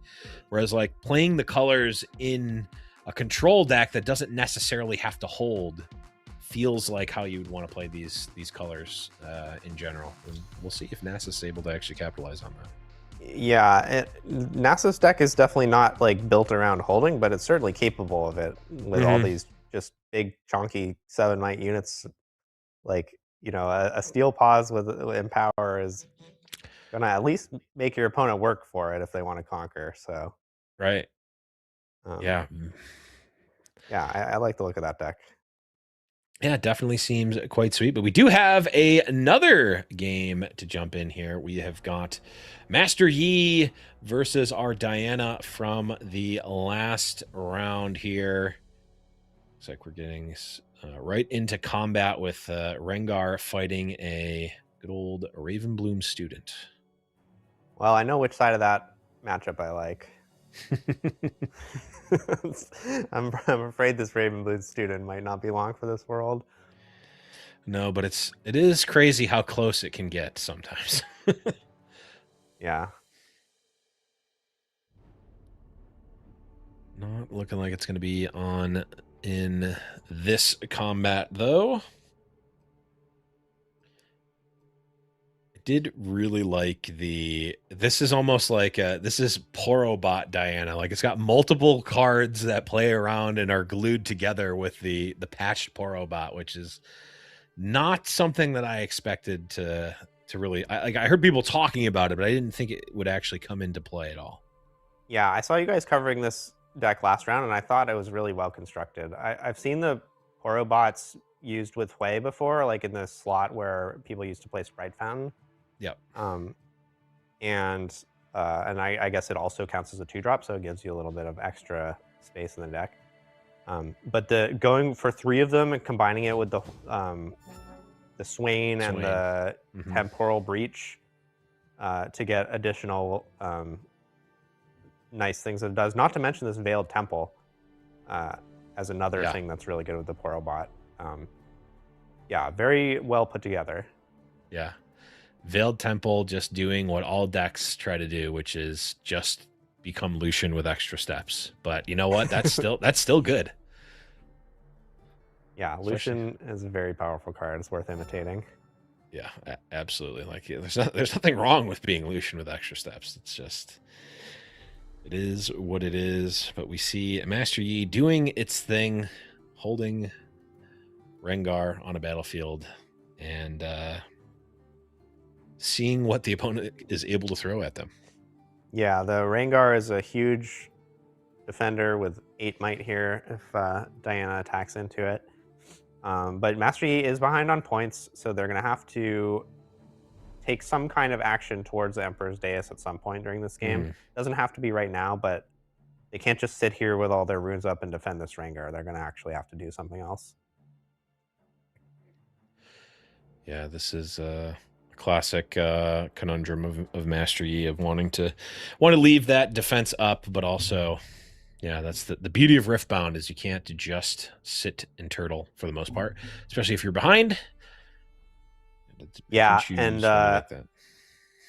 It is going to be tough to leave the Rengar here if you need to also tap a bunch of runes for a development play because the Hui is threatening to come in for 8, and then any kind of Stupefy or Smokescreen or whatever will flip that combat.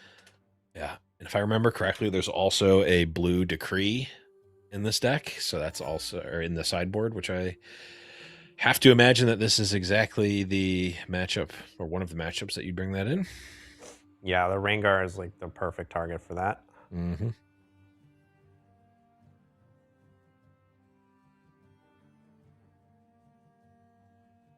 So a Moonfall would be pretty nice to have here. You could go Hui into the Veiled Temple, Moonfall the Poro, and then it's 8 to 6.5, or sorry, 8 to 4.5 even, which would be yeah, pretty significant advantage.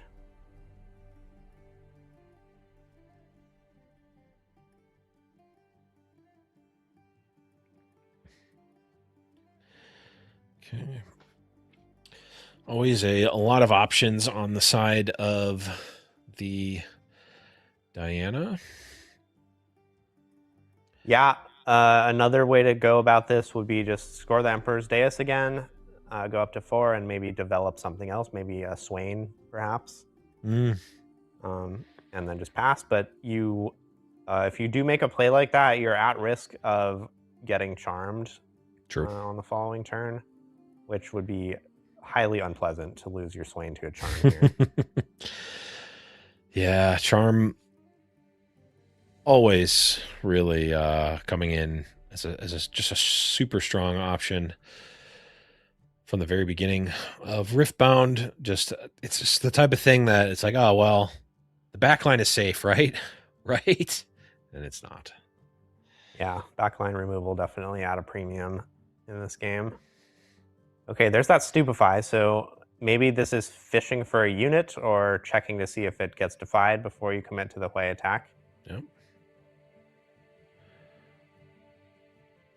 Okay, resolves. I mean, I do think you're going to want some amount of additional backup as Diana to go for this because it's pretty easy for Discipline or On Guard or even Punch First to come out here. Right.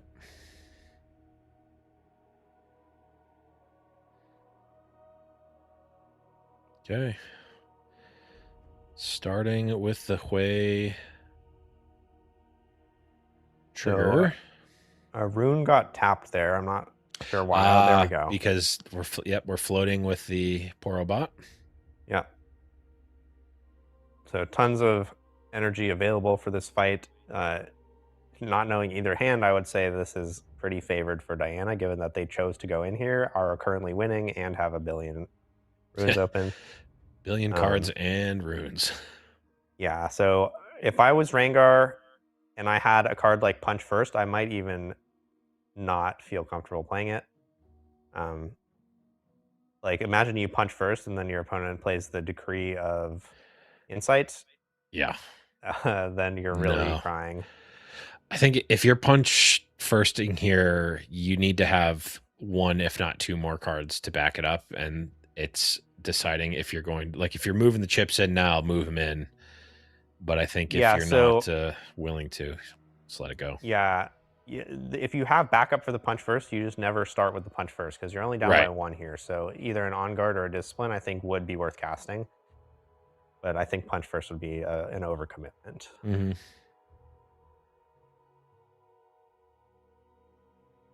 Yeah, that's such a tough spot to. If there's a discipline that's relatively low commitment, you're drawing the card back. It's allowing you to win by one. One other option would be the primal strength that we sometimes see in these Master Yi dice. That one I think would be. This is a pretty good time to cast that. Yeah, definitely could be. Well, looks going to just start with an on guard. All right, so it is now 8 on the Hui and 9 on the Rengar. So Diana's going to have to do something about this. It shouldn't be too hard to accomplish that. A Moonfall would be perfect. That would clean out the Lonely Poro and win the combat by 1. Mm-hmm.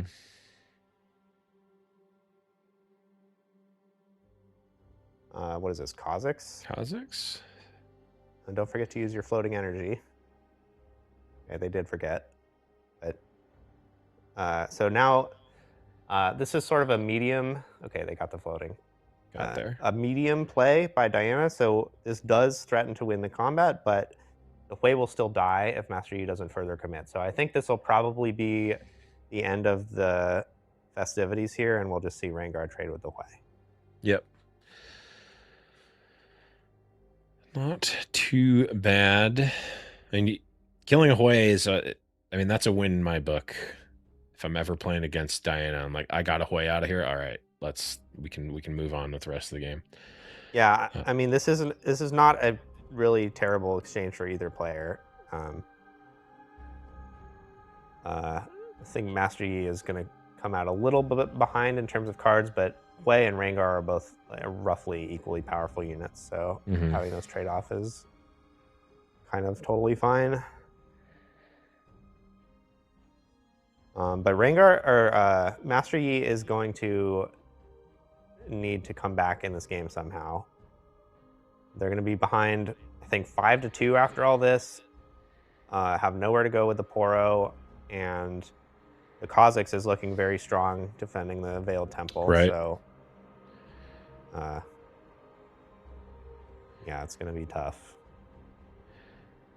Some sort of chat exchange going on, but I missed my Chinese lesson, so I have no idea what they're talking about. But yeah, that didn't seem too complicated of a exchange. Maybe they were getting clarification on whether the Kha'Zix was played in response to On Guard or not, but it doesn't seem like it should really matter. I wouldn't imagine that it's relevant, but I mean, it can be played in response to the On Guard, so. Or it can be played after. I don't think it can't really matter. Main difference it would make is just who has focus next.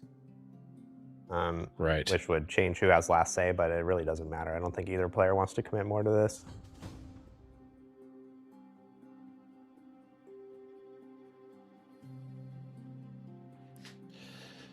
Hope they remember to get their 2 XP. Yeah, I have a feeling they're not going to be tracking that.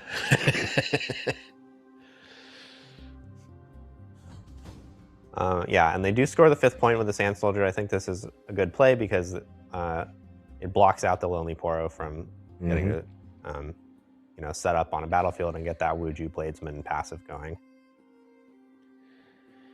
Yep, denying the Poro.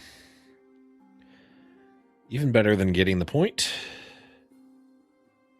Kha'Zix's going to be doing his own Master Yi impression, getting +2 if he gets attacked into by a single unit at least.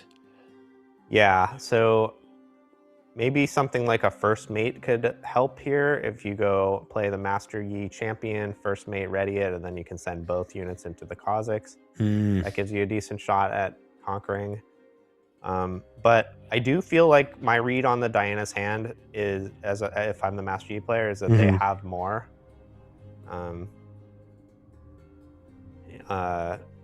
tricks. Well, I guess I don't know. Maybe the Kha'Zix means they don't need more tricks actually. But we'll see. I mean, if they don't play the Diana unit, that's a heavy signal of more tricks. Right. I would have initially, if this was the first time I'm playing against this player, I would have thought that there were not many more tricks just because they let the Hui die. But in the last game, we saw them be relatively reckless with the Hui and not overcommit or really even commit much at all to save the Hui. So may just be a play style difference. Yeah, I mean, I think you might be right. It seems like if you had a different trick, like an Eclipse or something, that would have been preferable to using instead of the Kha'Zix. Right. And especially a Moonfall. But yeah, so you can probably rule those cards out, actually. I take it back. So yeah, maybe a first mate play would work then. But now there's this hidden card, which is presumably Tide Turner. So if you do make a big play at the Kha'Zix, it's just going to run away, and then you're not going to accomplish anything.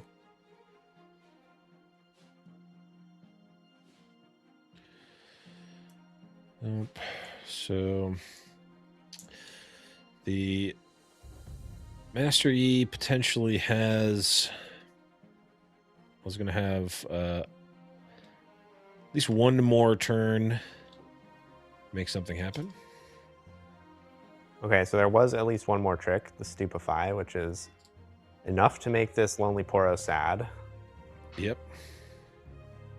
We'll see if there's a Discipline. That would be a pretty good thing to have. Although if you have a Discipline, maybe you hope to play a Rengar on the Veiled Temple and use it there.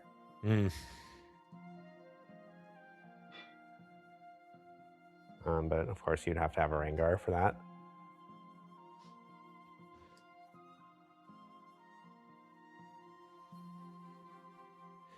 Maybe thinking about Defy. I feel like if you have some sort of answer to this, you would almost certainly have to fire it off. Well, this Poro Conquer is sort of never going to happen. And I think you mostly are just going here to trade with something and draw a card. So this is sort of, you know, what you signed up for.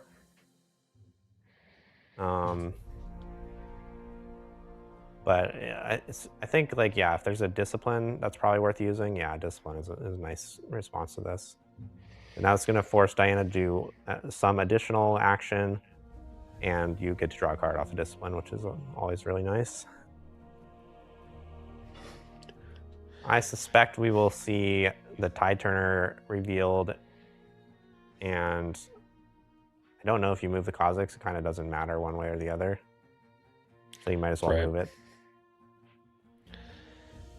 Hilariously, there is, I believe, at least one, if not two, switcheroo in the sideboard, so it could also be switcheroo though.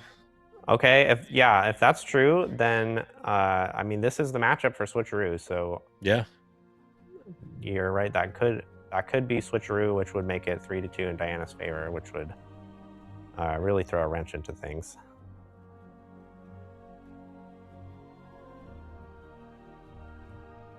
Okay, Discipline resolves. Okay, I don't know what the delay is here. I've been wondering that quite a bit with these matches, but maybe it might just be like a, I don't know, delay in the observer client, but I don't know. Okay, it is that Tide Turner, like you predicted. So, are they going to make the choice to swap in? Seems like they chose not to swap, given that they typed something in chat instead of drawing an arrow to somebody. But yep. Yeah, I mean, this is definitely reasonable. And like you said, this is basically what you signed up for. You wanted to Draw a card with the Poro, trade with something, and ideally get your opponent to reveal their hidden card, and all of that seems to be happening now. Yeah, so if there's another pump spell, it would presumably be worth playing here, given that now kind of the only thing that can happen to you is, well, Gust, I guess, would be pretty rough, but Stupefy would be trading with both. And then if you conquer here, you get to have a 4-Might Defender, which is quite nice, but all right, it looks like they don't have anything else they want to commit. All right, so developing a unit here would be pretty clutch. Rengar onto the dais would be kind of optimal, but failing that, maybe you could do like a Master Yi plus a Scuttle Crab at least. That would be nice. Yeah.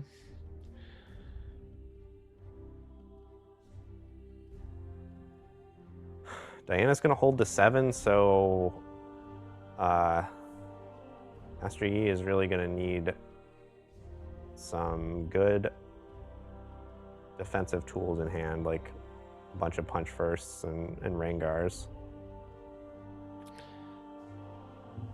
And just hope that there's no star crossed. I mean, at this point, yeah, you're so far behind in terms of points. You just have to play into it. If they have it, they have it. You're not winning that game anyway. You could still have Defies as well. Of course, can hit star cross. So got one turn potentially to develop, and then it's going to be go time for Master Yi, or else they are just going to lose.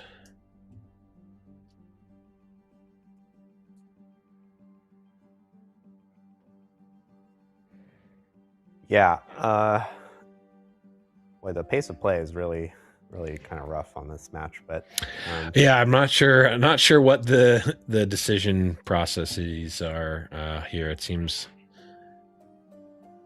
I obviously can't see the hand, but there it is, Ruin Runner. So it's going to be all up to this Ruin Runner to somehow hold both battlefields next turn. Tall order. Yeah, or I guess maybe it's even going to be you're going to have to conquer both battlefields.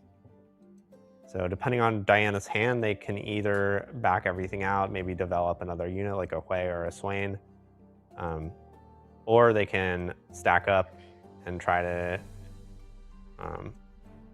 hold one of the sides. If the like Ruin Runner and Punch First has to get committed on one side, then maybe there's no Rengar to go to the other side, which would mean you can win by a hold. I guess if there is Rengar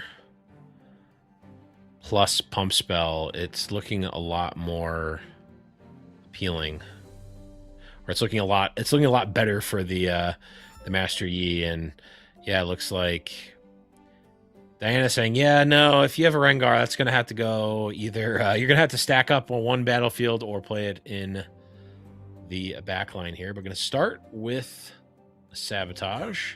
There's a Switcheroo. Oh my god. All right, so there's two really good cards there, the Switcheroo and the Ride the Wind. Ride the Wind because of Hui specifically, but Switcheroo because if Master Yi is going to hold, they're going to have a big monster like a Rengar. But Switcheroo is taken, so that means Hui Ride the Wind is going to be available to potentially stack up a huge attack next turn. I wonder if that means there's a Defy that can hit that Ride the Wind. True. That would be a decent spot there. Yeah, this game is not over. Master Yi could win if their hand is like perfect, but it's not going to be easy. And I wonder if we'll just see Diana send everybody to the Emperor's Dais next turn. Yeah, just say, hey, Rengar's not going to be enough. If two of these cards are Rengar and Punch First, it feels okay for Master Yi. Yeah, Rengar Punch First is definitely the kind of holding that you need to have to stay in this game.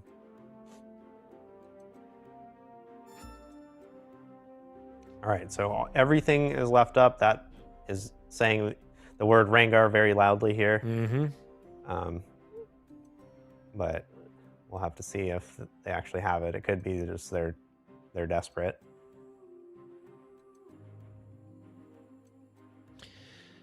Yeah, so if we sent everything in, and we assume that there's a unit drawn, we can have 8, 11, 13, 15, 21 without anything getting played into the dais. If you're Diana, the kind of optimal way to win this turn would be, at least like to maximize your resources, would be send in the Ravenbloom student or the Diana to the Emperor's dais. Pay the 1 to return it for a Sand Soldier, which puts a unit in your hand, and then Wei can get that +3. Right. But if you do just send 1 unit to Emperor's dais, you're inviting Rengar to come out and jump on you, which would not be very pleasant. So the calculation is basically, does Diana's hand beat Rengar? And is that I guess actually another thing you can do is if you send in a few people, including Kha'Zix, to the Emperor's dais, and if you conquer with Kha'Zix, you can return Kha'Zix back to your hand and use it on the Veiled Temple side as well, which would be kind of sick. But you do need to get through Rengar, or at least force some amount of commitment.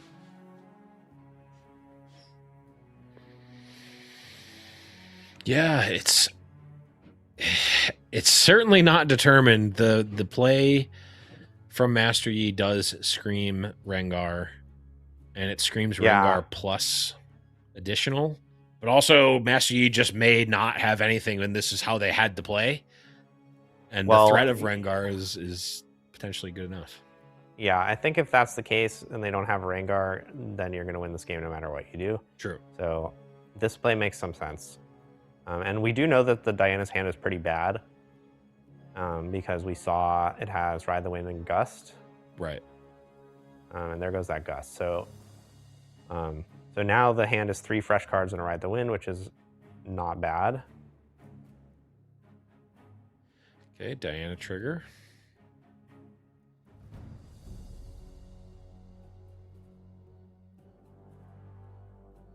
We did get word from production that some of the plays that look like they're quite obvious or quite straightforward and are taking a while is because of lag. I see. Lag on the Chinese side is quite bad. So, all right, I apologize to the players for complaining about their pace of play. Yeah, same. Meanwhile, this attack seems really hard to beat for Master Yi. I don't know what you can do about this. Yeah, this is, I believe, 18, if my math earlier was correct.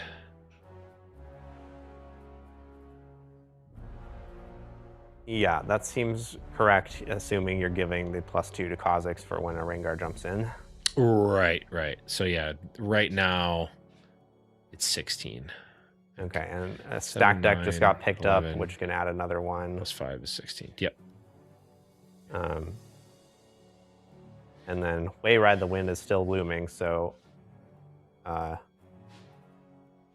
if you let this Conquer go through and Diana goes pay 1, pick up Kha'Zix, cast Ride the Wind, Wei goes over to the Veiled Temple, discard a unit, play Kha'Zix, then you're looking at a 14-point attack on that side, which is not going to be easy to defend. No.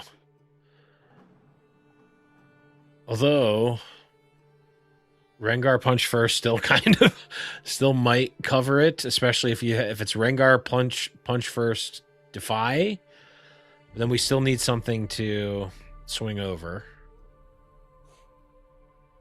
Yeah, so Rengar Punch First could jump in and defend for 13 here, which could kill a decent amount of these people, but not all of them. Which would not really lead to victory, I would say.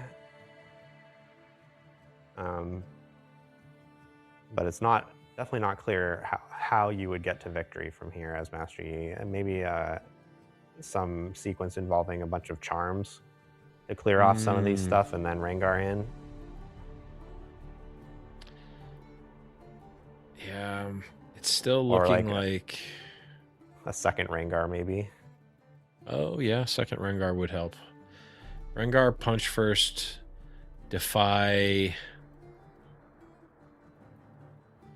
first mate Rengar. I don't even think that that's enough. Maybe. Yeah, so let's say that you have both other Rengars in your hand. You go just Rengar here to the Emperor's Dais. Diana passes, you pass back. You kill Kha'Zix and Ravenbloom Student. Yep. Okay. Okay. Speak it and it shall be true. Then there's no trick with the Kha'Zix to get it over to the Veiled Temple because it's dead. And then you can ride the Wind Hui for 8, but then all it takes is like a On Guard or something to survive that. Although actually, I guess Hui can get up to 11 if you ride the Wind to base and have 2 units. Oh, right.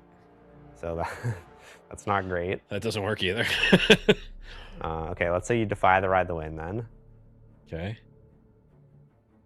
Then next turn, we're looking at Hui, Diana, and a Sand Soldier. Oh, okay. We're going to use the Discipline here to just kill Sand Soldier. So if this is the case, that's saying they do have Defy for Ride the Wind, probably.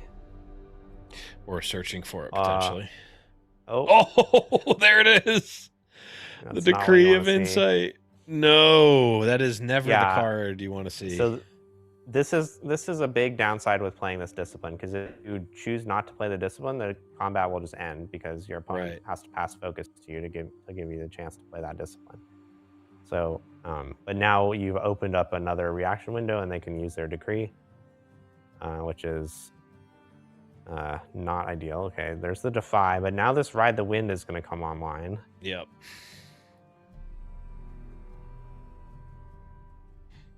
So I guess one thing you could do is just Ride the Wind the Kha'Zix out now. So this Rengar is 10. If the Kha'Zix leaves, then we are looking at it's 10 minus 5. Oh no, I got defied. Okay, yeah. 13. Giving +1 to Ravenbloom for the Ride the Wind that hasn't been cast yet. So 13 against 10. That would risk a Punch First, which would be pretty devastating if there's no answer to that. So probably we won't see that. There's a stack deck to get +1 on the Ravenbloom, which will make the Rengar unable to kill Kha'Zix plus both of the 2-mite units. So I like that play. We did know about that stack deck that came off the Diana reveal, so that's another reason not to use the Discipline. But I'm guessing that the Master Yi player does not, in fact, have another Rengar, so maybe they're just desperate to clear out as much of this stuff as possible and then top deck a Charm or something. Yeah, they're certainly painted into some sort of corner, so got to play a little bit risky here. If there is a Punch First, maybe this is an opportunity. Okay, so it looks like Diana's going to act again here, so that means Master Yi passed. So potentially the Rengar is going to kill Hui, Ravenbloom Student, and Sand Soldier. And now we are going to see the Ride the Wind. Okay, so now the Hui is no longer there to be killed conveniently. It's probably going to go back to base. Yep. And then we'll see how many units get discarded. But now if there's a Punch First, there's a golden opportunity here. I think I will win the combat. Ravenbloom should get another +1, so it'd be 4, 4, 10, 13, 15. Yeah, 15 to 15, in fact. So, okay. That would not win the combat, but that would still be pretty dang good. But if there's any other spell, we all of a sudden are not winning. all it takes is another stack deck or something, and you're. And we know the Gus. No, Gus got discarded. I think. Yeah, got discarded. Yeah, earlier, we do so not don't know any of the cards. Yeah. Okay. But you can be pretty sure that this way is going to come and attempt to kill this Veiled Temple especially if you tap out. Yeah. But even if you don't tap out, what are we looking at? Hui is 11 if there's another unit, and then Punch First would put the Ruin Runner up to 12. So yeah, if you have a Punch First, it's probably worth hanging on to for the Veiled Temple. Sure. Because there's not. Well, I mean, you could still Moonfall the Veiled Temple because it doesn't target the. Yeah. Doesn't target the Rune Runner, so it does work the way that the Hui player would need, but that would mean between the top of the deck and the 3 cards in hand, we have unit plus Moonfall, which I mean certainly could be in the range here.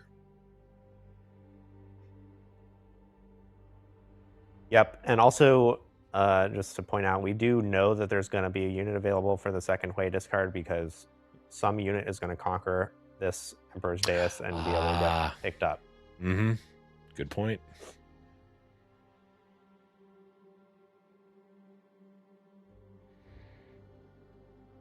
And another funny thing is, like, it's sort of tempting to kill all 3 of the small units and leave the Kha'Zix and then like hope to charm away the Kha'Zix, but because of the Emperor's Dais, the Kha'Zix getting picked up would allow it to come into the Veiled Temple and win that combat guaranteed. So we're not going to see that. It looks like combat is resolving. The second unit. Yeah. So that was a choice between killing Diana and Ravenbloom Student. Both are reasonable.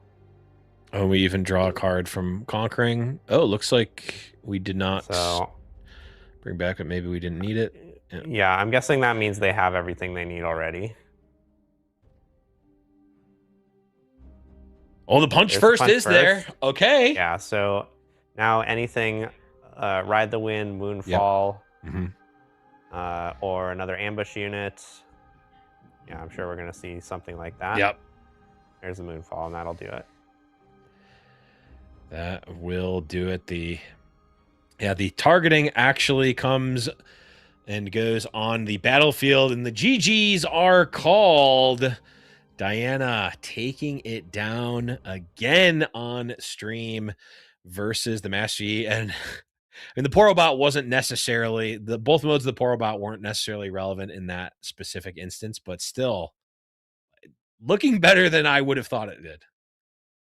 Yeah, this deck is really a Porobot special. Yeah, of course the Swain being the interesting piece of technology, but just the fact that it gives you additional resources with Hui, it works with Swain, obviously. It has it just randomly turns into a 2-drop Lucian in game 3 if you want, which is I mean, I'll take it. Like it's sprinkling a little bit in multiple different places, and a lot of times that can come together and be good enough. Yeah, the play with the Veiled Temple with, play Ravenbloom Student, next turn play Patch Porobot, conquer, untap the Patch Porobot, and conquer the other side. That's like probably a really big difference maker in a matchup like Lux that we saw, where you really need to go fast. So yeah, a really nice piece of tech. Yeah, you can go fast. You can just play Porobot, conquer it, get the Porobot out. I mean, it's maybe not super relevant all the time, but still very interesting to see some interesting pieces of technology added to a deck that has been quite established in the previous meta. But that is going to be it for our top there. We are going to go to a quick break. Don't go anywhere. We've got more China versus the World action on the Sideways Showdown here. Don't go anywhere.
Hey everyone, and welcome back to the Sideways Showdown. For our next match, we have Rowan versus Aipotu with Nasus and Diana. We got a peek at these decks earlier, so I'm really excited to see what they are. I'm Silverfuse, and I'm joined with Sam D. Sherman here.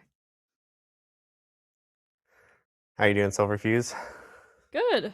I am happy to be back on the desk with you, and it looks like we will be getting right into that game of the Nasus. We already have the Diana laid out for us, and moving on in. Yeah, I wonder if we're gonna get the Nasus hand or not. Good. All We can right, hope. what is that battlefield? Altar of Blood. Do you know this one? I've heard of it, and I've looked it up before, but It's a you new know, one, I think. I'll know it very soon here. Oh, it's Is it not a a new new one. one? It's not a Okay. new one. Yeah, I was gonna say it's been around. If a unit here would die during combat, its controller may pay 3 power to heal it, exhaust it, and recall it instead. That is very Yes. interesting. That's why you haven't seen it Uh, that much. yeah, it makes a lot of sense with these big giant Nasus units. Um, it's if you've got your Nasus champion on a battlefield, you're definitely happy to spend 3 power to save it. For sure. Well, at least we Very have cool. one And then, hand up here. yeah, on the other side, we have the Temporal Breach Rockfall Path combo. Mm-hmm. So that's something to look out for. If Nasus ever sends a nice unit to Rockfall Path, it can just get blinked out of existence. Yeah, that's such a nice spot, especially for the beginning. Just having the Rockfall path already making things hard for some decks, and then on top of that, having that Temporal Breach too. We'll go ahead and take a look at the stack deck here. We have Eclipse, Tide Turner, and Starcross. Starcross being the very quick pick, as it does do well against these giant Nasus units. Yeah, it's the second copy of Starcross, but it's pretty easy to find 2 spots to play Starcrossed against a deck with all 7 and 8 drops. Yep, and using our Tide Turner to go ahead and swap this Diana out, keeping her a little extra safe. And then also in the future, we can attack in, get another defense or a trigger from her. Just going to be able to draw several cards from her, and that's huge in this Diana deck when you're able to get so much value out of this. Yep. Developing both units to make sure you have the Tide Turner available to score with if it's too scary for Diana to. Next turn, which makes a lot of sense. And now we see a development play of Nasus's own with this Thousand-Tailed Watcher. And now is it going to be a Bellows Breath? Wow, okay. Mm-hmm. And that's going to kill everything, except maybe if they want to spend 3 power to save their Tide Turner, which honestly, it's not out of the question. That's your only unit. But Yeah, I think either way, this game is going to be tough after this. they thought about it for a second. Yeah. Oh, Oh, they're still still thinking thinking about about it. Yeah, as you said, it is the only unit, and we don't have a stack deck or anything to filter through our deck any further. And we do have Starcrossed to bounce things back, but is gonna go ahead and let that go. It does find that way off the top though. Yeah, totally rewarded. This was the consideration. Like basically, if Tide Turner is not going to help you win this game, which I think it probably will not, you're like it's way too early in the game. Then you just gotta pray, to rip perfectly, and they did. So, yeah, good choice I think to not spend that power for Tide Turner, even though you do have those Starcross. And now Hui has shown up to generously let you discard the Starcross that you no longer need because you don't have a Tide Turner. So now I Yeah. guess there's a question of do you want to just blast this Ride the Wind right now? It'll get you Mm-hmm. your second point. It'll draw a card, discard one of your spells, draw another card, and then you can bring Hui back, draw another card, discard a spell, and draw another card after that. So that would launch +4 cards, 2 discards, and get a point. Not terrible, but looks like they've got maybe even better plans for that Ride the Wind in the future. Yeah, and they could possibly play it on their opponent's turn as well in a showdown. But Yeah, if you do that, you don't get yeah, nearly as many card draws, so it's no. a little wasteful. Yeah. Or for the surprise factor. Oh, find your center. It's been fun seeing that card being played again. Yeah, Find Your Center, a very powerful card that hasn't really had a ton of good homes. But this Nasus deck seems like a great one.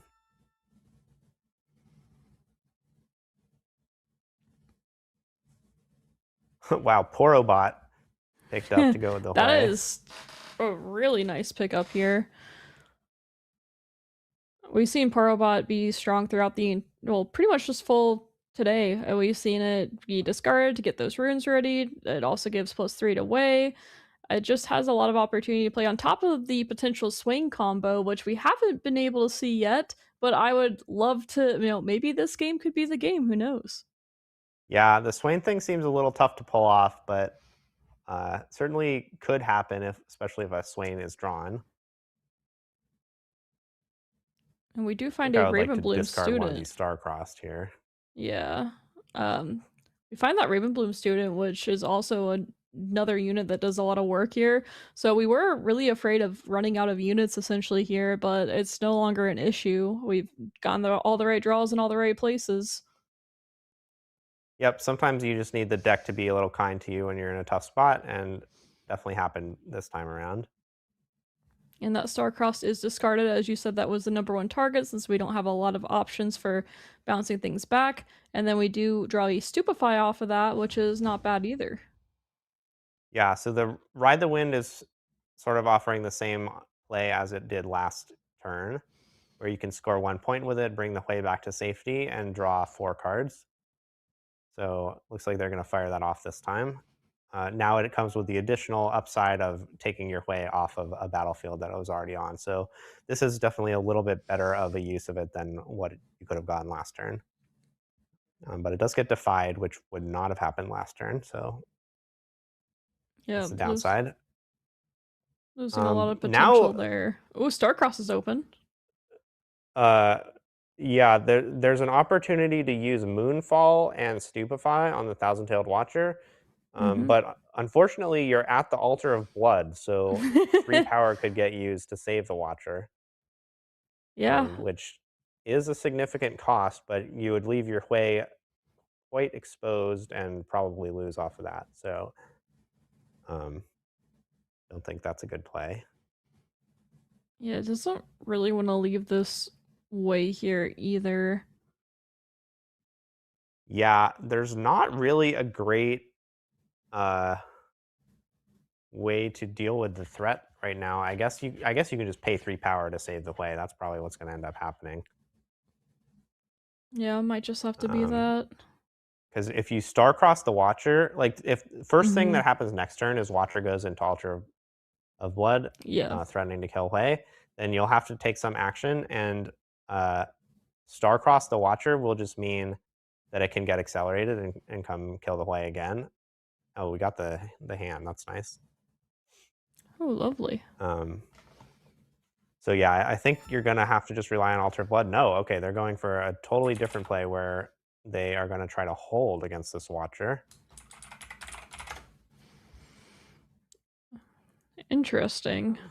Yeah, I didn't really expect this, but so now what happens is you go Watcher into Altar of Blood. Probably Diana will play Stupefy. Maybe the Nasus will play Stupefy first.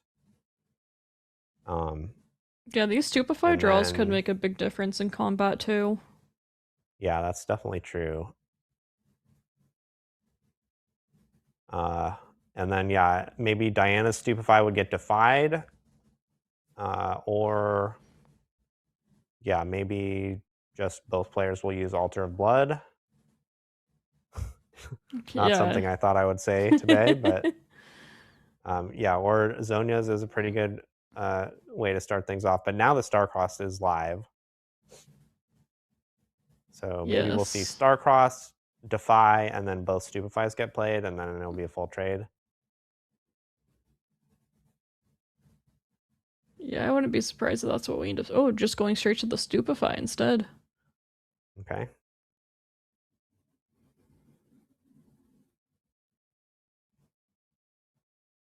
Maybe trying to bait out Defy. I missed that the Ravenbloom was going to get bigger from this, so the Nasus' Stupefy does not even this out. Yes.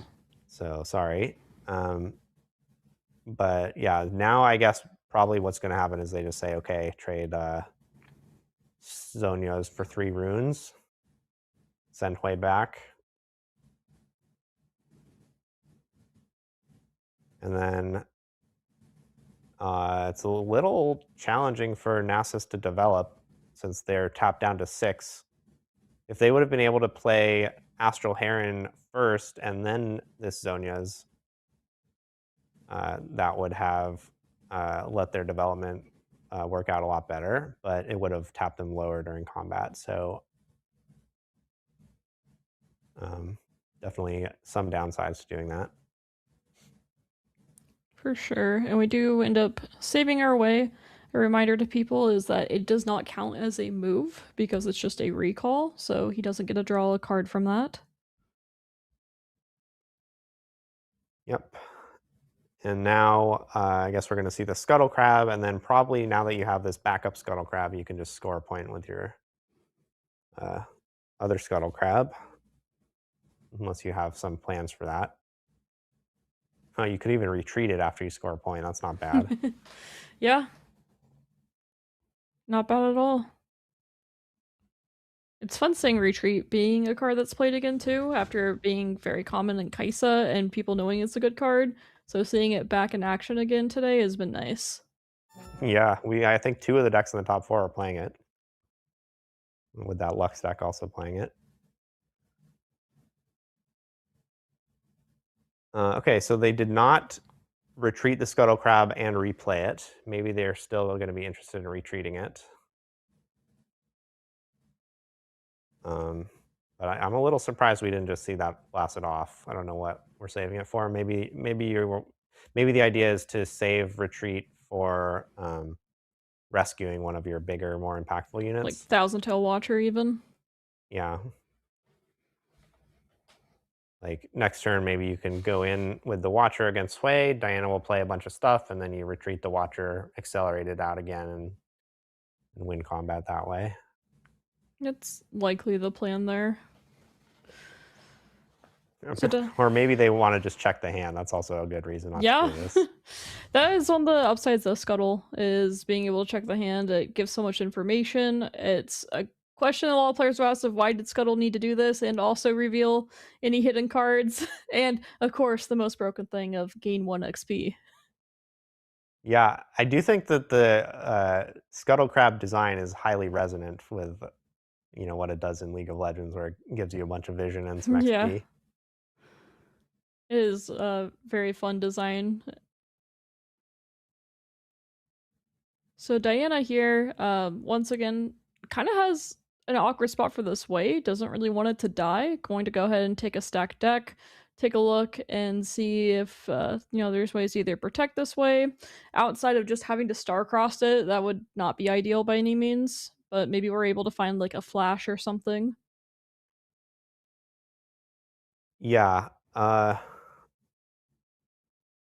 Certainly Hui is not in a comfortable position right now. You can do hide the Temporal Breach and then use that on the Thousand-Tailed Watcher if it comes in. Double Moonfall There's and that Swain. We want Swain. We have Porobot. We have Temporal. All right, is the combo there? Like, maybe we get to see it. Well, it's definitely not a great spot for Swain since you can't even play it this turn. No, and sadly. You've already got a Hui on the field as a carry unit, but okay, it is Swain. They've been wanting to do this all day, and I've been wanting them to do this all day too. Yeah, I mean, it does make sense to not want a second copy of Moonfall.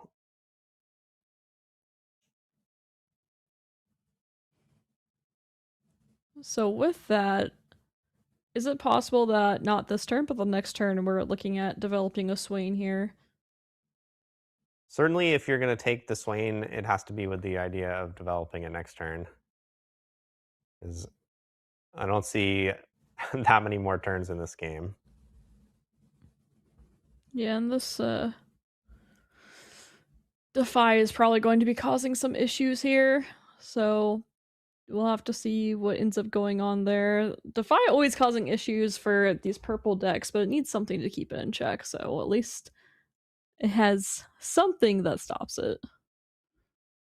Yeah, so I mean, I think we will see the Temporal Breach hidden at the Rockfall Path. Mm-hmm. Probably the Ravenbloom student go home, and then on Nasus's turn, I would expect Thousand-Tailed Watcher to attack into the Rockfall Path. Maybe either Starcrossed or Temporal Breach will get used, uh, and then the Temporal Breach will get defied. Um, and then if the Starcrossed happens, the Thousand-Tailed Watcher can come back down. Um, and then the Hui will die. And then at that point, then Diana will probably have to take a turn to regroup, develop that Swain, and maybe make something happen. Maybe the Ravenbloom can score the 5th point, actually, and then you can threaten some kind of 3-point kill. And if we weren't to do that, we talked about this Heron Premonition combo that we wanted to see. Well, it's one of the few ways Premonition actually gets activated.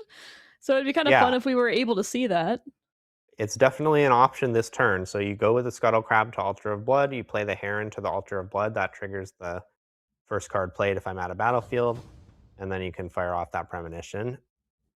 That would leave you with 5 runes untapped, 3 new cards, and yeah, it's pretty nice. You don't have to engage with the hidden card and the Hui at Rockfall Path, which is somewhat pleasant, uh, but it does leave the Hui to untap.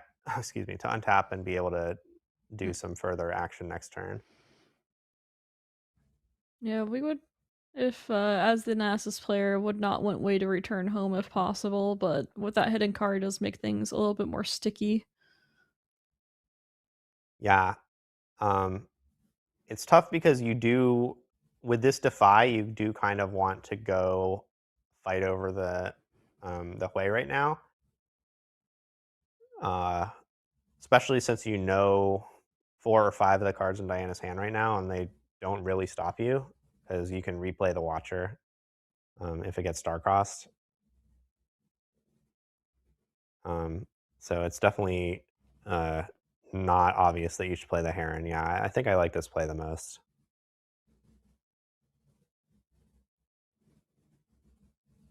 We'll expect this to be flipped here, Temporal Breach. And as a reminder to viewers is that this would have killed the Watcher if it wasn't defied, because Rockfall, you can't replay the unit to its spot, and that's exactly what Temporal Breach does, and that's a really fun combo with this list. Yeah, and just another example of the clever deck building by the IPO2 here. And that's All also right, why so we see the now, defy so quickly. yeah, that was lined up. That I think Lao Wan knew what that was, and they had to be planning for this to happen. Um, so I guess another option would have been to use retreat instead of defy there. Um, but yeah, I think I like the defy angle. So now Diana's options are you can either use Stupefy Moonfall or you can use Starcrossed. But Starcrossed is tough because that gives another window to cast the Accelerated Watcher and just come back in and kill you. So you'd have to, I guess, Starcrossed Hui and the Watcher. You're going to go for that.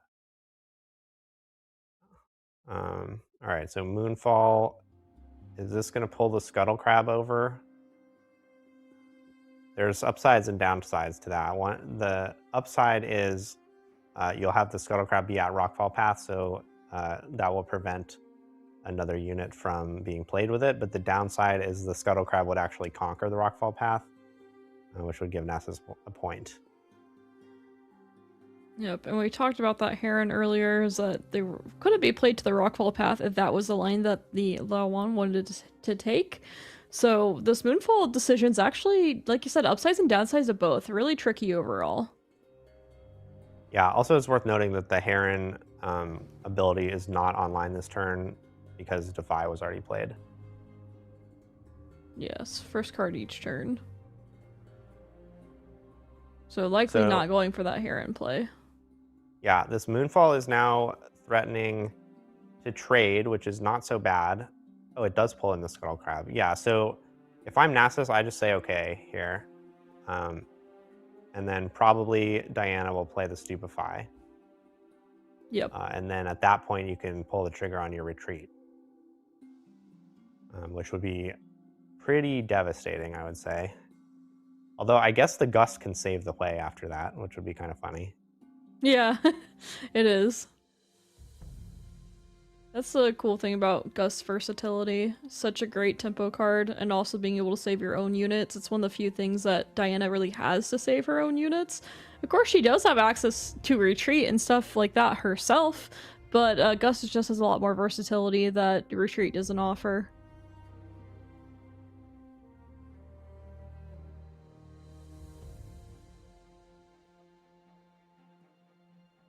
And were you looking to play the Stupefy here, maybe?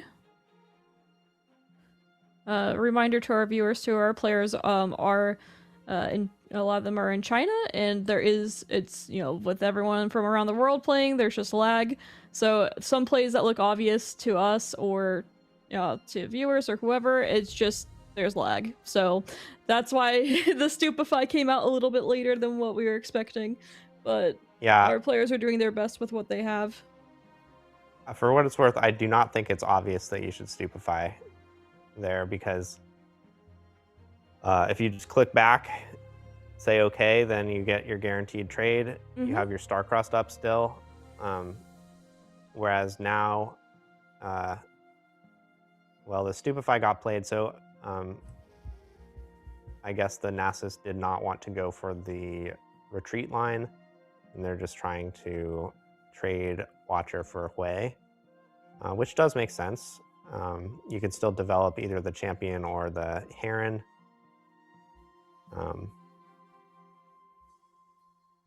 And yeah, if you go for retreat, you're going to be tapped out, and that Gust play is available. So some stuff could happen to you that isn't very nice.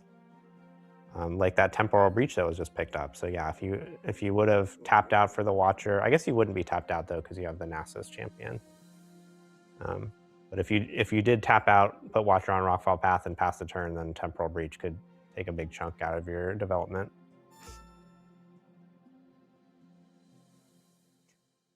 Exactly. All right, so and we go ahead and develop the Nasus here, and we're able to ready 2 runes from it, so good job, Nasus. We're taking a look at what we can do here with Diana next. We have the Ravenbloom, we have the Swain, which I'm still really hoping to see. I would love to see Swain developed here. However, we do have that Starcross too, maybe looking for an option on that. As these big units are coming down, we want a way to be able to deal with them easily. to me, it feels like you have to play Swain here. I don't know how you're gonna get across the finish line if you don't get that going. And right now, you're not in any like significant pressure to defend something like you had when you had the Hui on a battlefield. So now seems like a good moment to tap a bunch of runes. And in addition to playing the Swain, you can also go conquer the Rockfall Path with Ravenbloom and hide the Temporal Breach, setting up that play that they tried to do last turn that got defied, where you blink something at Rockfall Path and it can't get replayed. Yep. Okay, but Swain is played, and he does have vision, so we're taking a look at picks that. Up Ride the Wind. Yeah, Ride the Wind is a nice thing to take a peek at the top. Yeah, I mean, that might just be enough to win. So, like, now that you've seen that, you don't need a point from Ravenbloom if you can go double conquer with Swain next turn after you do your whole combo. So, what that would look like is play the Porobot, play the Starcrossed, bounce the Nasus, and then conquer both sides with Swain and Ride the Wind. Would be possible, but would not be that hard to disrupt. And we will have that retreat come out here. There's no... Oh, I guess... I mean... Yeah, there's no response here. Even though Diana does have the ability to tap and play Gust, it doesn't do anything here. So we'll see Retreat likely go off. Yeah, that's not totally true. If you Gust the Scuttle Crab, then it knocks the rune away from the It retreat does? effect. Yeah, because retreat only gives the controller of the unit returned the rune. It doesn't give you the rune. So if there's no unit to resolve the targeting on, then you don't get a rune. Okay. It's interesting because some cards work like that, and other ones they still do it anyway. Versus Yeah, the so Fizzle. the distinction there is retreat is using information about the target to determine what happens. It says that unit's controller channels 1 rune. So if the That makes target is a sense. missed target, then there's no way to get information about it. So you don't know who the controller is, so they get nothing. Whereas for a card like Void Seeker, it just says draw 1 card. It doesn't care anything about what the target is. All right, so the Premonition, it just ripped right away. And finds a bunch of disciplines. Also an Emperor's Divide. Hasty Fey Folk too drawn. There's a lot of options here at least. Yeah, it sort of looks like we might see that that Swain kill if the Ride the Wind was kept on top. Yeah. Ooh, that would be really exciting. Yeah, Finally I would see love to Swain see pop that. off. So to avoid death by Swain, what you have to do as Nasus is play another unit to the Altar of Blood. I think that's the only way to survive here. Yeah, just try to So stack if you that want, up. you can play the Astral Heron, although you're going to look a little foolish playing the Heron after you play the Premonition, but that is the only way to survive, I think. I'm just excited to see the swing combo. Yeah. We have not gotten a chance to see Swain do his thing, but it might work.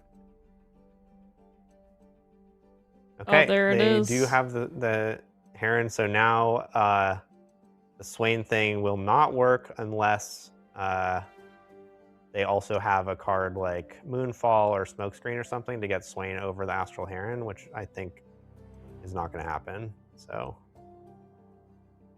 too bad. And oh, there's a hidden card. That's the Emperor's Divide. That's not going to prevent a conquer, but it will at least be scary. Okay, and Swain is going in, Lao Wan is going in maximum amount on this Altar of Blood.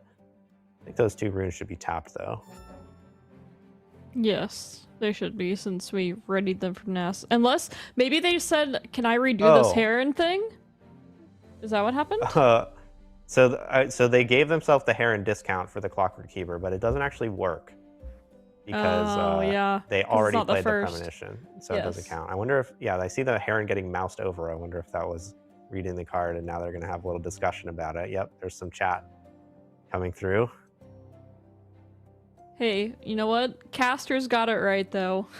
Point for us. Yep. So we'll let them work that out. They might say, like, oh, it's okay as if you took it from Premonition, or I don't know, maybe they'll say you need to pay for it, but this makes a big difference. Yeah. These 2 runes, if they're tapped, that's a huge difference of not being able to play your Defies and Disciplines. It looks like we're taking a little bit of a rewind so we're here. reversing. Yeah, so they're just going to back up to the illegal Clockwork Keeper cast, which is, I think, the correct fix, and then yes, the Nasus player just says, okay, I will not be casting that card because I need my mana for something else. Oh, that seems fine. All right. Okay, so now I believe the Swain combo is not really on the table this turn for reasons previously discussed, but what that means is that if you vacate the Rockfall path here, then you've got an open battlefield for Swain to conquer next turn, which will also be the winning point. So Nasus is going to have to figure out some kind of way to defend both battlefields, which is not going to be easy, especially because the Rockfall path is vulnerable to that Temporal Breach play. which is happily waiting in hand. So, still, finding the right spot for Diana here isn't easy either. Yeah, and we know that Nasus is about to top deck a Defy, which will be pretty handy. Yes, that's definitely really nice. It makes that temporal breach not be so scary anymore. Or that Ride the Wind. So to set up for next turn, if you're Nasus, if you're Diana, I think the best you can really do is back out the Ravenbloom student, play the other Ravenbloom student, and pass. Just make a big board here. Yeah, you could, in theory, develop the Poro bot and Starcross the Poro bot, and then, play the Poro bot again, but it doesn't really accomplish anything, and it would mean that if your Starcrossed gets defied, then you don't have a unit and gear to play, which would be a disaster.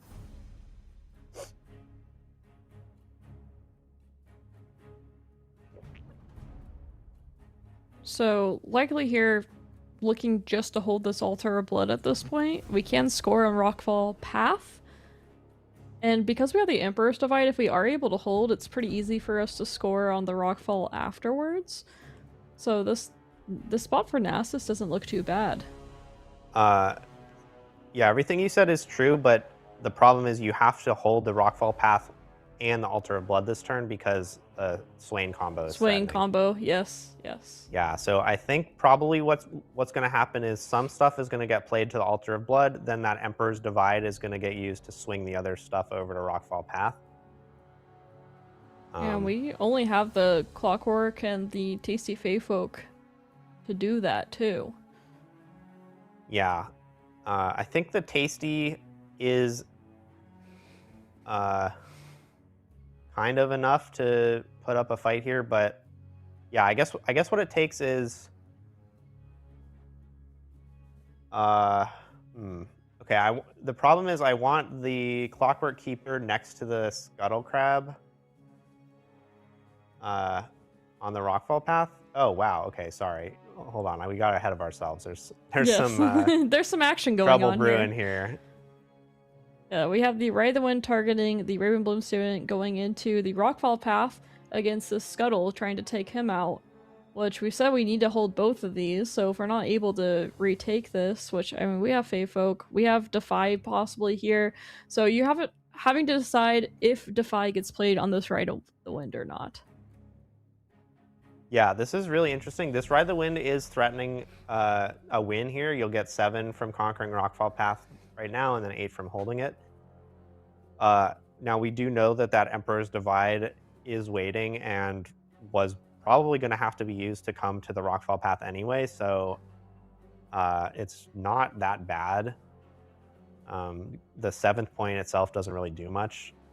So I think you could just let this go and come and kill the Ravenbloom student later in the turn. Yeah, really. But yeah, it does seem like it's going to be hard to defend 2 battlefields against Starcross and Swain, though. Yes.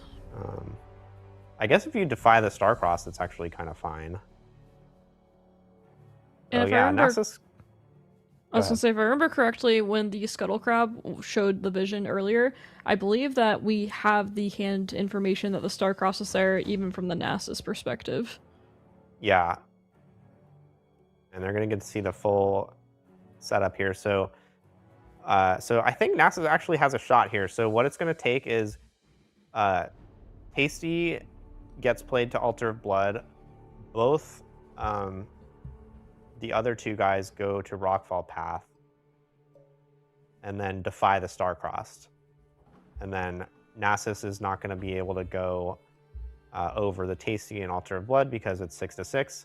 And on the Rockfall Path, 1 Temporal Breach can clear one of those guys, but Swain is not going to be able to go over the other one because it would be 6-7 or 6-8. And then that also gives Nasus the 6th point and sets up to hold both sides here. So it is looking like Nasus might pull this one out, which is not exactly what I expected. Yeah, it'll be interesting to see if Lawan ends up going with that line that you spoke about, because it makes sense. I know a lot of players would be hesitant just because putting units onto Rockfall Path means temporal breach is scary, but it looks like we might see exactly what you were pointing out here. We have Emperor's Divide bringing them both back, and it looks like they're both going to be heading back into that Rockfall Path, just like you said. Yeah. It is like the hand is face up from Diana, so you do have to come up with something here. And I don't think there's many options that survive against this. Oh, we're going back. Huh. Oh, I think they just realized that the discount from Heron is going to get wasted. Yeah, this makes sense. Oh, yes. This Heron is nice. being the You first even card. get the free the discount from Heron Draw. applies to the extra green from the Clockwork Keeper, so that's pretty cool synergy. Yes, that's a really cool combo. Saved it this time. We got it this time.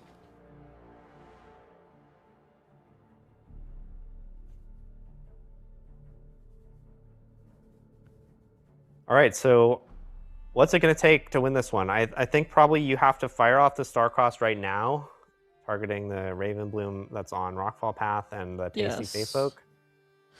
Yeah. It will get defied, and then you can peel something, another Starcrossed or like a Moonfall. Yeah, it's probably your best hope here.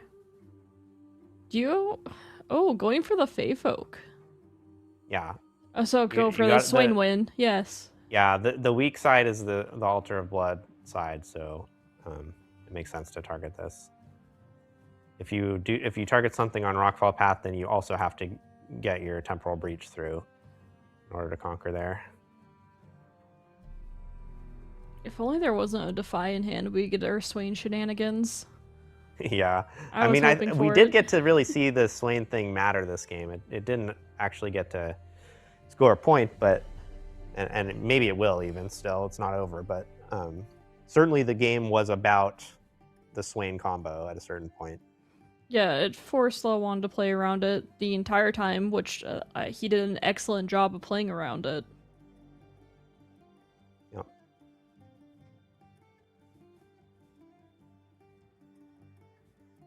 So you never do you ever gust your Ravenbloom student here to save it to your hand? No, I think you want to save the Gust because you need a spell to cast next turn for your combo.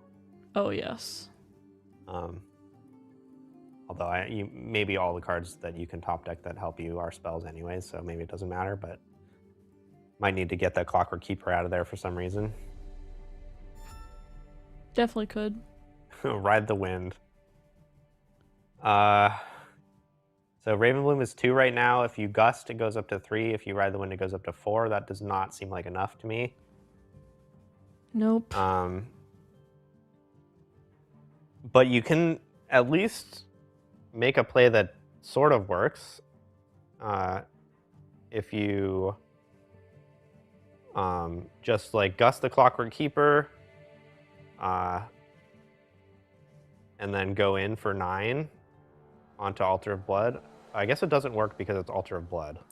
Yes, They we're can seeing just pay Altar of 3 Blood power. be useful too. Yeah. And yeah, Nasus would be pretty happy to do that at this point. Would be able to retake very easily here. So as Diana, there doesn't really seem like there's much that can be done here. We're so close to seeing Swain shenanigans, but No, the Rockfall Path is just too it's still not fortified. over.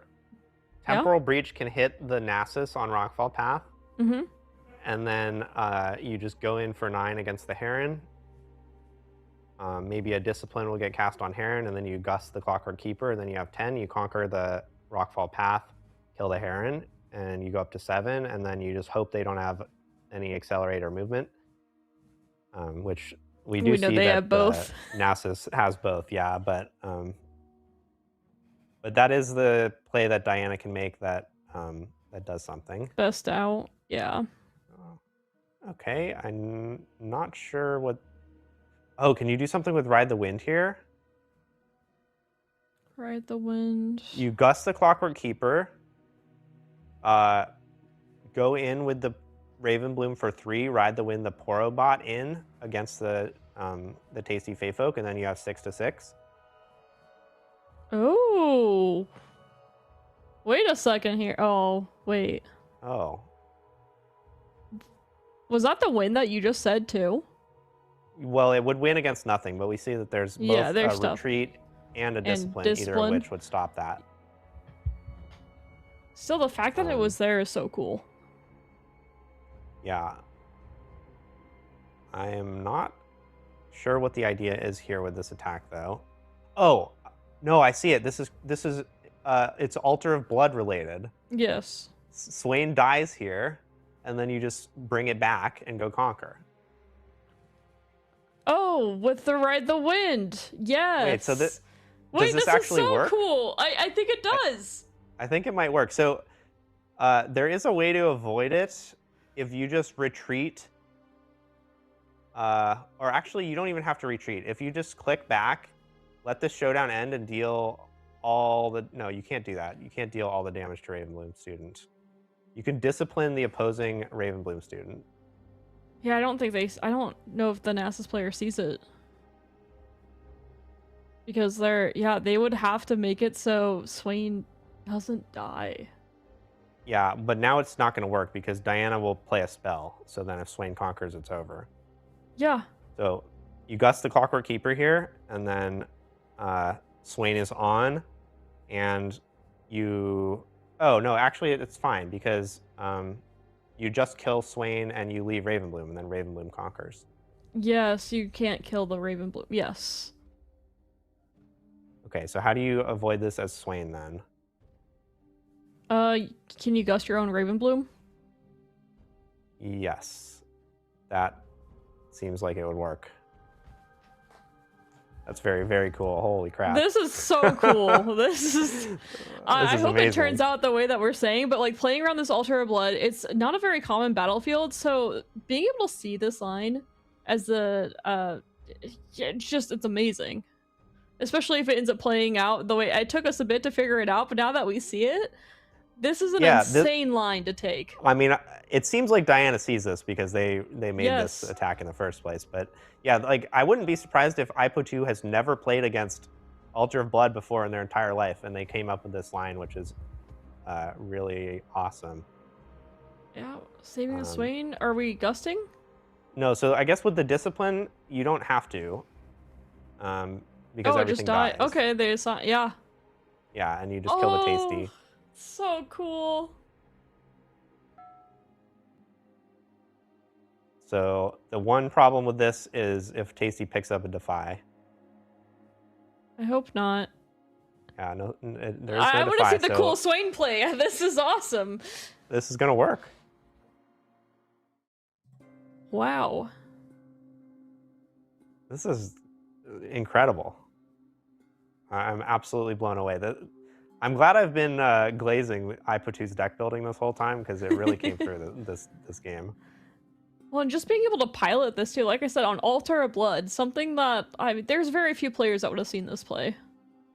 And we're just keeping it safe here, also playing that spell, but... Oh, this... Okay, I mean, I understand the idea here, but... So what's going on is we're getting rid of the +2 from Discipline, but in exchange, we're giving them the option to pay another green, draw another card, and that card could be Defy.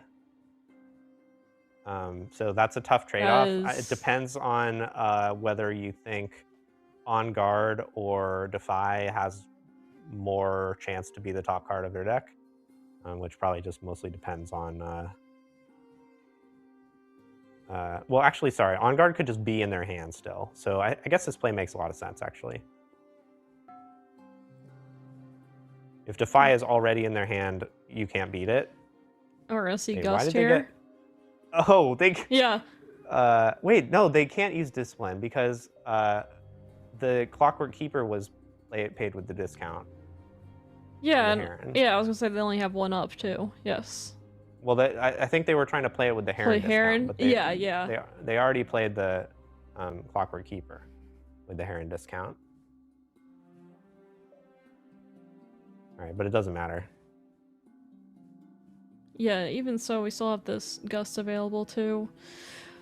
Wow, what an amazing play there. That was absolutely incredible seeing AipoTu navigate that. That was a line that we both were struggling to see, but we did see it, and that's just incredible deck building play. What an wow, just the words are out of my mouth of how great that game was. Yeah, that was just absolutely incredible stuff. Great job for AipoTu. So players are currently sideboarding here. Is there anything that you were thinking about as Diana or Nasus that you're really looking to add to your deck to help your win rate here? All right, let me see if I can pull up these deck lists. AipoTu. All right, so AipoTu's got Kha'Zix's Mutating Horror. Seems like it might be good here. It's a big, chonky attacker that can be used to get a decent exchange against, Steel Paws or Nasus or whatever it is that's sitting on a battlefield. Two Switcheroo. Yeah, we have that. Deck list is up now too, so excellent. Yes, we do have those two Switcheroo, which is great against all the big chunks that Nasus has. Yeah, Switcheroo seems like the most kind of the best card you could possibly have against this Nasus setup. All right, on the Nasus side, Charm looks pretty good. Definitely want to nail those Swains in the back so you don't get punked out like you did in that game. The Helms are pretty imposing here too. Diana really likes to cast a lot of spells, and I guess I'm not totally sure how good Helm is, but it seems like this. If there's matchups where it's good, it's got to be this one. Yes. What do you think about Siphoning Strike? Siphoning Strike does not sound that good to me. I guess if you get up to the 7 damage mode, then that's enough to kill Hui that's sitting on a battlefield. But I think usually by the time Hui is sitting on a battlefield and it's your turn, you've already kind of the damage has been done, and you can probably kill the Hui on a battlefield with any number of things. Very likely, yes. Yeah, I think that would make more sense against deck that's a little lower to the ground, but I mean, it might be fine. Like, you could hit a Ravenbloom student or a Diana with it too. It's not out of the question. It does seem like this Disarming Rake wants to get out of the deck. For sure. And we have Sunken Temple and Abandoned Hall here. Both players taking a look at their hands. We have Retreat, Discipline, Defy, Steel Paws, and Tasty Feyfolk. Excited to see some more Steel Paws action, as it's been a little bit since we've seen it. And then with Diana, we don't have any units in hand, but we are going second, so we do have Diana option, of course. Yeah, that's one of the main upsides of playing Diana, is that Chosen Champion is really, really, really strong. Yeah, it looks like we did bring in the Siphoning Strike, and then also Diana brought in Abandon as well. Yeah, Abandon. What are we going to hit with that? A Siphoning Strike. Sure, that doesn't impress me too much, I would say.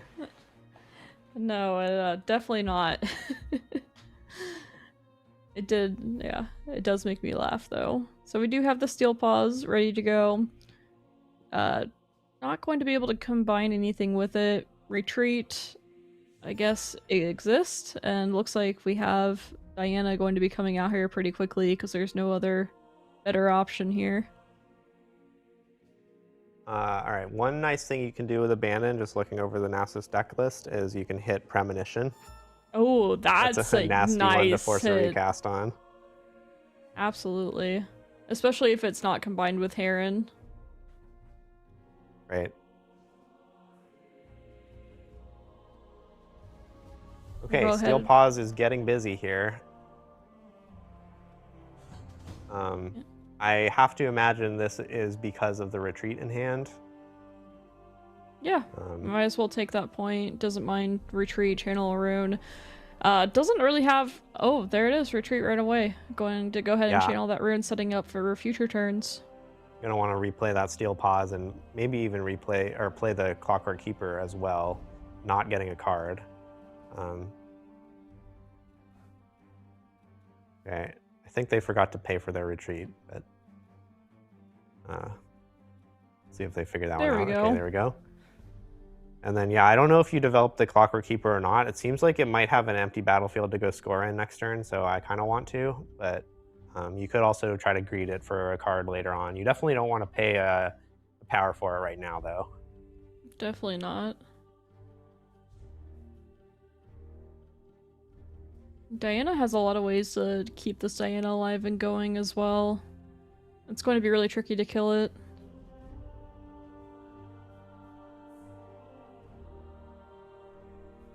It's probably making the decision if they want to pay. They are paying the green and drew a scuttle.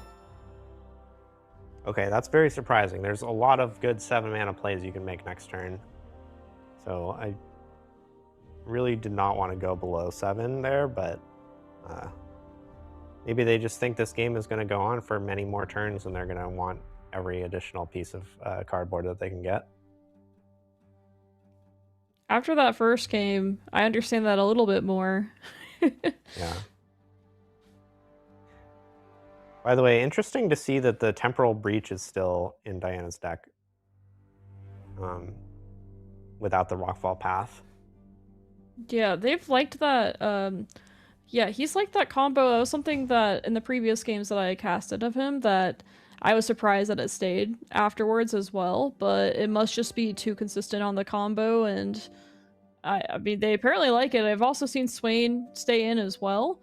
Against this list, it makes more sense because they don't have to deal with Starcross and stuff, where against other Chaos decks, I mean, Swain just got destroyed by Starcross over and over again. But in this, they probably feel like they are more likely to get the combo once again. Yeah, not only is it more achievable to do the combo, but also in a matchup like this, having that ability to conquer one side for the win almost has the effect of dividing your opponent's might in half. Because, like, for example, in that last game, they had to totally split their forces to defend both battlefields at the same time, and then Diana was able to win the game by conquering the Altar of Blood, while there was 15 might sitting on the Rockfall Path, doing nothing.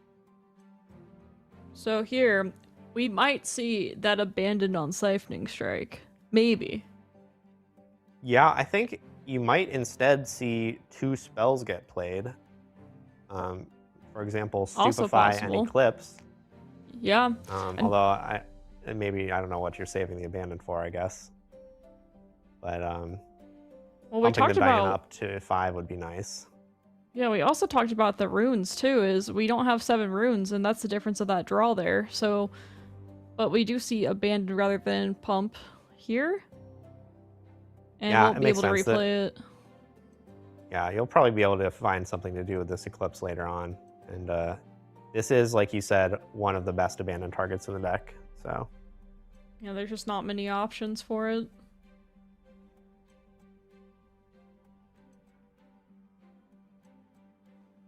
All right, so what does this mean for Nasus? Probably they're just going to conquer Sunken Temple with Clockwork Keeper and play Scuttle Crab, I guess. Yeah. Not the most exciting way to finish this turn, but you do get to 2 points. You're likely to hold to the Sunken Temple, and you know, you don't have to start a showdown with Diana. That's all kind of good. Yeah, and would you look at potentially developing Swain next turn? I know it's very early, but On you Diana's don't... side, Yeah. there's not a ton of other development options, and it does seem like you're going to want a development turn. You don't have the Diana in position to fight, and it makes a lot of sense to just pull it back to base, and then since you have nothing on board, you might as well tap out to develop. Oh, the Defy comes down because we really want to kill this Diana. Would you This reminds me of another use of Abandon that I hadn't previously considered. It's not going to come up here because Abandon's already been used, but if a different spell of Diana's got defied, then you could abandon that spell back to Diana's own hand instead of losing it to the Defy. Yes. That's a weird little trick you can do. Oh, what? Okay, so I see. So this Star-Crossed, while inconvenient for Diana, it does at least save the Diana unit from getting Siphoning Striked, which will also prevent the rune from getting channeled. Similar to that retreat we talked about earlier. Yeah. Siphoning Strike has to kill the target in order to get a rune. So definitely a little unpleasant to put the Clockwork Keeper back in hand where I can draw another card. But gotta do what you gotta do. Yeah, it does not feel like a great spot for Diana. Like we talked about before, she does really well when she's ahead. Coming from behind, she can do it, especially with the swing combo that we have, but it's definitely not ideal. Yeah, I feel like this game is not going to come down to tempo as much, but I think it's going to come down to basically whether Diana has enough material to get through like a 7 might Steel Paws, a 6 might Tasty Feyfolk, and an 8 might Nasus. And it's not going to be too easy. If you can line up some good turns with Swain attacking over something, then you got a decent shot, but right now this Steel Paws is going to hold to 3, go back to base, and just develop probably the Tasty Feyfolk. And Swain kind of has nowhere to go for next turn. Yeah, they're doing the moved Nasus on. beforehand. Oh, or just empowering. Oh, okay. Yeah, so this is much more vulnerable to Star-Crossed, and if you're leaving this on the battlefield, it's vulnerable to any number of things. Oh, yeah, even just the Eclipse walking in here. So sorry, I see what's Charm. happening. The Charm is going to try to kill the Swain. This makes a lot of sense. Diana only has 1 rune up, so I think the worst case scenario, the worst case scenario is just the Stupefy, which is going to get cast. Yep.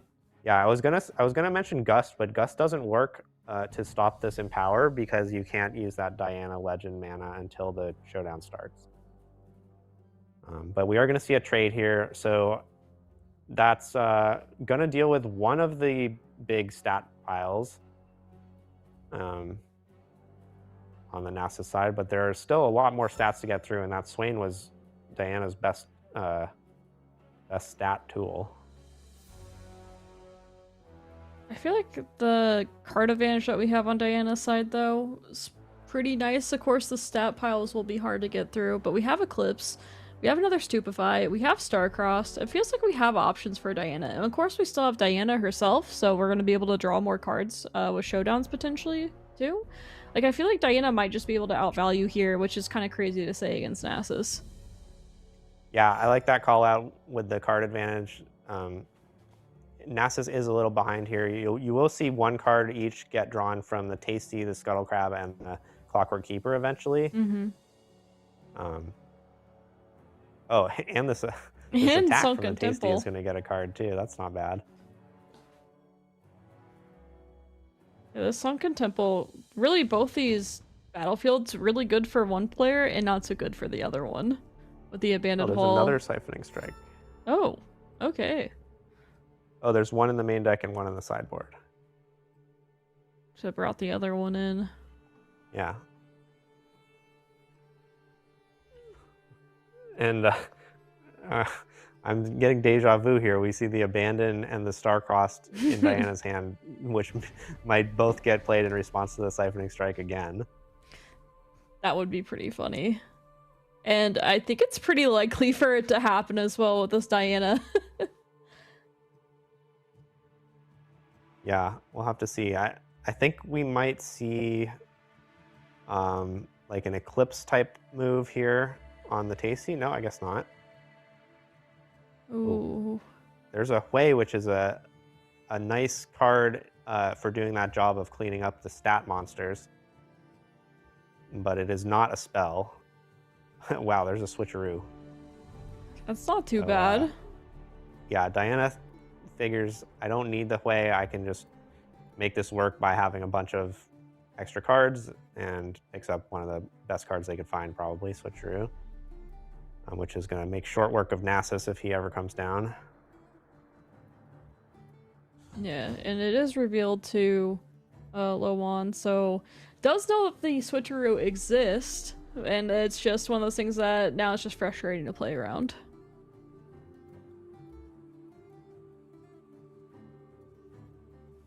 Star-Crossed Fizz. Our favorite combo that we have never seen before. Pretty good answer to Tasty Feyfolk. Definitely wastes a lot of time. And if Diana can make this game about time, then yeah, this is going to keep Nasus off balance for a while.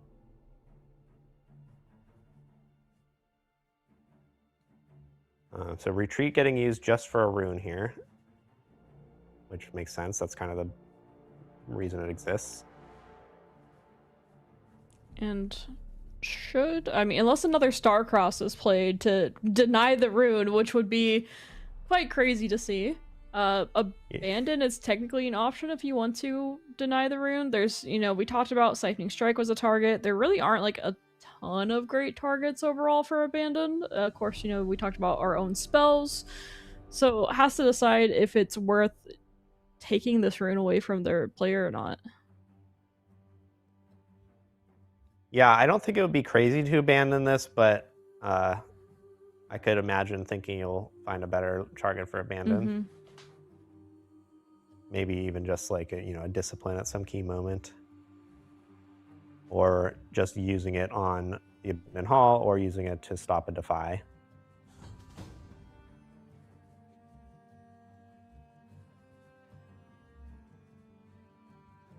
So it does go ahead and move in with the Tide Turner, going to score another point there.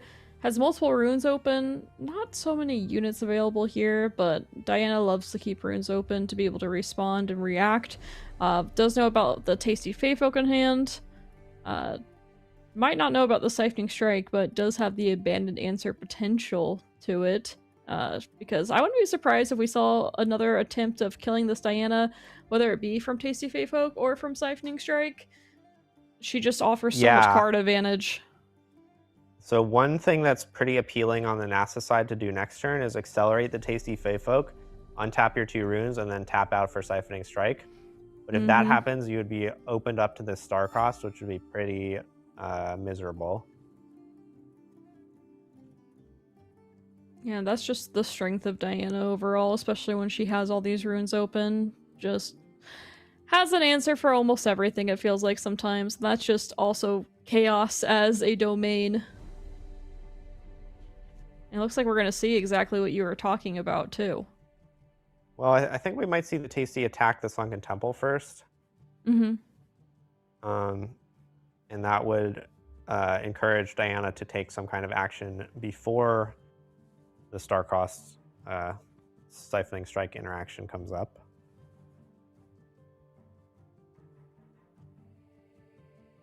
Certainly not pleasant to just let this go, as Diana's going to draw a card. Yeah, so either the Switcheroo, the Eclipse, or the Star-Crossed are all pretty reasonable to use here. Does opt for the Eclipse to make it a trade. Would also have Predict here, if this does go off. Yeah, so Nasus has the option to use Not So Fast to counter this, but they also do know about that Switcheroo. So if they not so fast the Eclipse and then Switcheroo gets played, that's even worse. So yeah, I think I approve of letting this go, and then we'll see if Diana also wants to play Stupefy. I think that'll make some sense.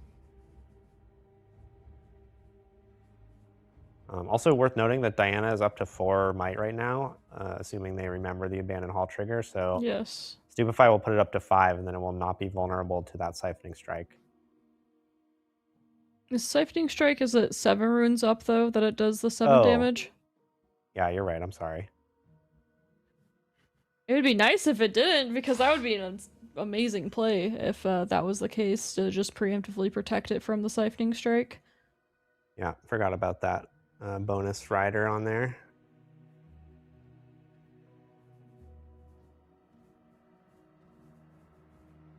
Still determining if they want to play the Stupefy or not. Yeah, if you do play the Stupefy, then you're pretty vulnerable to a Discipline.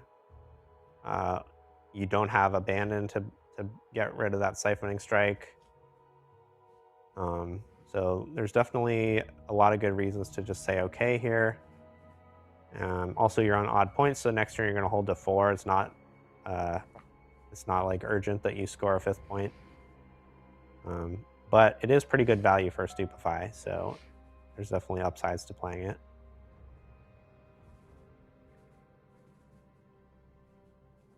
And we will see that decision on the Stupefy. Can also not so fast this, now that the Switcheroo is also not available, but won't do that. Yeah, the problem with that is that the Tasty still dies, so it's just not that good it's of just not worth it. Trade. Yeah, I think I would rather just get this Siphoning Strike cast, get the Diana off the board, and deny a point, probably. Yeah, because Abandon is no longer in play. So Diana should be at 5, like you said earlier, since the Stupefy has also gone off. Yeah, but it doesn't matter against Siphoning Strike. Yeah. Just helping everyone follow along, though.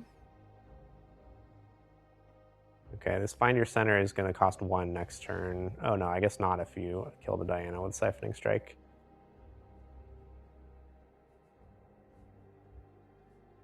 Okay, that's the last rune.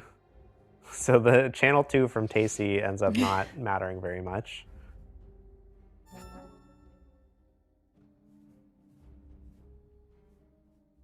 Does get a hold here for the Tide Turner. And we're a little bit low on... Well, we have Nasus, but Switcheroo is still there. Starcross still there. It feels like Diana still has a lot of answers.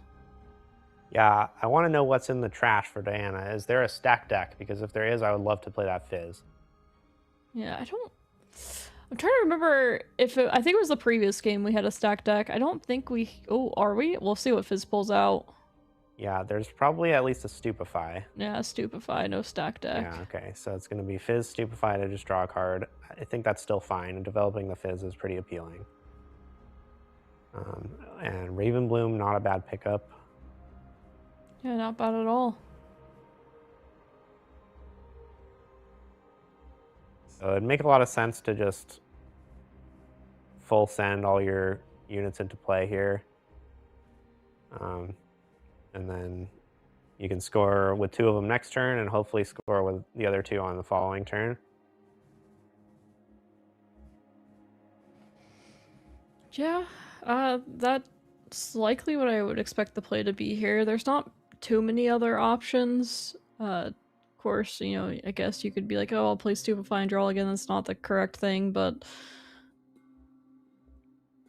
seeing maybe the Ravenbloom coming out here, and we'll assume that the Tide Turner will retreat at some point as well.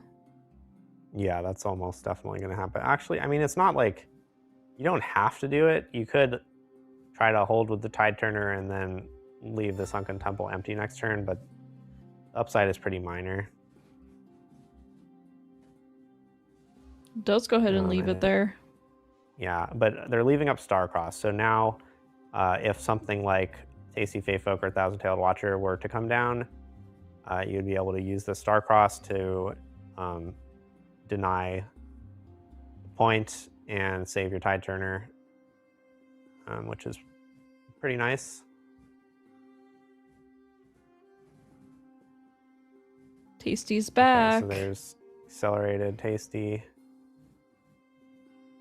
Yeah, and then I'm sure we're going to see Star-Crossed or Switcheroo here. Yes. That Not So Fast is probably going to get cast this time around, though. Yeah, we'll finally see it. Was there ever... we've seen 2 Siphoning Strikes. Is there ever a reason to... no, you don't hide the Switcheroo since they know about it.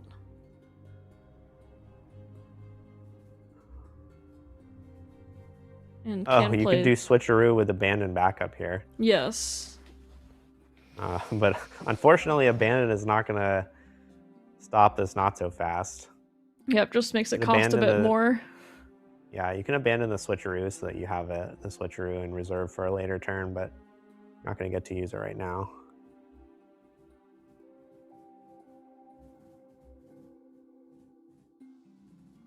Do you ever hold on to this Abandon and not play it? I believe I would abandon the Switcheroo. So we'd use the Abandon. We don't know what the target is yet. They're typing. I think that's going to mean they're targeting Switcheroo.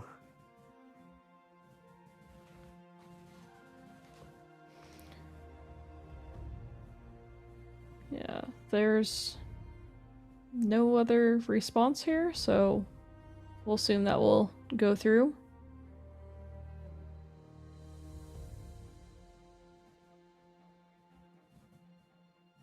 Yep, Abandon's getting its Predict. It's Stacked Deck off the top, which is a card that we've been wanting to see for a bit now. Yeah. That's a great hit to have. Definitely, especially with that Abandon Hall and the Ravenbloom Student already in play. All right, so the Switcheroo goes back to hand. Tide Turner is out of here. This is definitely the downside of leaving that Tide Turner. Now you lose it because your opponent had the Accelerate and the answer to your Switcheroo. But if a purple rune comes off the top, you could replay that Switcheroo, take both sides, and I guess. Yep, I was just about to ask, do you play this charm here? Yeah, okay. The Fizz getting killed instead of the Ravenbloom is interesting. That, makes the Star-Crossed a bit weaker. But the Ravenbloom is a little scarier. It has like a chance to be able to kill the Tasty here, especially if you could find a Ride the Wind. You could go to Abandon Hall, play a couple of cantrips, Ride the Wind over, kill the Tasty, draw a card off Sunken Temple. I wonder if that's worth just going for. Send Ravenbloom to Abandon Hall and play your stacked deck. Yeah, it feels like it's not a bad option. And you have other ways that you can save it too, even if you miss the Ride the Wind. It might be exactly what we're about to see. Yep. So we'll take a look at the top 3. We have another stacked deck, away, and a Ride the Wind. Wow. All right, there it is. Everything that's we could ever want. So the Ravenbloom's a 4 right now. Stupefy will put it up to a 6 against the Tasty being a 5, and then Ride the Wind will bring it over and put it up to a 7. I have to imagine that's what we're going to go for. Yeah, that's a big punish for leaving the Ravenbloom up too, if this is the case. Yeah. And then I assume you have enough energy left over to develop that Poro bot as well, which will leave you with 2 units in base against just a Clockwork Keeper. Nasus is going to have to pull a rabbit out of their hat to win this one.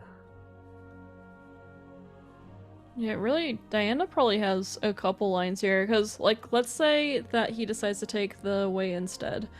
That could still be a winning line too, as well, right? Yeah, the problem with taking the play is how do you get to 6 points this turn? Yeah. Alright, so Diana should be at 5 now after this Abandoned Hall Showdown closes. Yeah, it should be at 5. I'm wondering if they took the way because they were concerned about just running out of gas without the way and being able to get over some of these units. I'm sure that's the idea behind it, but I also see your line of just saying ride the wind. It'd be nice if, I guess we don't have Fizz either for, you know, playing that ride the wind, but... Yeah, it's definitely true that the line I was proposing is a lot more all-in. You're looking to end the game next turn, and if you can't achieve that, it's probably going to be tough. The Hui gives you a lot more staying power, but the problem is now you're the one who's going to have to defend. So Nasus holds to 6. Maybe develop the Nasus champion and back the Tasty up, and then like not only do you have to defend against a double conquer, but you also have to defend against empower the Nasus champion and single conquer. Yeah. So you got your work cut out for you.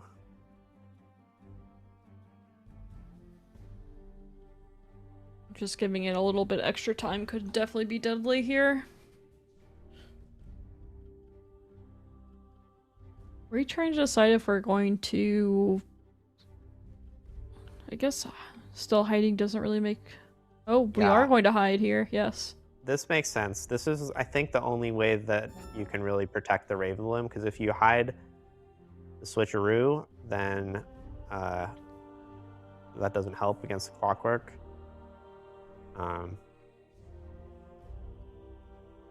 So, yeah, now we're going to see the... Well, we might just see the Stupefy get cast. Yep. Yeah.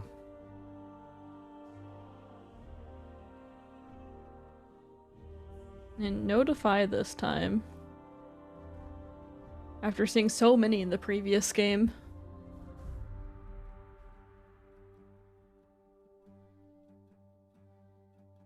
Alright, so one funny thing here is you can just play the Find Your Center in the middle of the showdown here to get a +1 on that Clockwork Keeper. And then if you find another spell worth casting, you can get another +1, and then you'll be... oh, I guess you'll still be too small, actually. It's 1 to 4 right now, so... yeah, but I mean, you might as well play the Find Your Center now and see what you draw. Emperor's Divide? Yeah. That's enough to actually conquer the Abandoned Hall this turn if you bring back the Tasty Fae. Yes. Yeah. Should be not too bad. So right now there's 9 runes open. So one way to sequence it would be play Emperor's Divide, bring both of your guys back, saving the Clockwork Keeper from this combat, and then go try to kill the Raven Bloom with the Tasty. But the downside of that is you don't have 8 runes to develop Nasus. So that means I think you would develop the Heron. Which doesn't seem too bad either. Yeah, another option would be to just let the Clockwork Keeper go. Then you can play Nasus first, and then Emperor's Divide Tasty. And then I guess a third option is to just not bother with the Abandoned Hall. Okay, this is a 4th option. Or the 4th option, yes. Almost forgot that one. Okay, so double Bellows on the Raven Bloom. This is not going to work out.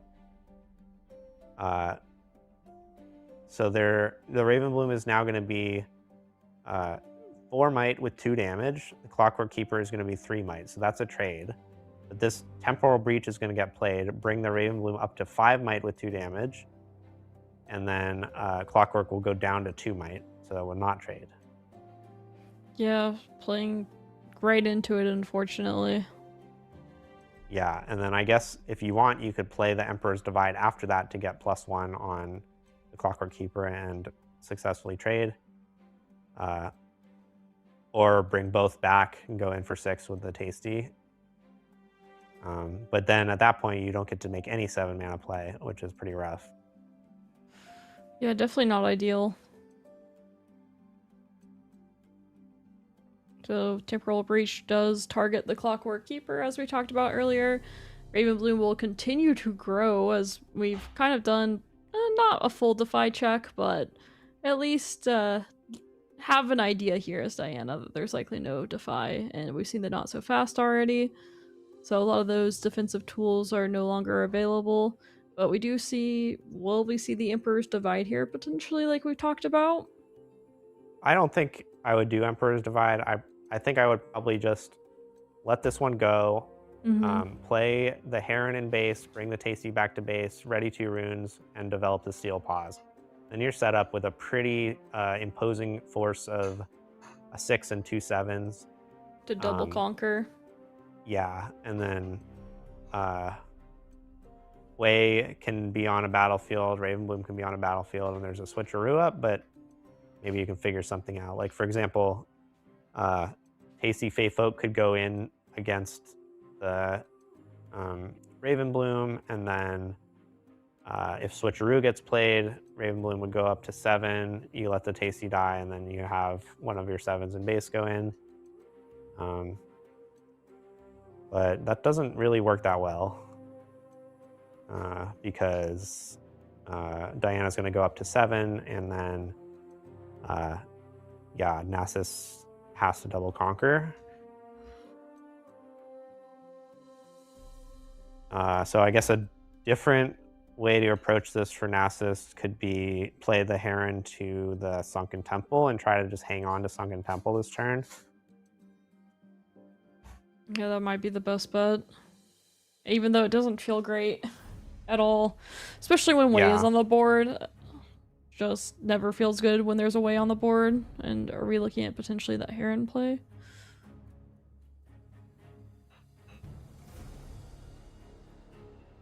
Maybe.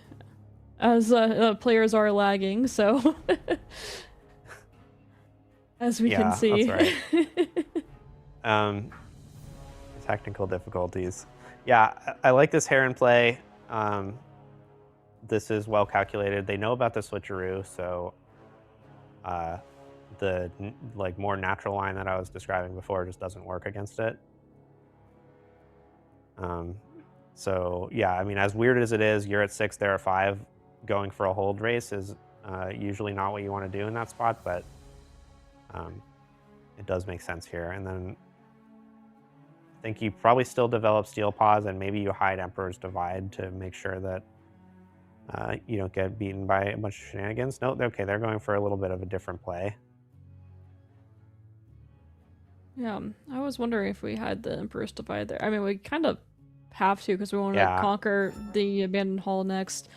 So this does make some sense. Like, what you do is, as opposed to playing the Steel Claws, playing the Scuttle Crab uses 1 extra mana, which is good. It draws you a card earlier, which is nice. But the downside is it doesn't give you that threat to attack for 7. Yeah, it does potentially give us information in the hand, which is nice. Especially when this game has gone on for a bit, and really this Porobot has sat there for a long while. So yeah, I do feel like that could have been developed at some point, but I'm not sure it actually would have been useful. So maybe it's maybe it's good that it was in hand. So we do have Stack Deck, which could find a big piece of the game here. Would like Ride the Wind be able to do enough potentially? Maybe not. Let's see, Ride the Wind, Kha'Zix. Yeah, so as Diana, you're definitely interested in conquering Sunken Temple, but you don't exactly have to. Yeah,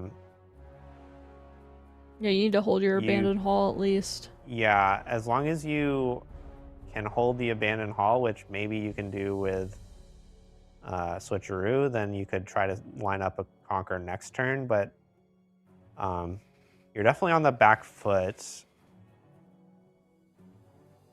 Wait, did Diana get a... Did I lose track of who's got the most points right now? Oh yeah, no, sorry, I understand. Yeah, so Diana can't win right now. Nasus can win next turn. So Diana definitely has to make sure that like Emperor's Divide swing over doesn't conquer the Abandoned Hall. And one way to make progress towards that goal is to do some kind of play on the Sunken Temple. Because if, like, let's say Hui goes in for a bunch and then Emperor's Divide got played, then at least they would have to go to both sides to double conquer next turn instead of holding and swinging over. All right, so we'll see what Hui can do. It looks like they're floating the 2 runes to use the Poro bot. So floating there, and Hui goes to 8. Has the option Diana as well, so we are floating 2 still, and then plus the Diana, floating 3 essentially during combat. Oh my god, are we going to see the forbidden mode of Switcheroo targeting Scuttle Crab and Astral Heron? Then Astral Heron goes down to 0 might, and you can kill the Heron and the Tasty and leave the Scuttle Crab. That is, yeah, that would be incredible. And I would, with the way that AIpotu has been playing these games, I wouldn't be surprised if we saw it. I would not be surprised one bit if we saw something like that from them. Yeah, probably before that, you're more likely to see Starcrossed hit the Heron and just have Hui come and kill the other 2. Possible, but I would love to see this other one that we were talking about. Stack deck, Yeah, draw first. Stack deck is being played off the Diana. Okay. Yes. I understand. Hui, Swain, and Tide Turner being the options. Yeah. Those are not the most impactful cards that you could see right now, but the Tide Turner does let you do some kind of crazy Hui move in the future, as long as Hui can survive this combat. Also, maybe helps defend things in the future as well. Yeah, hiding a Tide Turner allows you to have the Hui be effectively on both sides, which is pretty nice. Hui is a good defender against this deck with all 7s if you can trigger his movement ability and discard a unit. So we have 3 available to us right now. Or wait, yeah, 3, yes, because we had the 2 floating earlier from the Patch Poro bot, so there's the Starcross coming down. I see. Yeah, so this is going to be that kind of level 1 move of just bouncing the Heron. No, they're bouncing the Tasty. So they want to deny the runes at the cost of putting an Accelerate unit back in hand instead of a non-Accelerate unit. I'm not sure this trade-off is worth it. It's definitely got merit on both sides.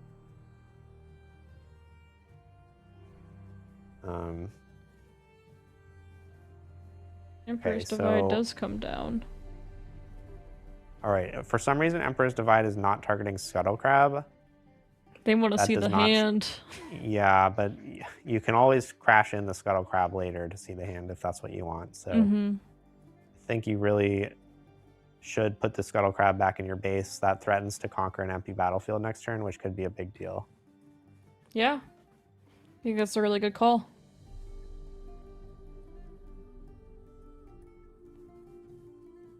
So combat will likely resolve here. I mean, Nasus still doesn't have any urns available. And there is no way to win the game here. No Swain shenanigans this time, sadly. Yeah, but on the other side, Nasus does have a way to win the game with that accelerated Tasty Folk. So Diana's going to have to make sure they have a setup that works against that, which is not trivial. There it is. Hand will be revealed. Nasus will know all the secrets of the universe now. Yeah, so there's a possible Tide Turner or Switcheroo, either of which could be hidden, and a Kha'Zix that could jump in that they are going to need to worry about. And also worth noting that Diana's at 7 points now, so if she can hold one side, that's all it takes.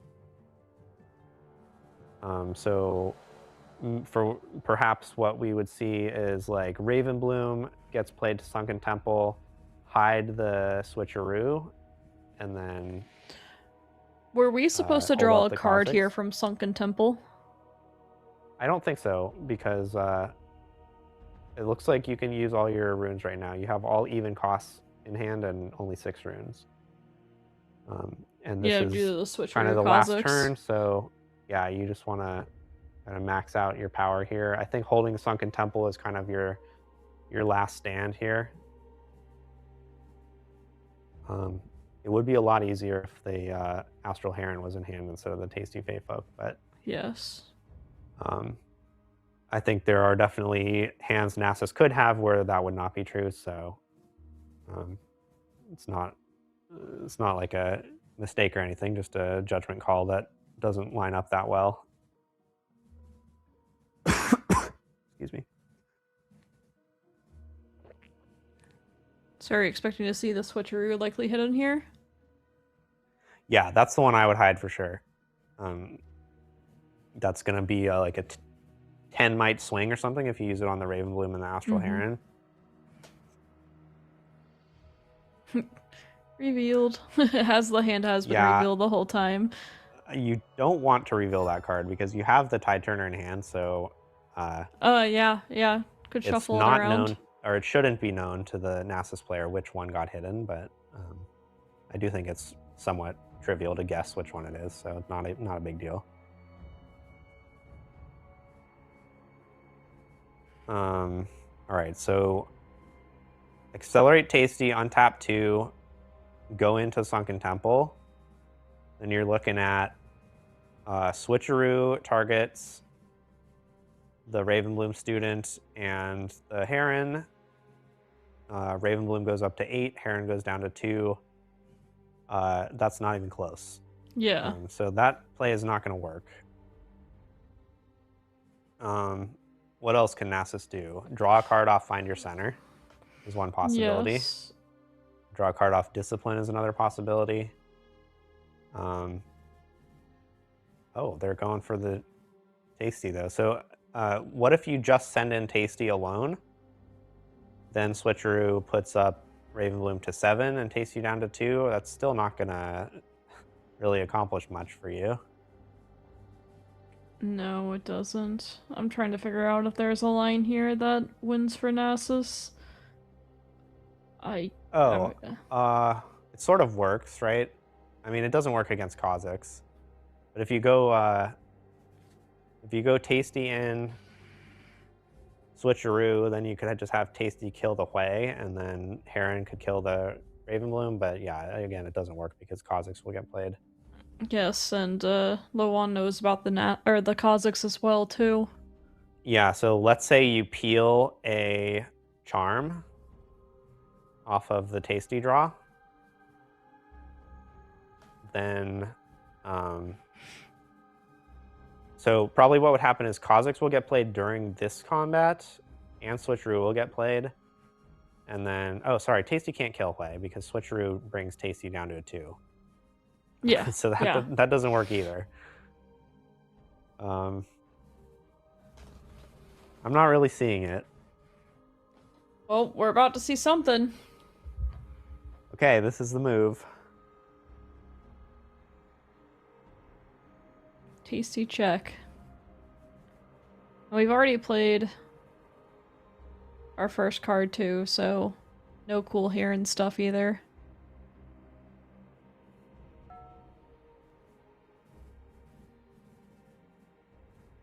Okay, Heron and Ravenbloom are the targets. This seems like it does not work. They're disciplining here. They disciplining... Okay, the Ravenbloom, or the Feyfolk.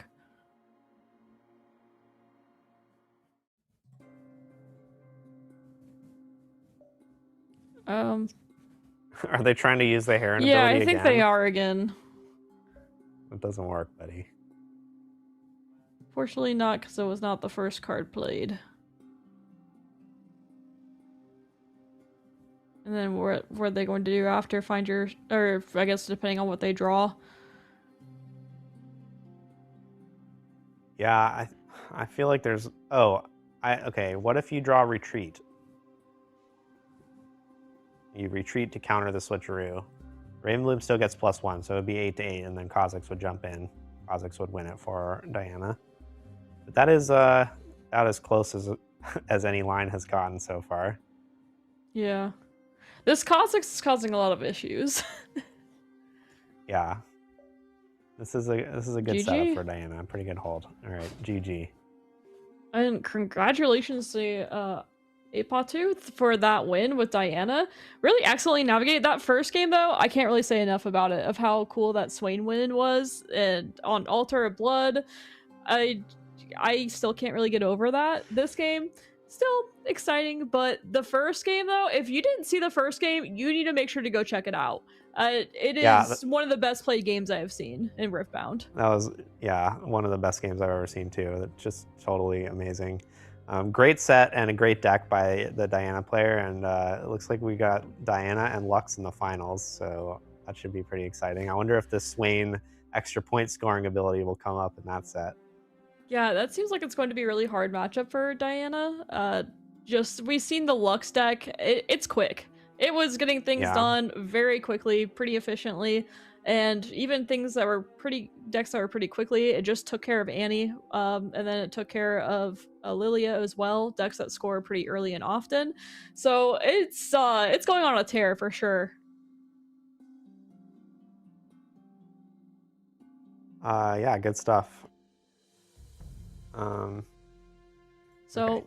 We'll go ahead and toss to a break before we get into that final matchup of Diana versus Lux. Make sure to stick around and see that because, well, it's the championship game. Who wouldn't want to see it? And with the amazing play we've seen from Diana, maybe we'll see it sneak a win from this Lux as well. Stay tuned and see you soon.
Welcome back to Sideways Showdown, China versus the world. I am Blevins, joined with Silverfuse here, and we are here for the grand final. Silver, how are you? I'm doing great. I'm super excited after watching those Diana games. And Lux is my favorite champion in League of Legends. Is she my favorite in this? Or no, we don't need to talk about that. I still love her anyway. You're making some pretty bold claims if you're defending Lux in this format right now. You want to be on the right side of history.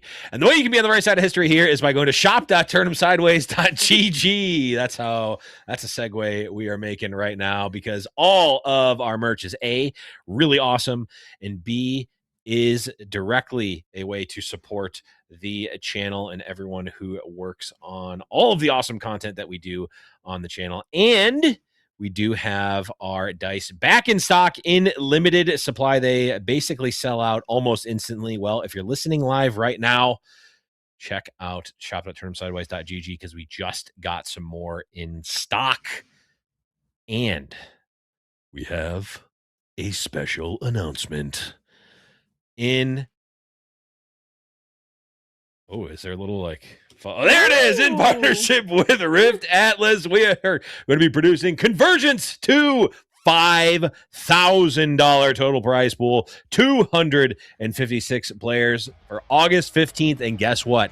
Sign up now. The signups are live. 256 player cap. So get in there if you want to compete for your share of the $5,000 total prize pool. This is awesome. Are you going to be joining? I mean, honestly, maybe. I mean, why not? New set. See. It's time. Yeah, new set, fun. Like, what more can you ask for? It's only August 15th feels like it's so far away, but it's actually just a couple really close. Of weeks. It's actually like 3 weeks. So, yeah, that's actually kind of crazy. And then, yeah, that's right before Barcelona, too. Jeez. Yeah, no, so should be really awesome. But that is for another time. Right now, we have the grand finals. We've got Lux. We have Diana. This is going to be a crazy one, Silver. Oh, yeah. The big question is Diana going to be quick enough? And, Ride the Wind can score some extra points. We have Swain in there, which could also do some shenanigans and maybe push forward here. This combo has been doing so well all day. Not necessarily the combo. The deck and the pilot have been. We did get to see the combo win a huge game earlier. Make sure to check that one out against Nasus. That was an incredible game. But now we'll take a look at the Lux deck as well. We've seen it around a few times, and it's all about drawing that whole deck, recycling that Echo, getting all your runes ready. We got Time Warps, a couple win conditions here, tokens, lots of options overall, and has been just 2-0ing people all day. Yeah, it is a deck that was very good coming into this format, or at least on the fringe, and we saw it start to get some results with the addition of the researchers, Dredge Up, and a couple other key cards here. We are seeing a deck that is a combo deck in full force in terms of its consistency.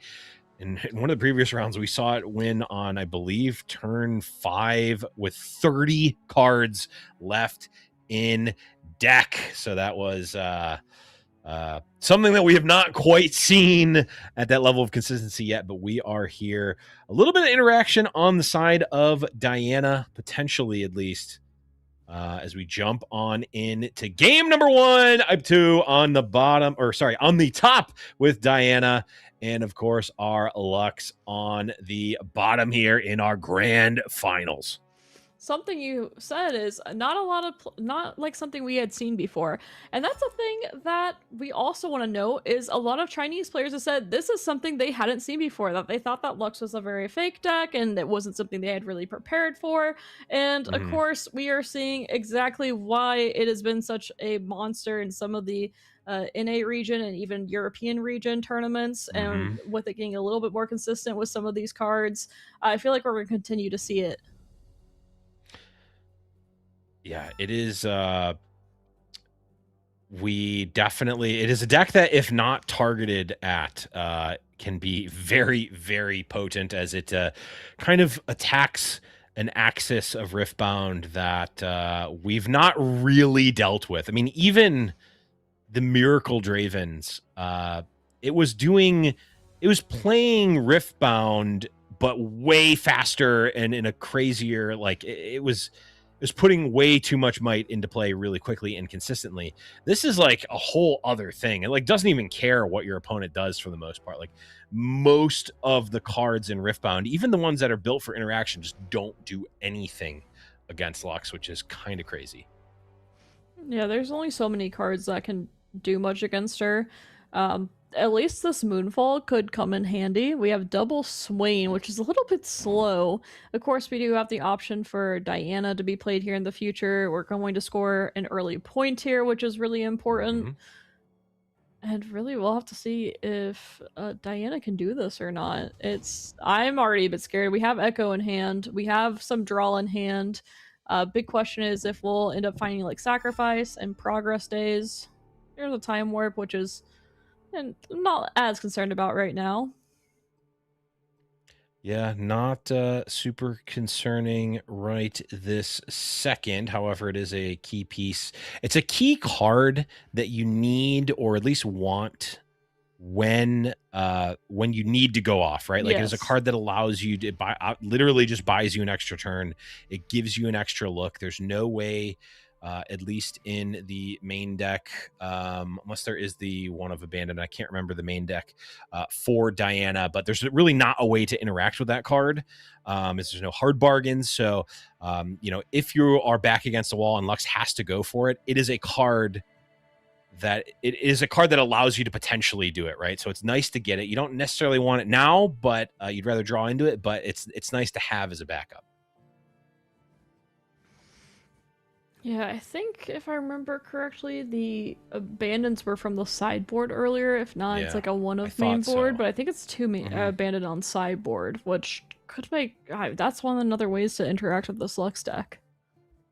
Yep.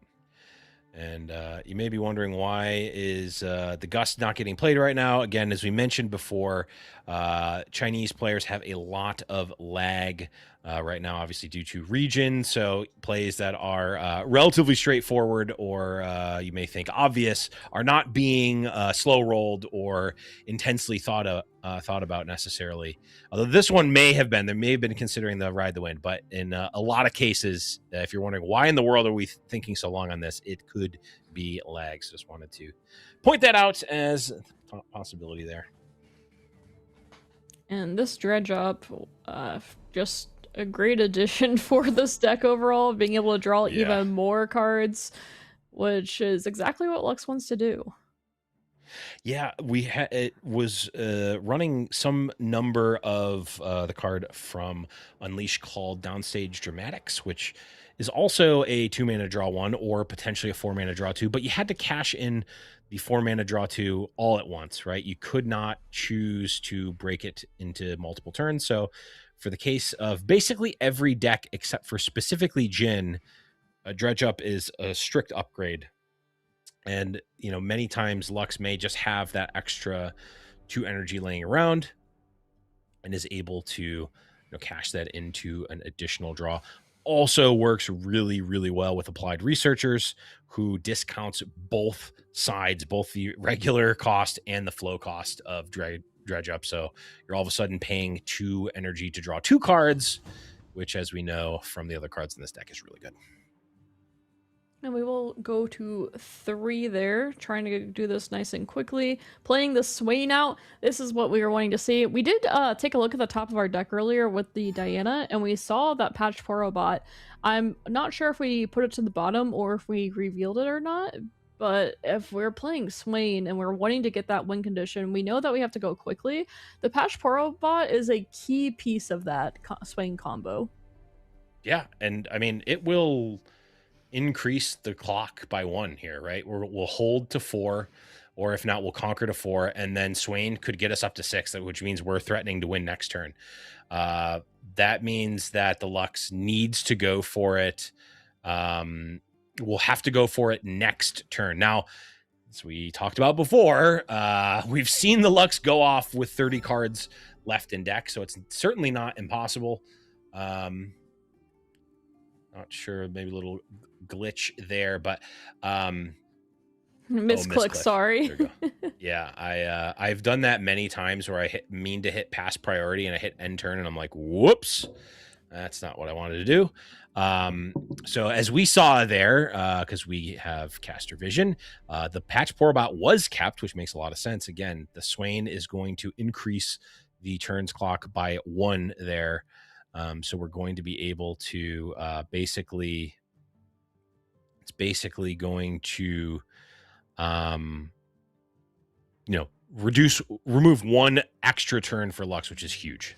Yes, these combo decks that they want to be able to go off by a specific time, and the big thing is because it is a combo deck, sometimes you just don't find all the right pieces, and that's why it has so much draw in it. Is there's cases where you don't find the right pieces and you're not able to get your combo off on time, and that's how these decks are able to win. We've seen the Lux player do, hit most of the things they wanted to hit, just drawing very frequently, and we've seen even a few critical top decks. But when you're going through so much of your deck, the likelihood of you breaking is so much lower. And we did find that progress day, which is usually a big piece of finding all these combo pieces. And I really love this play, or rather lack of play, from the Lux player. Did not play the Chosen Champion, saying, yes, this Lux would give me 2 extra energy, but it opens up the possibility for the Diana to have a key piece of interaction in Moonfall to be able to kill it, right? You're spending 4 energy, and if your opponent has a Moonfall, you've just wasted 4 energy. So instead, going for a more energy efficient play, we're going to play 2 Dredge Ups, we're going to play a Soaring Scout, and we're going to get maximum efficiency. We're going to not turn on some of the cards in our opponent's hand. The patch Porobot is face up. We know what our clock is. We have to go off next turn. Let's be as efficient as possible. Love the play. Yeah, well navigated there for sure. And we see this patch Porobot will likely go for a point here. We can save our Diana, and essentially we have to hope that our opponent can't go off next turn, would be potentially what it comes down to. However, there is Ruination in hand. There is a Ruination, which can be a reset button. It is going to not be a guarantee, as of course Ride the Winds can impact that, can change the math there, and potentially you could still lose. But a break in case of emergency is a Ruination. The Porobot should be revealed from the Diana, so this is just face up. We know that we're going to 6. We know that opponent is going to 6 here. We're going to have to go for it. Right now, there is nothing that interacts with this unless we get sloppy and allow for a Ride the Wind on the Swain to do some sort of shenanigans and conquer in the middle of the combo, but that should not be necessary to allow that opening. No. And yeah, I'm just trying to think. We've seen AIpotu navigate these games so well, and if there's a line to find a win, he has been able to do it. Very consistently been able to do it. So having to calculate here, I don't think this is a lag issue. I think this is a really hard turn to try to score as much as possible, but still set up a win condition. This Ride of Wind, like you said, being a very key piece of potentially either being an interrupter if the window is opened, or as maybe scoring a double conquer. But right now we are at 4 points from this hold. We can go to 5. Maybe we could go to 6 with the Swain, and then hope to ride the winds the following turn if the combo doesn't go off. But of course, it's I'm realizing that the problem, of course, is that the Ride the Wind doesn't actually allow the Swain to score an extra point, because you also need to play the Porobot. Yes. And so then you're strained to Ruination. Yeah, theoretically, if we were at... No, even that doesn't work, because the Swain extra point, I think, won't work at 6. It would win at 7 on your opponent's turn. So I think we're in I believe we are just in score to 6 here with the Porobot.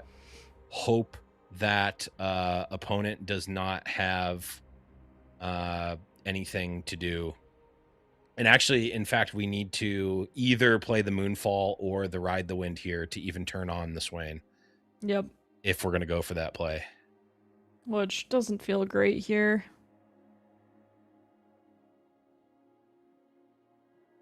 And can score another point if they wanted to, decides not to.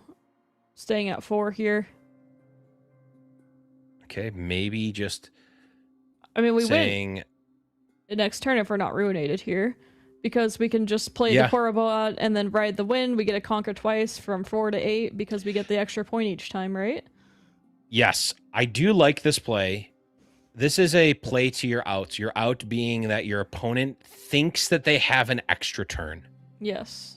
The problem is that the Porobot is face up, so you have to assume...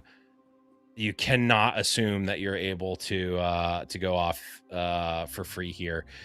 The notable difference between this play and the play from the previous game where they were able to go off with 30 cards is that there's no applied researcher and there's no Lux in play.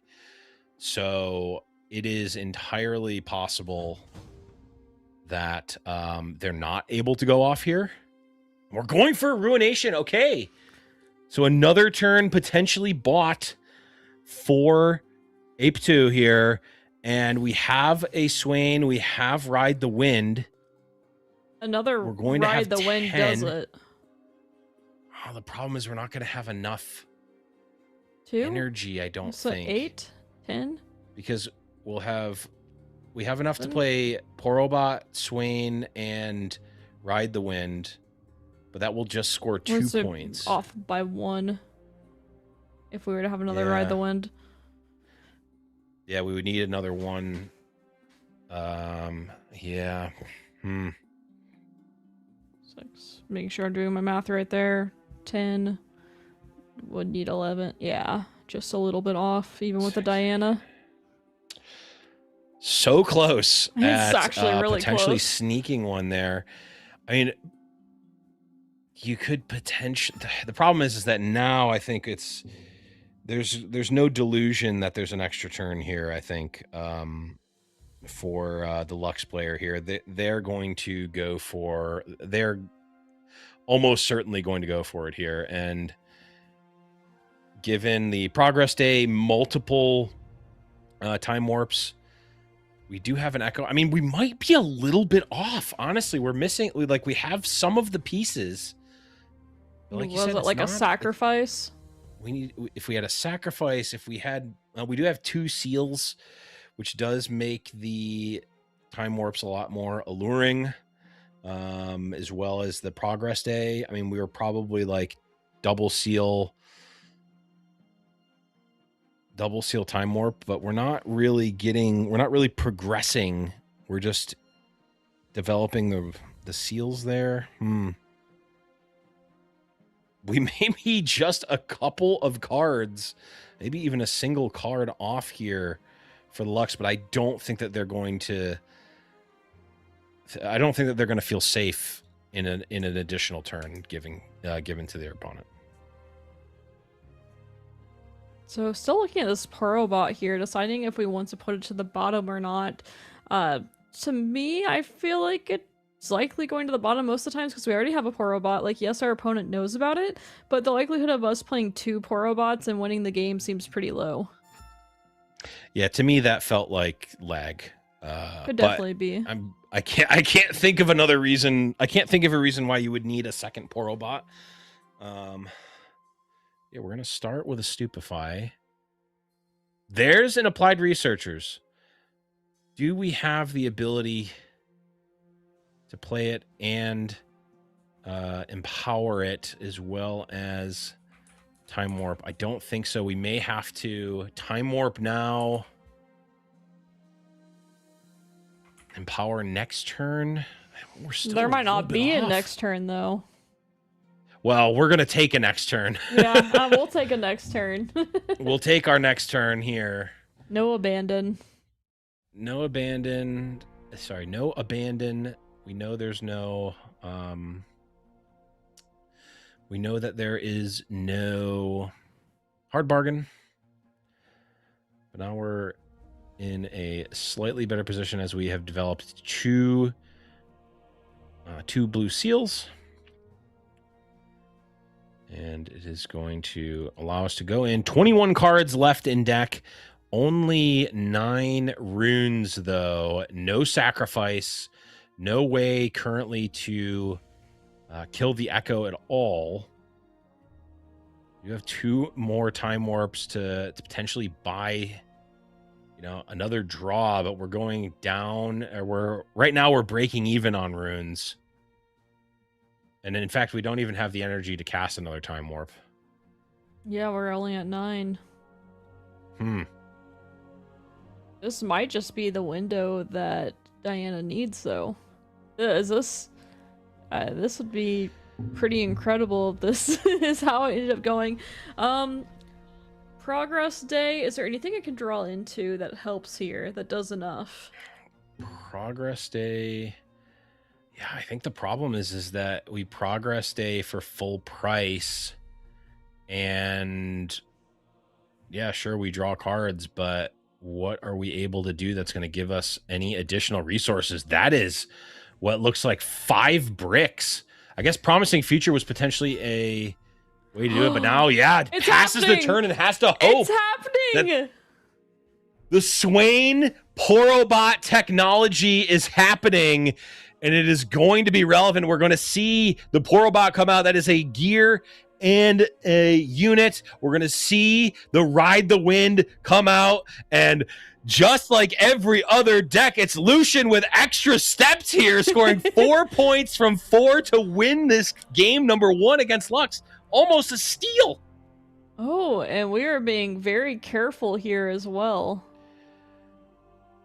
Saying, nope, no bird for you. Okay. Porobot goes back. That's our spell. So we're starting with that first to get our 2. Sure. Because we don't have to play the Ride the Wind first. And then we'll be able to Ride the Wind afterwards.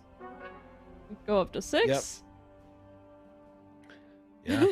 This is up to 6, incredible. And there it is. Ride the Wind to score the additional 2 points. That is going to go from 4 to 8 in a single turn. We thought it was a meme. We thought it was a dream, but here we are in the grand finals, taking it down. Yeah. Game number 1. Game 1 going to Diana. Not something that really either of us expected, because the Lux has just been so dominant this tournament, and we finally got to see it brick, and we saw something just quick enough to be able to take it down. It got through a Ruination, was able to reestablish the board, and just able to take it away with the power of Ride the Wind, Swain, and a little Poro. Yeah, absolutely. Very well played there by IPTU, just saying, hey, this is my line to win. I need to, if my opponent has, if their hand has a bunch of sacrifices and echoes and can time warp and we can buy some time, I'm going to lose. That's fine. Game 1, I don't have any interaction, so I need to hope. I need to play in a way that allows me to potentially win. They set it up. We have the breaking cases of emergency that has to go off in the Ruination. Ears probably start to perk up if you're IPTU, saying, hey, I have not lost yet. I get another turn. Let's set up a win in the next turn. And here we are. Yeah. Absolutely insane. And we talked about how sideboarding here could be very meaningful. So first off, we have the Wages of Pain that can help against this Diana. I wouldn't be surprised if we saw that go in. That's a big piece of it, just because being able to find the pieces of their own combo deck also important. Yeah, if you can stop an early Conqueror and buy even 1 turn, I mean, you look at you may look at it and say, oh, just getting 1 extra turn doesn't matter. But when you look at those in the end game there, you go, if Lux had 1 extra turn there, yeah, definitely getting there, or almost certainly, or is in a lot better position at the very least. And on the side of Diana, definitely bringing in those 2 abandons. And basically nothing else does anything. So maybe that's it. And, Brought in and the there we are. There's an Kazakhs. abandon. Yeah, also brought in Kazakhs as well. Those two are both on the sideboard.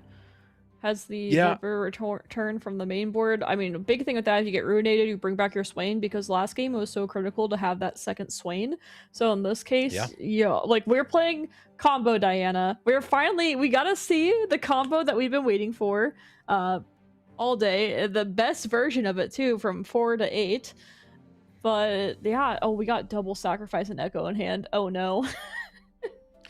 Yeah, we get to no. see a very cool, potentially broken combo deck, and also Lux, which is certainly a treat here. But yes, this is certainly has a few of the key pieces that were missing in the last game for the Lux. It may have ended up playing conservatively. The play that I pointed out last game, not playing that Lux, not opening up that Moonfall, may have ended up costing them, as they were just choked on resources that game, and ended up falling behind, as we see the Lux developed immediately here. Yes, and this time there is no Moonfall either that can do anything, so it's actually going to stick. And unfortunately, we only have 5 runes, so we're not able to play Swain, which we would once again love to play Swain if possible. I do like that we have the Abandon in hand for the future, and we're gonna go ahead and take a look, and it is Way, which... Yep. Oh, double Ride the Wind with Swain? We just need a Poro bot? Yeah, the Ride the Wind is great. That's going to allow us... I mean, we already had a Ride the Wind, but now we get to hide the fact that we have a second Ride the Wind. We can play the Ride the Wind, score with Diana. It is going to be costly on the runes, of course, with the sigil here. However, I don't know that we can afford to not conquer at this point with the Ride the Wind when we have it. I mean, we have to keep up the point tempo here. Yeah, and then we're able to keep... Well, we don't really care about keeping her safe that much, because they don't care about keeping their units safe, as... No. It's just not that type of game. No, I don't think we're going to see an Echo accelerated to value trade the Diana here. Okay, Ride the Wind is going to come over here. Also going to give another proc for Diana, which is quite good. Yep, So might as well. Trigger on Diana. We need that Poro bot. Yeah, honestly. Ooh, Swain probably don't need a second Swain. Yeah. No. Oh, brought in the Ravenbloom Prefect. Looks like the sideboard strategy was take out a bunch of interactive spells that do nothing and bring in meat. Bodies to throw to the ruination. Yeah, and also the Prefect's not that bad, because it makes seals not be able to do what they want to do. It's a bit expensive, but getting rid of a seal in this is not too bad. Yeah. Look, there's a seal. Yeah, there it is. Now we see the Diana staying at the sigil. Certainly don't want to be reconquering that if you can avoid it. Mm-hmm. This does look a lot better for the Lux. Obviously, the Lux is in play. We have the Applied Researchers as well that can potentially get played out here, empowered, and then all of a sudden we are off to the races. We have some draw. We have a decent amount of draw. We have an Echo sacrifice to break on a turn that we want to really... We can, have a tempo Echo turn. We can really do a lot here on the side of the Lux, starting even, in the not next turn, but probably the turn after. We can go pretty deep into the deck. Yeah, Lux has got to be feeling much better this game. It's a lot better hand overall, especially when you have Echo Sacrifice in your starting hand. I'm sure it feels pretty good as a Lux player. I'm not a Lux player, so I wouldn't know, but... Yep, we see the Tide Turner doing its best Ride the Wind impression for the Diana, allowing us to score 2 points. We get a proc off of the Diana trigger. which Or we see. can do here. Get that tide turner probably gone. I can't imagine that we're going to want to. Oh, we revealed did we it. leave it? I think so. Okay, so we are going to use it as another effectively ride the wind potentially here. Yeah, it might be. Not sure yet. Might be still thinking on it. Might have been a misclick. Right. So yeah, we'll have to see. Yeah, I can't. I'm not sure if it says revealed cards, if it's revealed to us, but it looks like that was so the tide turner was kept on the top. Scored a 4. It's almost all we need. So really these next 2 turns are the big critical ones for Lux to be able to combo or for Diana to be able to score and hold here. Can Lux do enough this turn? 8 runes. Probably going to continue working, empowering, okay, researchers. Yep. Adding 2. Start with an empower, get a 1-cost Shadows Call. That's going to draw 2 cards. I mean, one energy, draw 2 cards. That's pretty good. I think you're pretty happy to do that. And, well, how about we draw another one? Another Echo. Not bad. Now, the interesting thing here is that even though the Swain deck technically has the ability to score 4 points in a turn, leaving the units at the battlefield so that they hold both of these up to 6 means that the Swain can't actually win next turn, hilariously enough. Yep. So and doesn't have the Poro bot either. Right, but even if they did, if both of these battlefields were empty, we could technically see some sort of play that, like we saw previously, with Swain being able to conquer twice. Not going to happen here. So the Lux knows that they can just develop this turn, and really they'll have to go for it next turn. But given the amount of effective energy that they've generated from this empower or this researchers, I mean, next turn feels like it's an infinite amount of time. Yeah, it essentially is. Researchers is a card that I'm looking at. I'm like, huh, that's something. Sure is something. Yeah, that is another card. The Time Warp really going to make this a bit smoother here. We're just cycling these Stupefies to be able to draw 1. There's another way to pay 1 to draw 1. Dredge up. I'm going to give it to you twice. Ruination, break in case of emergency, although actively bad in this scenario. Yeah, and another dredge up. In case we didn't draw enough cards. True. Do we ever have enough cards in any card game? In Riftbound especially? Nope. You can always have more. Okay, so from Diana's side here, we have 1, maybe 2 cards that matter. We could play the Ravenbloom Prefect. I don't see much reason not to. It's almost certainly better for them to not have a seal. So yeah. Yep. I believe you do actually have the ability to float the power, but that doesn't really matter. It's a 0-sum gain at that point.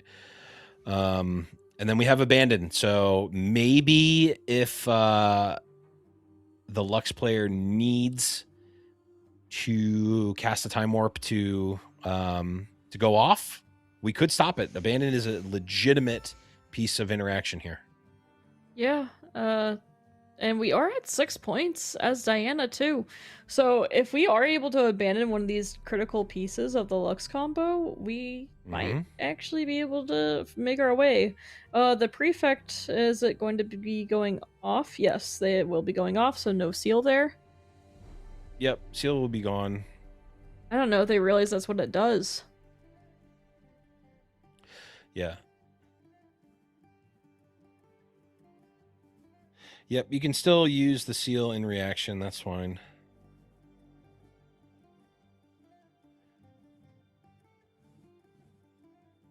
Yeah. Yep. Still using it And as a will reaction, vanish. so just floating a power. Yep, makes sense. So seal's gone. Doesn't really matter. I mean, you might as well anyway, because you are going to want your potentially want your runes in your deck right now so that you can get them from sacrifice. For sure. So, yeah, Shadow's Call, drawing 2 more cards, finds another seal here. And Sacrifice Echo. Our favorite combo. It's a good one. It's second only to every other combo in the game. I was just thinking about, what about Swain Parabot Ride the Wind? Like I said, it's Lucian with extra steps, and that's not a bad place to be. Got some more seal options available here. We do still have the ability to abandon something. So if it, like what you said, if we need a time warp or something to go off here, abandon could be game winning. I'm guessing. Yeah, absolutely. This Lux player has probably seen enough of abandon. Is probably very well versed into it. Yeah, we currently have 6 plus 9, which is 15. So we would need, one more Echo sacrifice loop should be enough to cover at least the energy cost of the of casting and then recasting or just casting 2 time warps. So we're going to, Echo Sacrifice Loop. We're going to develop our 2 seals. We now have a more than a time warp's worth of energy banked because of the researcher. So we can cover an abandon. Yep, pretty easily. Oh, yep. And we're going for the Promising Future as well. Start off with that. Don't know that there's anything. Well, actually, wait, hold on. Wait. If we hit Ride the Wind off of Promising Future. Oh. That gives us that not only will threaten to score another point, it gives us an opening to cast the other Ride the Wind because it will start a showdown. Yeah. Wait, hold on. Do we just win? If we find Ride the Wind. If we hit it. Yeah. There's nothing that interacts with this. There's only. Did we just give an opening to end the game? Potentially. We know one's in hand, and then of course one's in The graveyard. ash. The ash might be relevant. Yeah. Are we taking the ash here? Probably. Oh, yeah. But that would put 2 Forge the Futures on the bottom. Okay, we do take the ash. So that, I think, should cover the spread here. Yes. It's one of ash in there, able to be found. So, going to be seeing that hand here with the ash. Oh, look at yours. We got Way, we got Stacked Deck, Moonfall, Swain, and Ravenbloom. Didn't hit the Ride the Wind anyway. Okay. No. That would have been a very funny. That would have been so funny. It feels like an oversight potentially, because that did open up a possibility to lose there. There's Ash.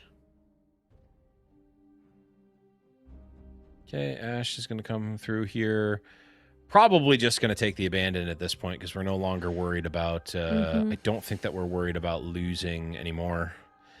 Yep, the abandon can go. There's a Swain in play. Congratulations. That's fine.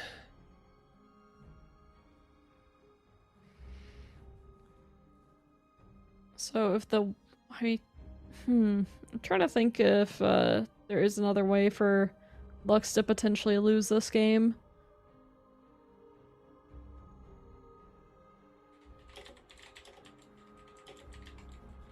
Clear the stack and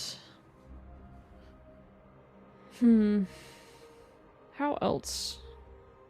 I mean, I guess it could play another promising future. Wait, yeah, we could play another promising future and then another ride the wind option. Right. It would have to be, yeah, it would have to be that again. Which would be hilarious if It that would be so funny. if that opened again. I mean, we now know that these time warps are no longer in jeopardy here. We can cast those when we want. I think, barring opening another possibility to lose with promising future, I think we are pretty close to deterministic. Yeah, it's Lux doing Lux. Oh, hello. Wait, we got it. Am I missing something? I mean, I feel like this is throwing, right? It definitely could be.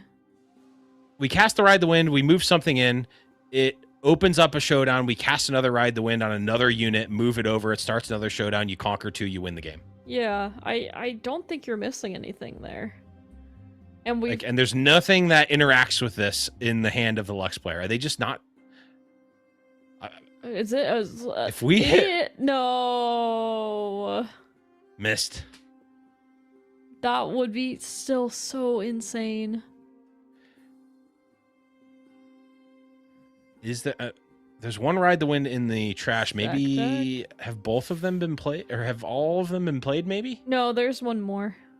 That's what I thought, too. In any case, no punish. There's a Porobot. Yep. And wait, the abandoned. No. I love the abandoned. Well, but you have so many runes floating. It probably doesn't do anything. It probably doesn't need to do anything. Oh, we're abandoning the progress day because it was still in the stack. Yeah, never mind. Yeah. That's something. And we get to predict as well, which if we get to our next turn, hey, maybe we just find that Ride the Wind. Oh, I mean, if we get another turn, we don't even need Ride the Wind. We just win. We just win. Okay, that all happened. Well, I guess if you did find the Ride the Wind, you left it on top, and we, just another promising future. Just one more. That's all we ask. Yep. Okay. Oh! Time warp happens. There's a promising future in hand. Yeah, unfortunately now we don't have the we don't have enough. Yeah, we don't. We don't have the runes Sad. now to do double. Yeah, another time warp coming through. And even now, yeah, we can. Oh, yeah, don't want to necessarily conquer with the one that you don't. I don't think we need to conquer at all, to be honest.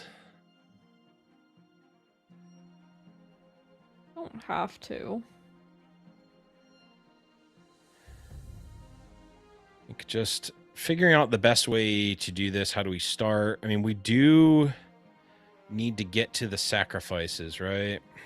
Well, we killed 2 of them already. Yeah, there's some shuffled back in with the with the forge. With the forge. We're starting with time warp. So are we potentially... We're digging here. And the good thing is that we're still +1 rune overall after the time warp because of the researchers and the 2 seals. So yep, that's fine. There's another echo, but not currently generating any energy here. Looks like we're potentially another time Another warp. one. Yeah. All right. So Let's do the time warp again. Last one left in the deck. We draw from Lady Luminosity. There's the third Echo. And I wonder if we know for a fact that there's a sacrifice within the top 5. we'll have to Or I guess see. in this case, from here, 6, because we could Echo and then Promising Future. Yeah, we could. All right. Okay. figuring out- Progress day. Progress Day. Oh yeah, Progress Day also is 5 cards. Sacrifice. There's a Yep. sacrifice. That should be good enough here, I think. Echo, sacrifice, loop, energy, power, etc. Million recruits, etc., etc. This should actually, is it good enough? Because we no longer have the time warp warps. Yeah. to actually get the recruits onto battlefields. Revealed hand. Hand revealed, yeah. Says I have infinite. You have infinite, yeah. But But then what? with ruination. We can ruination. Okay, so we can ruinate the whole board, make 1 million recruits. That's still not necessarily good enough, Yeah. right? Oh, and ash the whole hand. That probably is. Yeah, ruination, then ash the whole hand. Yes.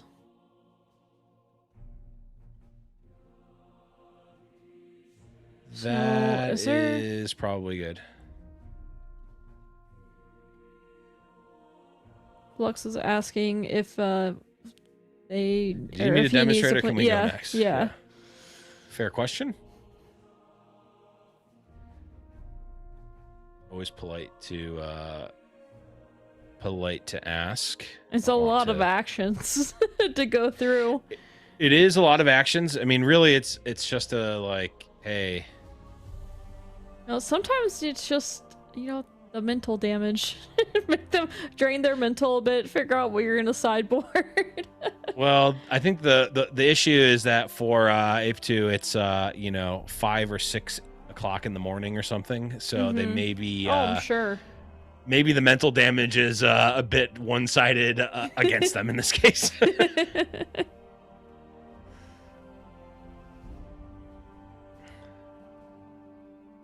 Having to decide what to do here. I wonder if he has seen the chat or not.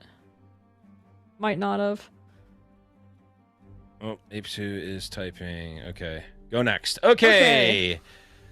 We go next here, and we are getting a game number 3.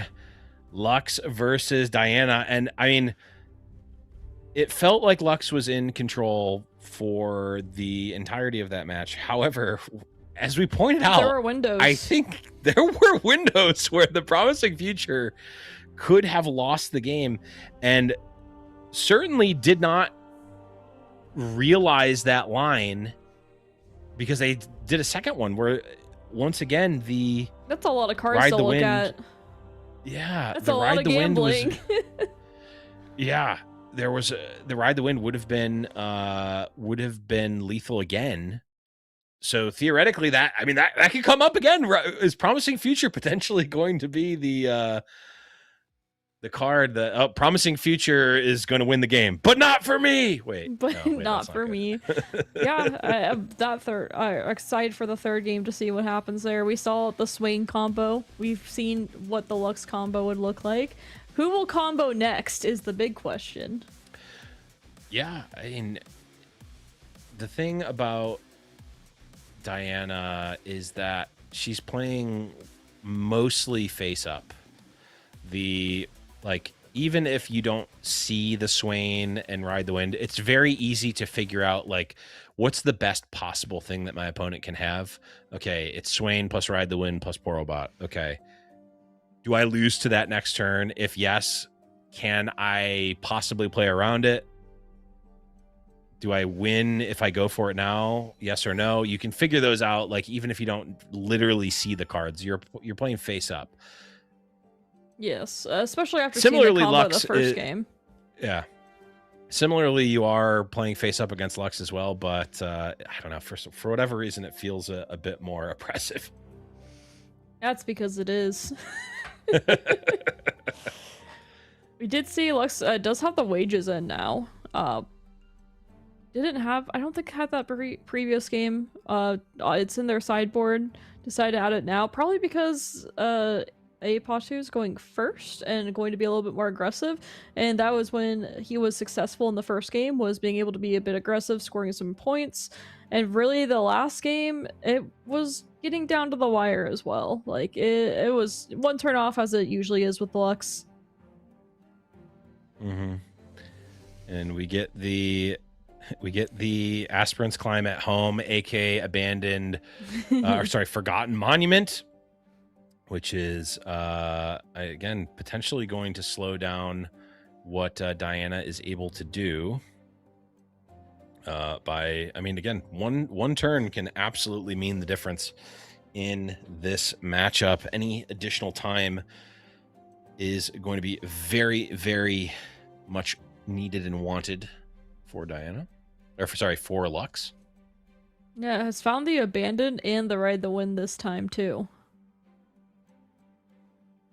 So pieces to the puzzle starting to form. Yep, got Stupefy. Drawing a card. There is the Ash.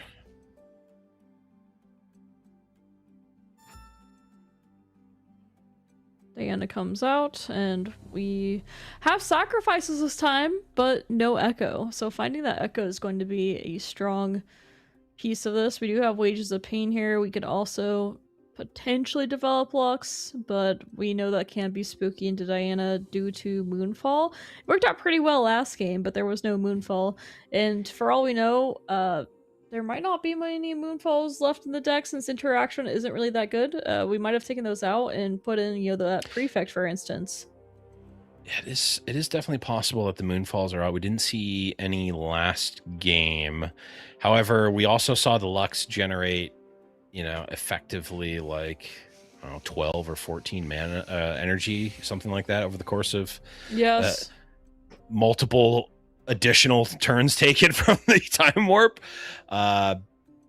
So potentially does not have the interaction there. Does have the Star-Crossed, which might be able to throw a wrench into the plan if you're, if the window to go off is quite tight and you can Star-Crossed early on in the turn, throw off their math by getting rid of that discount.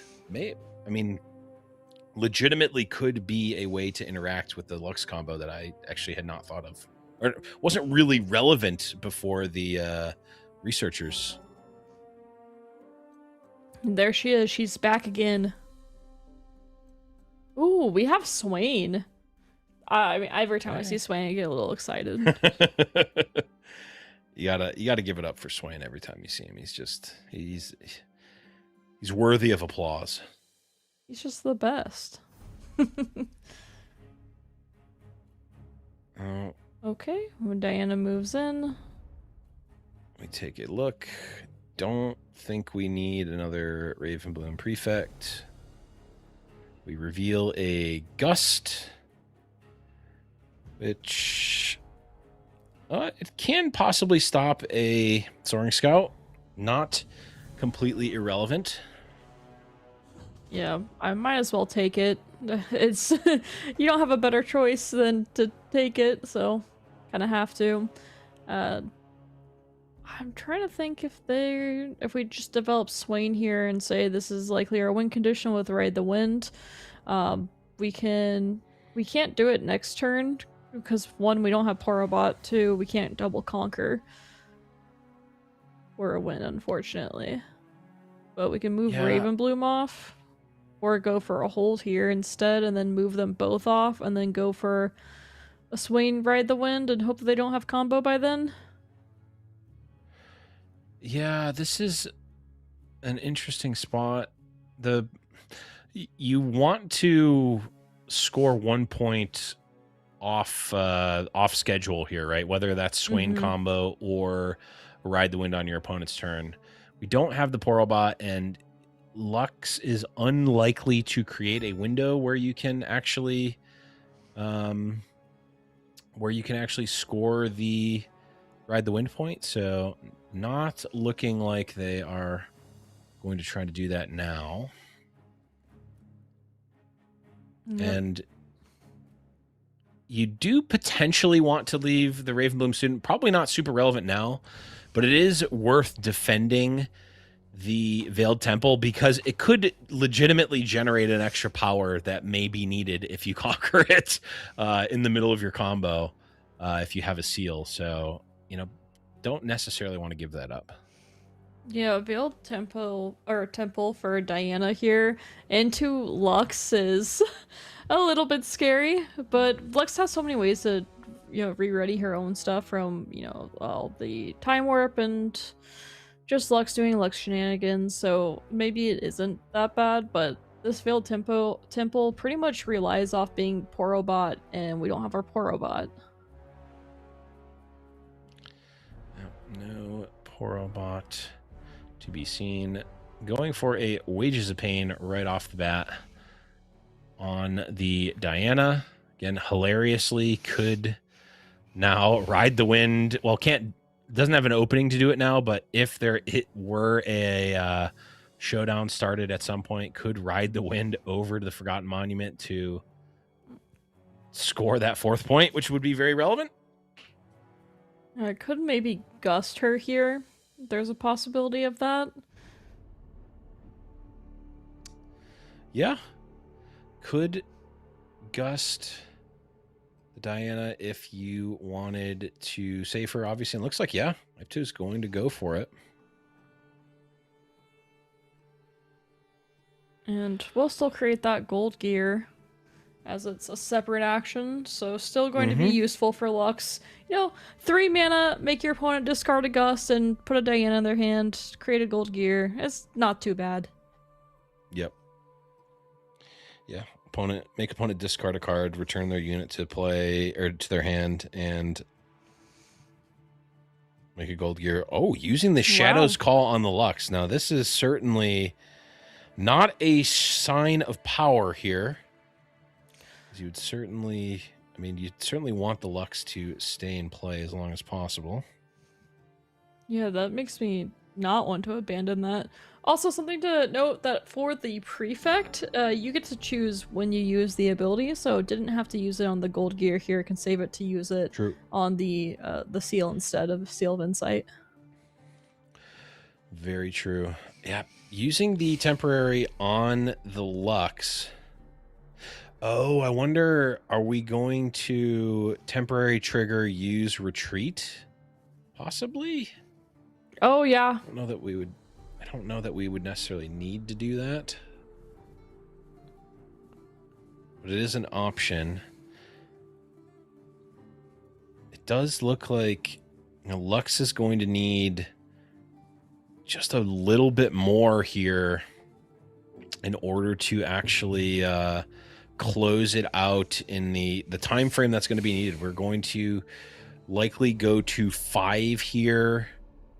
And if we can find... Oh, we did find the Porobot, so yeah. I was going to say, we have combo next turn for the Diana if we play Swain here. If we don't lose next turn, we win if we're Diana. Classic. It's 50-50. Either win or you lose. It's one or the other. Nothing else but a 50-50. Just always a coin flip. Sometimes you just take it. As we go into this Diana turn. I mean, yeah, I think it's just going to be set her up. Drop a Swain. You've got the Abandon. Yep. So you play around Ruination. Yeah, Ruination. A break in case of emergency Ruination is not going to be good enough. A break in case of emergency Time Warp is not going to be good enough. If we draw an Echo here, all of a sudden this maybe changes things because we have an Echo into Sacrifice, and then really anything can happen from there. Yes. suppose we will see.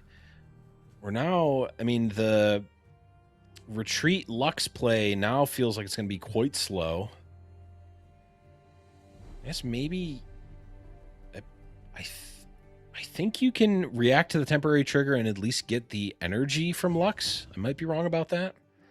So maybe you just are like, yeah, I'm not going to have another turn. I need to go off on this turn. Yeah, we're just going to add the energy here. Okay, we are going to retreat. Mm-hmm. With the Lux. So we're going to have one floating spell energy.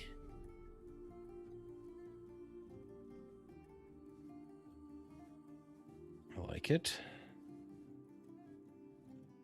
Players are looking at, I guess this is legal or not, but we know that we can respond to the temporary triggers.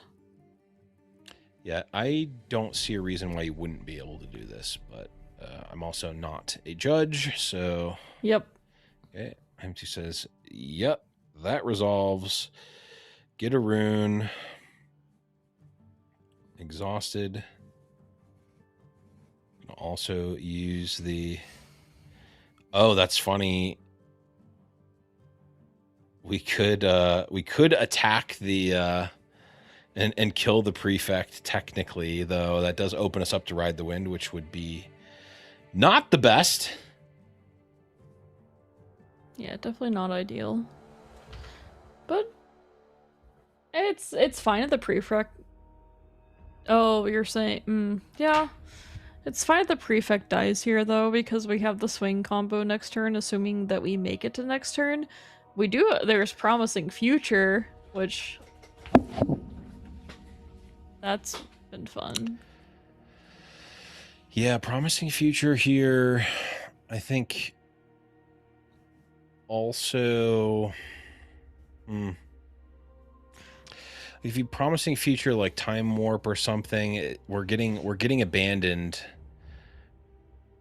Yeah, this might be too we're just clunky. a little. Yeah, I think we're a little bit off again on the luck side. I guess if we Promising Future into Echo, yep, you know, all bets are off.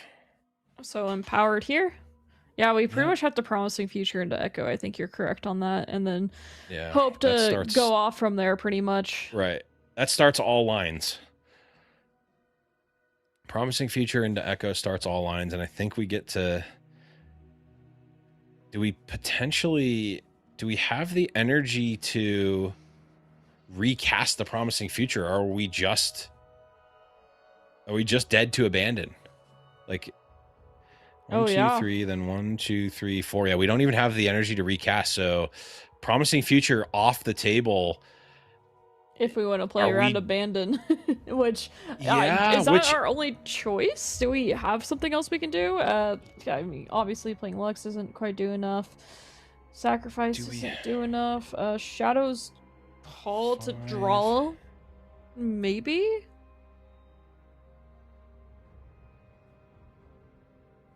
Oh, going to attack the prefect. Maybe thinks they need the Seal of Insight. Oh, hold on a second. Is this a bait to try to get them to use Ride the Wind here to tap out so that they can then use the Promising Future? Oh, the Ride the Wind, the Swain into the just say, yeah, that's fine. I don't care. I need to Promising Future here. I don't actually care about this researchers, or I do, but I need to cast this Promising Future more. I'm trying to get you to use something here. It's possible. I feel like AIpotu is probably going to smell that they want to play something else instead, that Abandoned hits. So I feel like they're gonna let this go. Juicy. Yeah, I think juicy. So too. It is juicy to kill the researchers here, especially since it's killing the researchers and it's making it's really signaling that they like want to play a seal or something. That feels like bait. Yeah, I think that they're just gonna hit resolves. I think so too. I think it's definitely worth to think about here for a bit. But I think holding this Abandon up into a Lux deck who needs to hit their combo this turn is pretty important. You saw them empower it and then unempower it and then go in. Well, that shows that maybe, you know, they were figuring out the line they needed to do, and baiting you was the line that they need to do. Yeah, I mean, I think you cast the Promising Future there, it gets abandoned, game's over.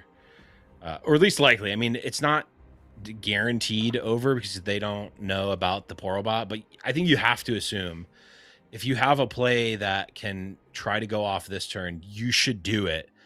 And if you don't, then you just have to hope they don't have the Porobot, but I think you have to go for it here.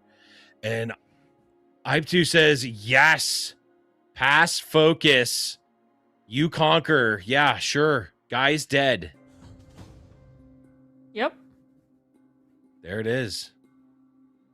Still holding on to that Abandon, and will probably serve him quite well. Yeah. Oh, we're gonna play Ash. Okay. So now, new line. Play the Ash. Hit has to hit the Porobot. Yeah. Because that is threatening lethal, and then knock the deck if it's Porobot. We win. That's insane. Oh, we have Morbid Return though. Wait. Oh, it's banned. Oh yeah, it's banished. So you're right. Yes. Yeah, I was like, Ash wait a is second. banished. But yeah, Ash Yes. is banished. We'd have to be able to hold, and that's not going to do We anything. have to hold. Yep. And if we hold, we're gonna win anyway. Okay, Lux is back out. Okay, I like the play from the Lux, but okay, not a Porobot. Do we have a way to draw cards? Is there something in the trash so we can get back with Morbid Return? Can we weigh plus Way, ride the wind? Yes, and then 3, we hope 4, to 5, 6, 7. Oh, we have exactly Yes. enough. Yes, We Huey, ride the wind, and we find him. and we find him. We get 2 looks at it. No, we get more looks. Well, we 'cause get we discard the spells. Well, we get the draw. move from Ride the Wind. That's a draw. We discard if we don't hit the Porobot. We discard a spell. We draw another card. Then we move the Huey back because it will be Yes. readied. We can draw. What was it? I 4 mean, we've got cards? 4 looks. cards. We've got looks, and we potentially have the ability for the combo deck to win it, but not the Lux combo. I feel like that's going to be the move that we end up going for here. There's Morbid Return can't hit anything from the graveyard. I don't think that helps us find it because, you know, once again, No. the Poro is banished. We haven't discarded one, unfortunately. We did see one looked at the... Oh, that was last game, not this previous game. So I think there should be 2 left in that 27. I don't think So Diana's put one to the bottom. they may have. I don't recall. The problem is that it's very committal to do that. Oh, you gotta commit against And- Lux combo though, right? Well, the alternative is that you leave up Abandon, which right now your opponent is playing in a way that, you know, they maybe, well, they're going to have 12 plus the Lux. It's going to be tough. We have not seen an Echo. We've not seen a Sacrifice yet. So I think you have to put your opponent on not having one of those. Because I think if you had Echo Sacrifice, you could probably generate enough energy to weave in the Ash to see if the coast is clear. Yes. And see what's going on, and also have a bunch of follow-up energy is what my gut feeling would be. So I'm thinking there's probably not one of those pieces, at least. Okay, this is still fine. You don't need to actually conquer with the Hui to do the thing that we're talking about. Yep. If we want to go for that line. What else could there be here? Because you can still play away, ride the wind, and hold up and abandon too. Yeah. Even if you miss. That is true. Okay, we're starting with spending 3, and we're going to star-crossed. Okay. We're going to take the Lux out of the picture here. We're just going to go to 7. Okay.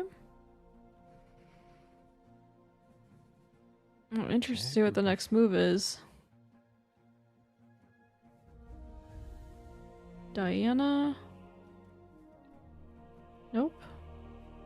I mean, we are taking away a lot of resources by getting rid of the researchers plus the Lux, right? Yes. Like that is a lot of energy and effective energy that is now gone.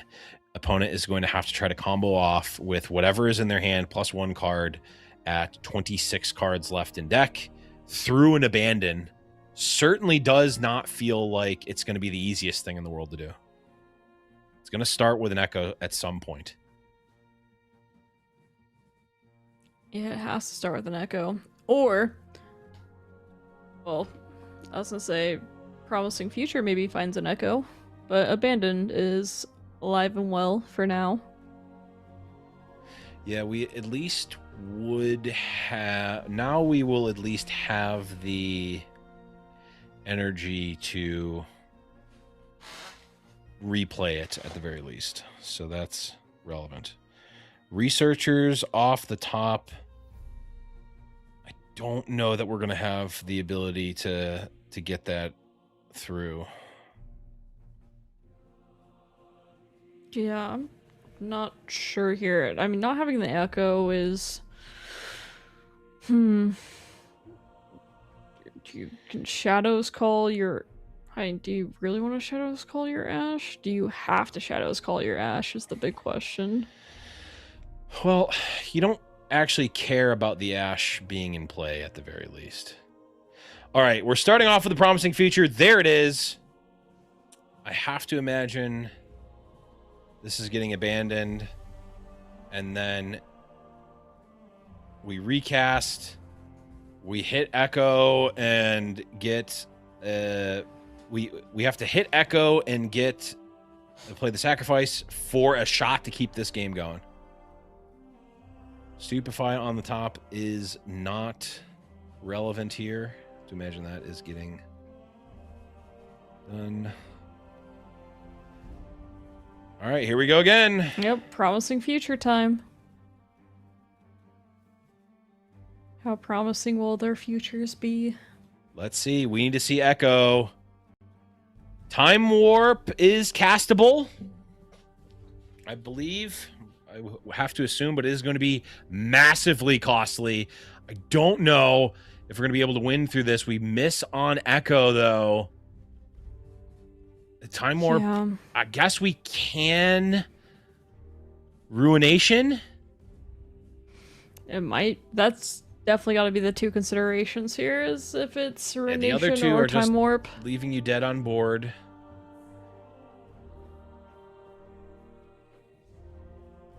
Ruination would kill the Swain, obviously. And then we would need multiple Ride the Winds? Yeah, so I need another Ride the Wind. We need another one. Can Ride the Wind up to draw a card. Score a point. Yeah, and filter through a little bit there. Can get rid of the Morbid Return to look even further through the deck. It's kind of similar to that poor robot situation again. You're right. But it may buy you another turn. Time Warp gives you the extra turn right now, but it is going to cost the full 4 runes. Can we win if we spend that much? Very costly indeed. And it looks like going time for the time warp. Okay. Okay, we'll draw another one off the top. We'll draw another one off the top from the Lux as well. Swains. Okay, we saw the top 5 cards would have missed the Porobot, so. Yep. Also missed the other Ride the Wind. Stack deck, though.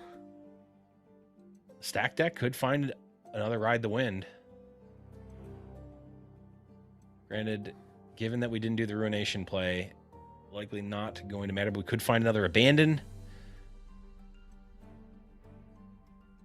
Okay, Time Warp getting played. Star-Crossed, I don't think matters, but it is at least castable.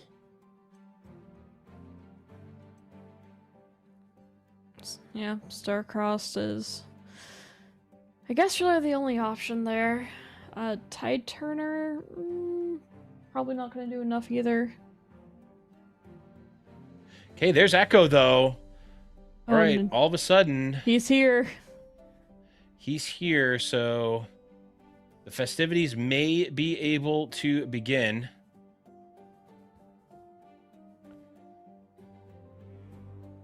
Hilariously, if it matters, oh, it actually, I don't know, it likely wouldn't have mattered. I was gonna say it may have mattered to be able to use the ash to ready the seal, but unlikely that's. I mean, it would give us an extra rune, but it also opens up the possibility to get Ride the Winded. Mm-hmm. Probably don't want to do that.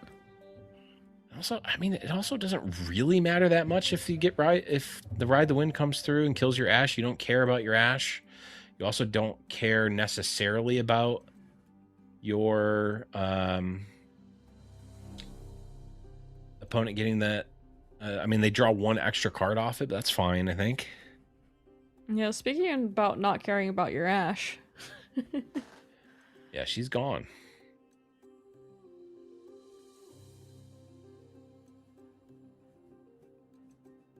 Okay. Start of our Time Warp turn.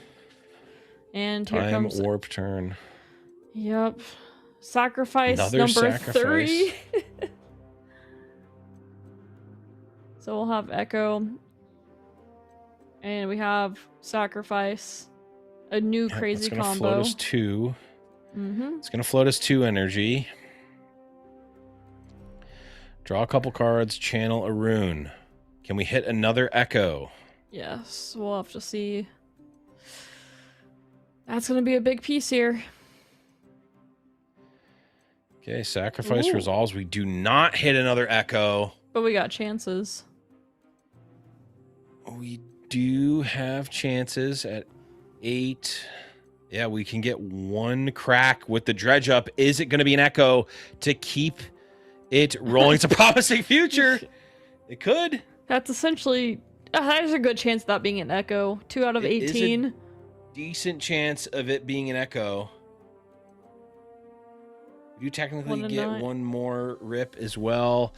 Promising future. Now, notably here, if Time Warp is no longer an out here, does not work. Not Echo. going to have the energy to do it, but there's Echo. But is this progressing the game plan, though, or are we just spinning the wheels?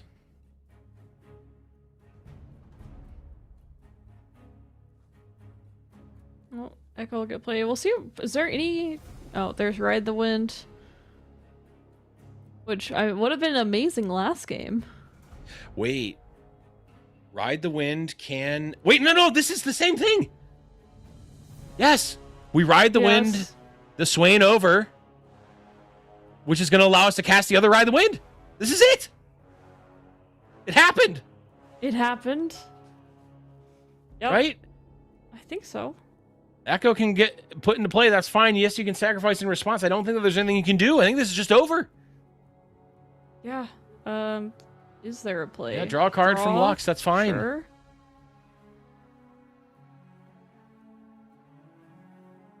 Oh, did they pass focus? Wait. Did ApeTu miss it? Oh, no. Okay, that's the past focus from the Ride the Wind resolving. Okay. Yeah. So now they cast another Ride the Wind. Or did they miss it? Did they also miss it? Am I the only person that sees this line? Am I missing something? Are they...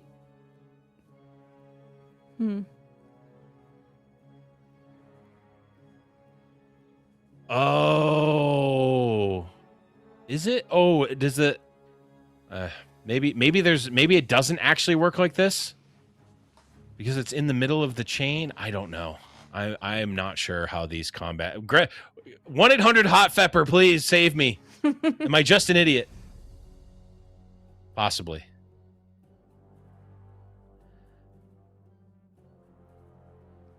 I did play this Ride the Wind. Is there...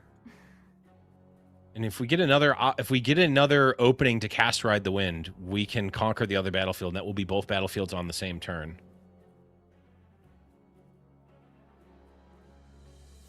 Yeah, we might see that opening too. It's possible.